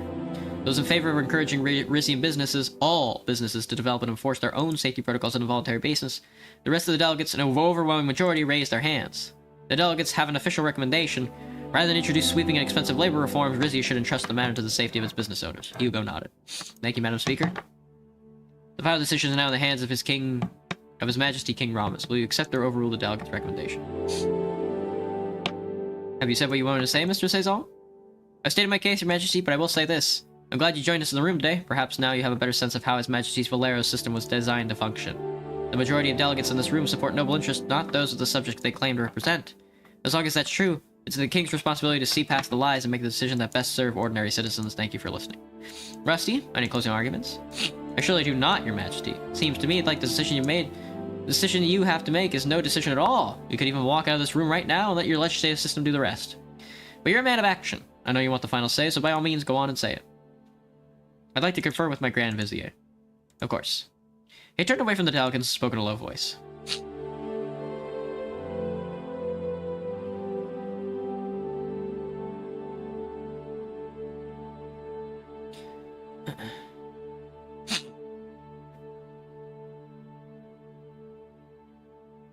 I can't ignore the potential benefits of cooperating with RRG, can I? Mr. Montaro did imply that staying on good terms with this company would earn you the right to buy back the former royal stake. However, if the goal is to diversify our economy away from resources, that 50% barely matters. It's another OEN. Hello, Shoto. Hi. Hello. What is, if I may ask, what is an OEN? Gotcha, banana. Sleep tight, I guess. Oh, you mean another one? Sorry. I'm kind of like out of it right now. However, the goal, yeah, here's what I've decided. Everyone in the room went silent as I waited my next words. The workplace safety proposal from the Rizian People's Party shall not be undertaken. I overrule the recommendation. The safety measures suggested by the RPP will be implemented in all industries with no exceptions. After listening to compelling arguments from both Mr. Suzerain and Mr. Montaro, I hereby order the implementation of the RPP's proposal with the addendum that the remaining industry will be exempt from new regulations. Side with the delegate majority, the workplace safety proposal with the Rizian People's Party shall not be undertaken. Damn straight, Your Majesty. My uncle gave Rusty a withering look. Silence, Mr. Montaro. Do not make His Majesty regret this decision. Madam Speaker, let the record show that the King has aligned with the House majority. Noted, Your Grace.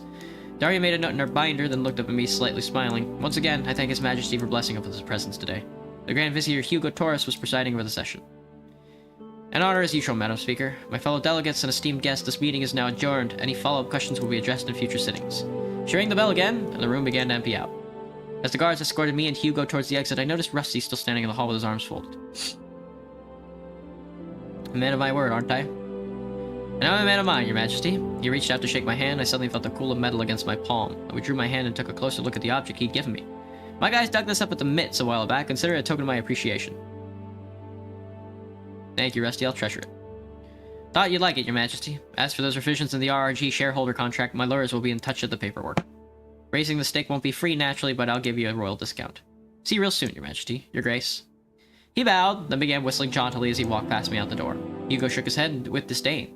You were right to side with the RNC. The more the Rizian royal gold we can snatch back from the man's hands, the better. Still curious how he found out today's session was taking place. It would be most unlike Speaker de Rava to inform him. As we stepped outside the House of Delegates, I saw Manus Sazon waiting to greet us. Just the man I wanted to see. Your Majesty, I cannot thank you enough for attending today's session.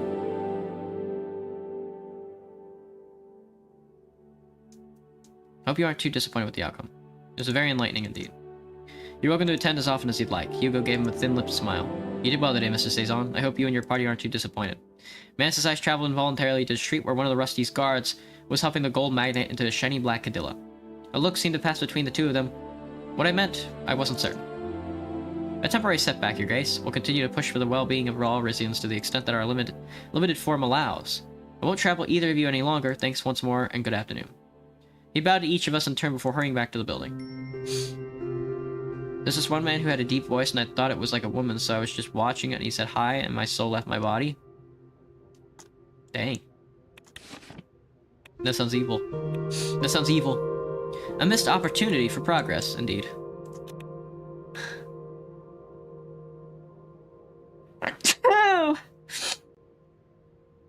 Decide whether to buy an increased stake in Rizian Royal Gold or sell part of it to the government stake.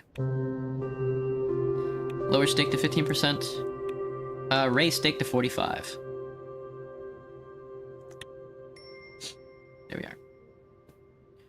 The Republic of Morella has something to say. They are still neutral with us.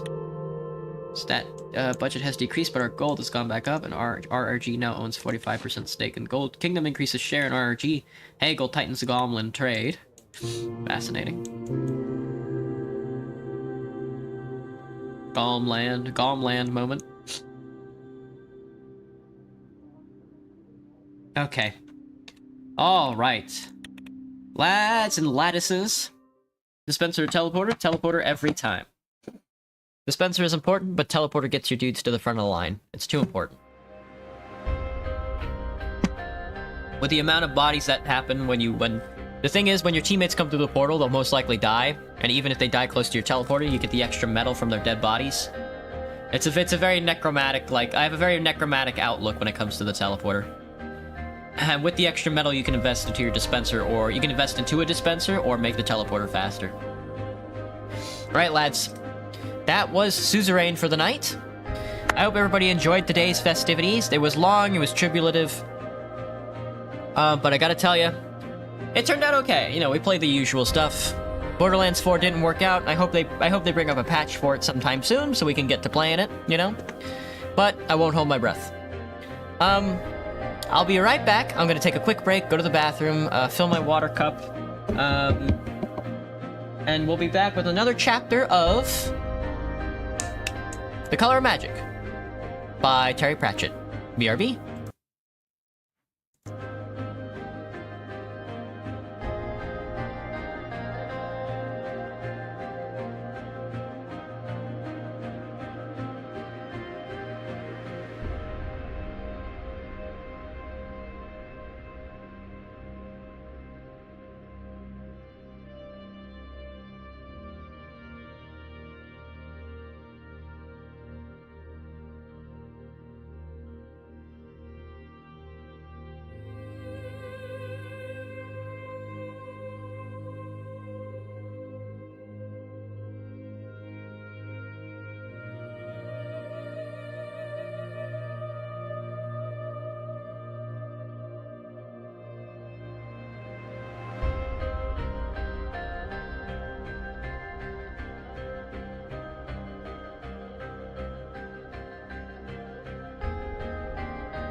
Okie dokers.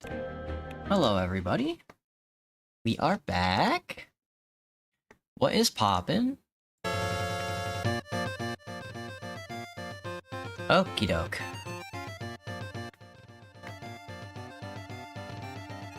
Alrighty, righty, as they say. Alrighty, as they say. Okay. Whew. Holy lads, I...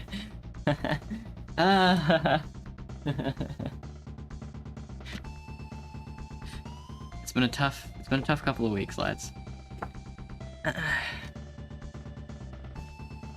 Alright. But we're back again with some Terry Pratchett's The Color of Magic. I'm excited.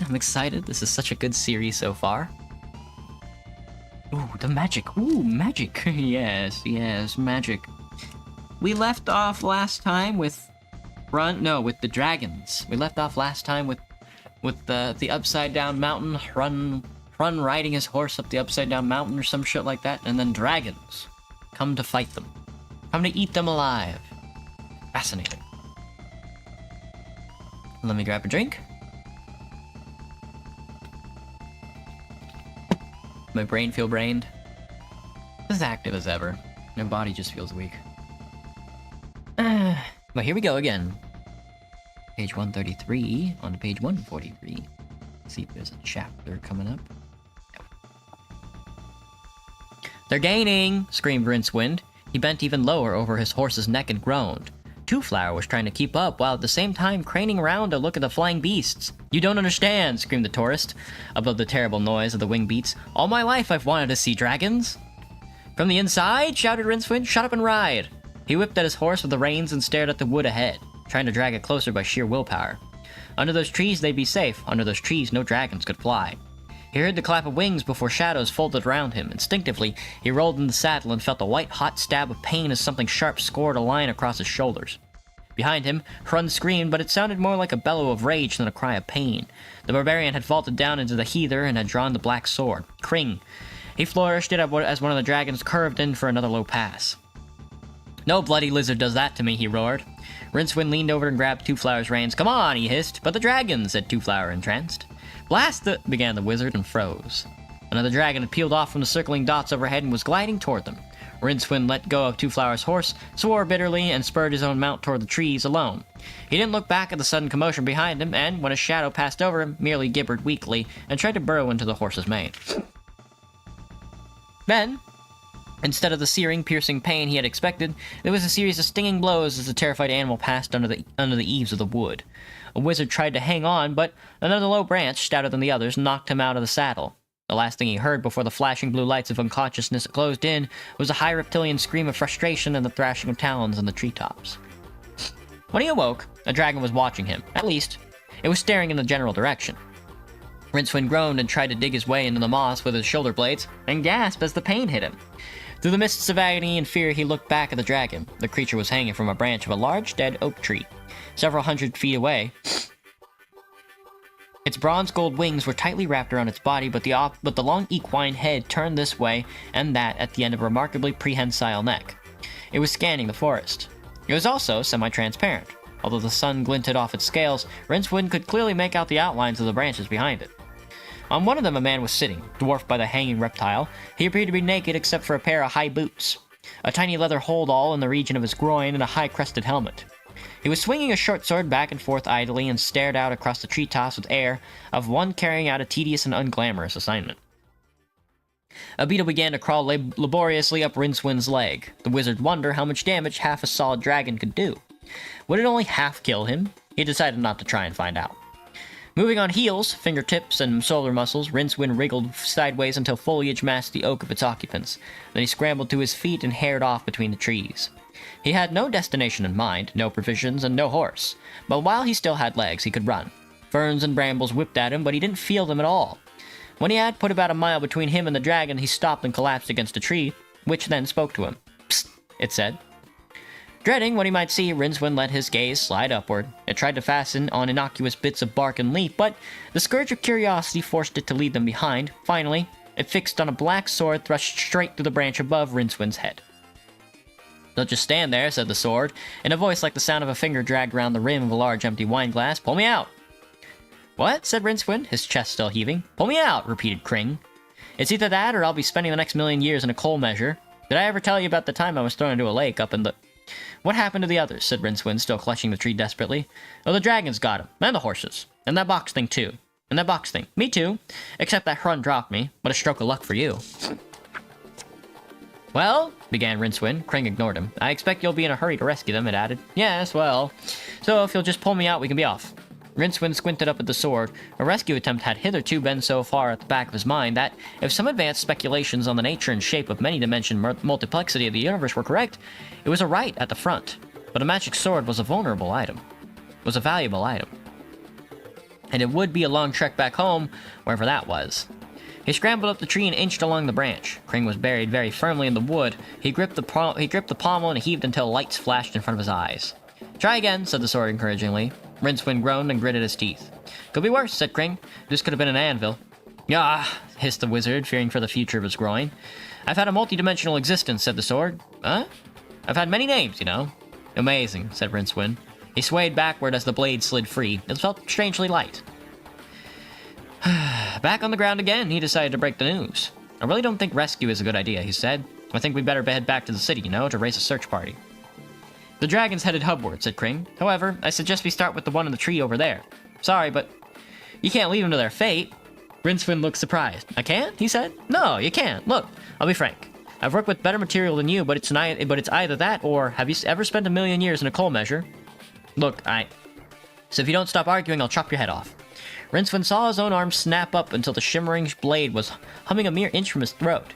He tried to force his fingers to let go, they wouldn't. I don't know how to be a hero, he shouted. I propose to teach you.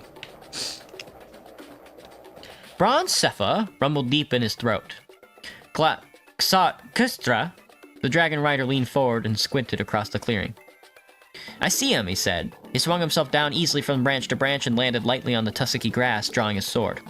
It took a long look at the approaching man, who was obviously not keen on leaving the shelter of the trees. He was armed, but the dragon rider observed with some interest the strange way in which the man held the sword in front of him at arm's length, as though embarrassed to be seen in its company. Xardra hefted his own sword and grinned expansively as the wizard shuffled towards him, then he left. Later, he remembered only 2 things about the fight. He recalled the uncanny way in which the wizard's sword curved up and caught his own blade, with a shock that jerked it out of its grip. The other thing, and it was this, he averred, that led to his downfall was that the wizard was covering his eyes with his one hand. Kisdra jumped back to avoid another thrust and fell full length on the turf. With a snarl, Shepa unfolded its great wings and launched himself from its tree.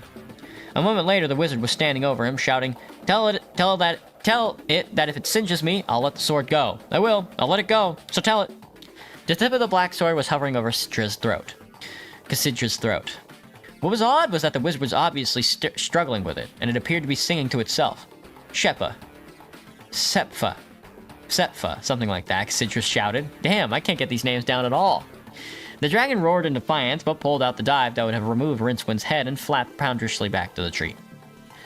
Dog! Screamed Rincewind. Xardra squinted up at him at the length of the sword.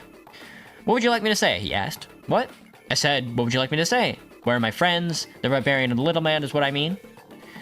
I expect they've been taken back to the Wormburg.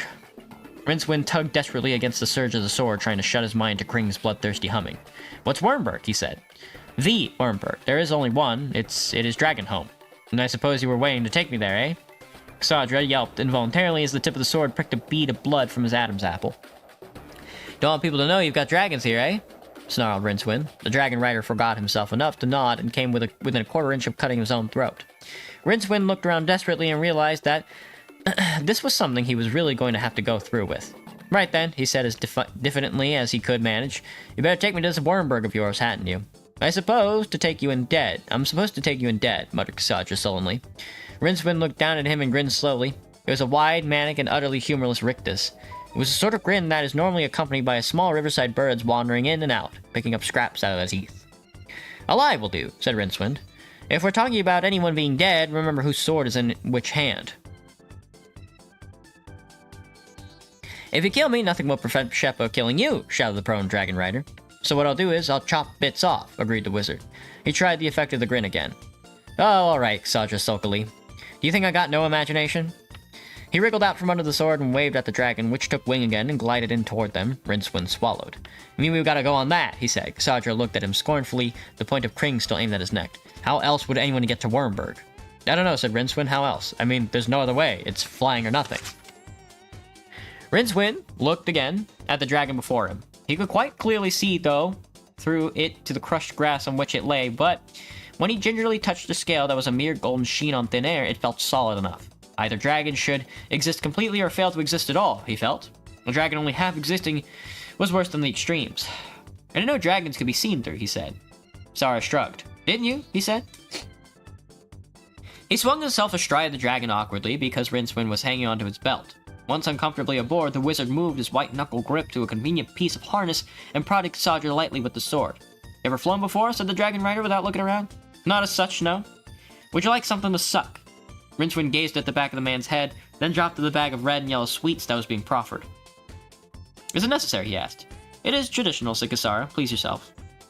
The dragon stood up, lumbered heavily across the meadow, and fluttered into the air. Rincewind occasionally had nightmares about teetering on some intangible but enormously high place, and seeing a blue, distinct, cloud-punctuated landscape reeling away below him. This usually woke him up with his ankles sweating. He would have been even more worried had he known that the nightmare was not, as he thought, just the usual Discworld vertigo. It was a backward memory of an event. It was future so terrifying that it had generated harmonics of fear all the way along his lifeline.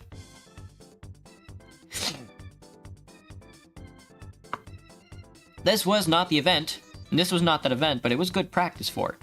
Sheppa clawed its way into the air with a series of vertebrae shattering bounds. At the top of its last leap, the wide wings unfolded with a snap and spread out with a thump which shook the trees. Then the ground was gone, dropping away in a series of gentle jerks. Sheppa was suddenly rising gracefully, the afternoon sunlight gleaming off its wings, and there was still no more than a golden film. Rincewind made the mistake of glancing downward and found himself looking to the dragon, to the treetops below, far below. His stomach shrank at the sight. Closing his eyes wasn't much better because it gave his imagination full rein. He compromised by gazing fixedly into the middle distance where moorland and forest drifted by and could be contemplated almost casually. Wind snatched at him. Sadra half turned and shouted into his ear, "Behold! The Wormberg!" Rincewind turned his head slowly, taking care to keep Kring resting slightly on the dragon's back. His streaming eyes saw the impossibly inverted mountain rearing out of the deep forested valley like a trumpet in the tub of moss. Even at this distance, he could make out the faint ock-green glow in the air that must have indicated a stable magic aura of at least, he gasped, several milliprime? At least. "Oh no," he said. Even looking at the ground was better than that. He averted his eyes quickly and realized that he could now no longer see the ground through the dragon. As they glided around in a wide circle toward the Wormberg, it was definitely taking on a more solid form, as if the creature's body was filling with the gold mist. By the time the Wormberg was in front of them, swinging wildly across the sky, the dragon was as real as a rock. Rincewind thought he could see a faint streak in the air, as if something from the mountain had reached out and touched the beast. He got the strange feeling that the dragon was being made more genuine. Ahead of it, the Wormberg turned from a distant toy to several billion tons of rock poised between heaven and earth. Sorry. Alright, let me grab a drink.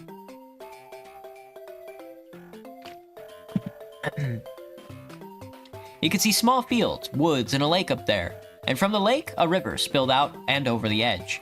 He made the mistake of following the thread of forming water with his eyes and jerked himself back just in time. The flared plateau of the upturned mountain drifted toward them. The dragon didn't even slow. As the mountain loomed over Rincewind like the biggest fly swatter in the universe, he saw a cave mouth. Sheppa skimmed toward it, shoulder muscles pumping. The wizard screamed as the dark spread and enfolded him. There was a brief vision of rock flashing past, blurred by speed, then the dragon was in the open again. It was inside the cave, but bigger than any cave had a right to be. The dragon, gliding across its vast emptiness, was a mere gilded fly in a banquet hall. There were other dragons, gold, silver, black, white, flapping across the sun-shafted air on errands of their own or perched on outcrops of rocks.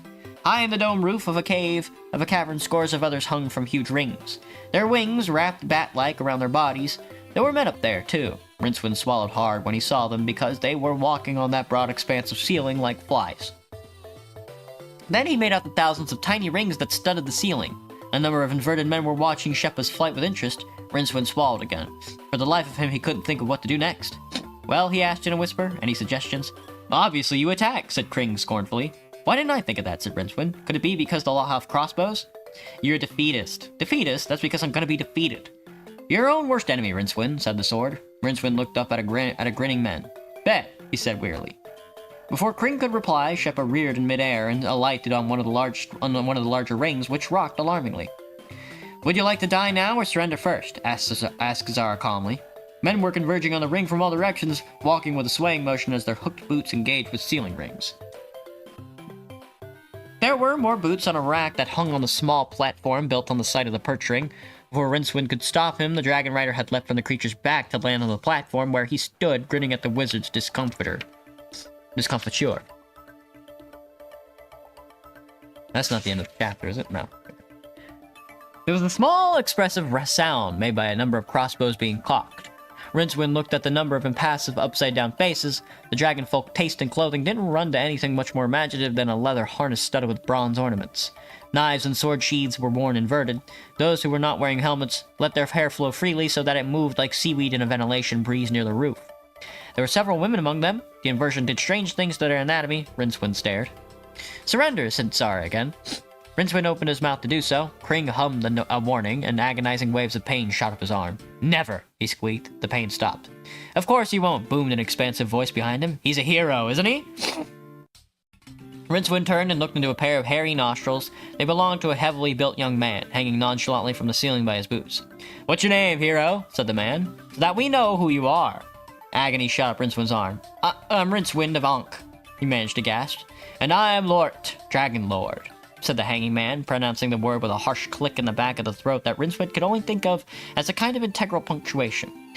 You have come to challenge me in mortal combat. Well, no, I didn't. You are mistaken, Cassandra. Help our hero into a pair of hook boots. I'm sure he's anxious to get started. No, look. I just came here to find my friends. I'm sure there's no... Rincewind began as the dragon rider guided him firmly onto the platform, pushed him into a seat, and proceeded to strap hook boots to his feet. Hurry up, Sara. We mustn't keep our hero from his destiny, said Lort. Look, I expect that my friends are happy enough here, so if you could just, set me down somewhere. You will see your friends soon enough, said the dragon airily. If you are religious, I mean. None who enter the Wormburg ever leave again, except metaphorically, of course. Show him how to reach the rings, Sardra. Look at what you've got me into, Rincewind hissed. Kring vibrated in his hand. Remember that I am a magic sword, it hummed. How can I forget? Climb the ladder and grab a ring, said the dragon rider, then bring your feet up until the hooks catch. He helped the protesting wizard climb until he was hanging upside down, robe tucked into his breeches. Kring dangling from one hand. At this angle, the dragon folk looked reasonably bearable, but the dragons themselves, hanging from their perches, loomed over the scene like immense gargoyles. Their eyes glowed with interest.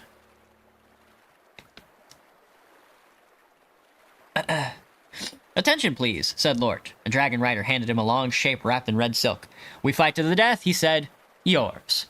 And I suppose I earn my freedom if I win, said Rincewind without much hope. Lort indicated that assembled dragon riders with a tilt of his head. Don't be naive, he said. Rincewind took a deep breath. I suppose I should warn you, he said, his voice hardly quavering at all, that this is a magic sword. Lorette let the red silk wrapping drop away into a gloom and flourished a jet black blade. Runes glowed on its surface. What a coincidence, he said, and lunged. Rincewind went rigid with fright, but his arms swung out as Kring shot forward. The swords met in an explosion of octrine light. Lort swung himself backward, his eyes narrowing. Kring leapt past his guard, and although the Dragon Lord's sword jerked up to deflect most of the force, the result was a thin red line across its master's torso.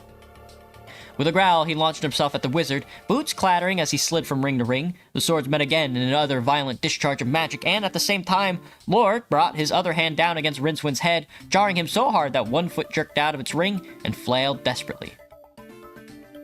Very funny. But we're gonna have to pause the fight there.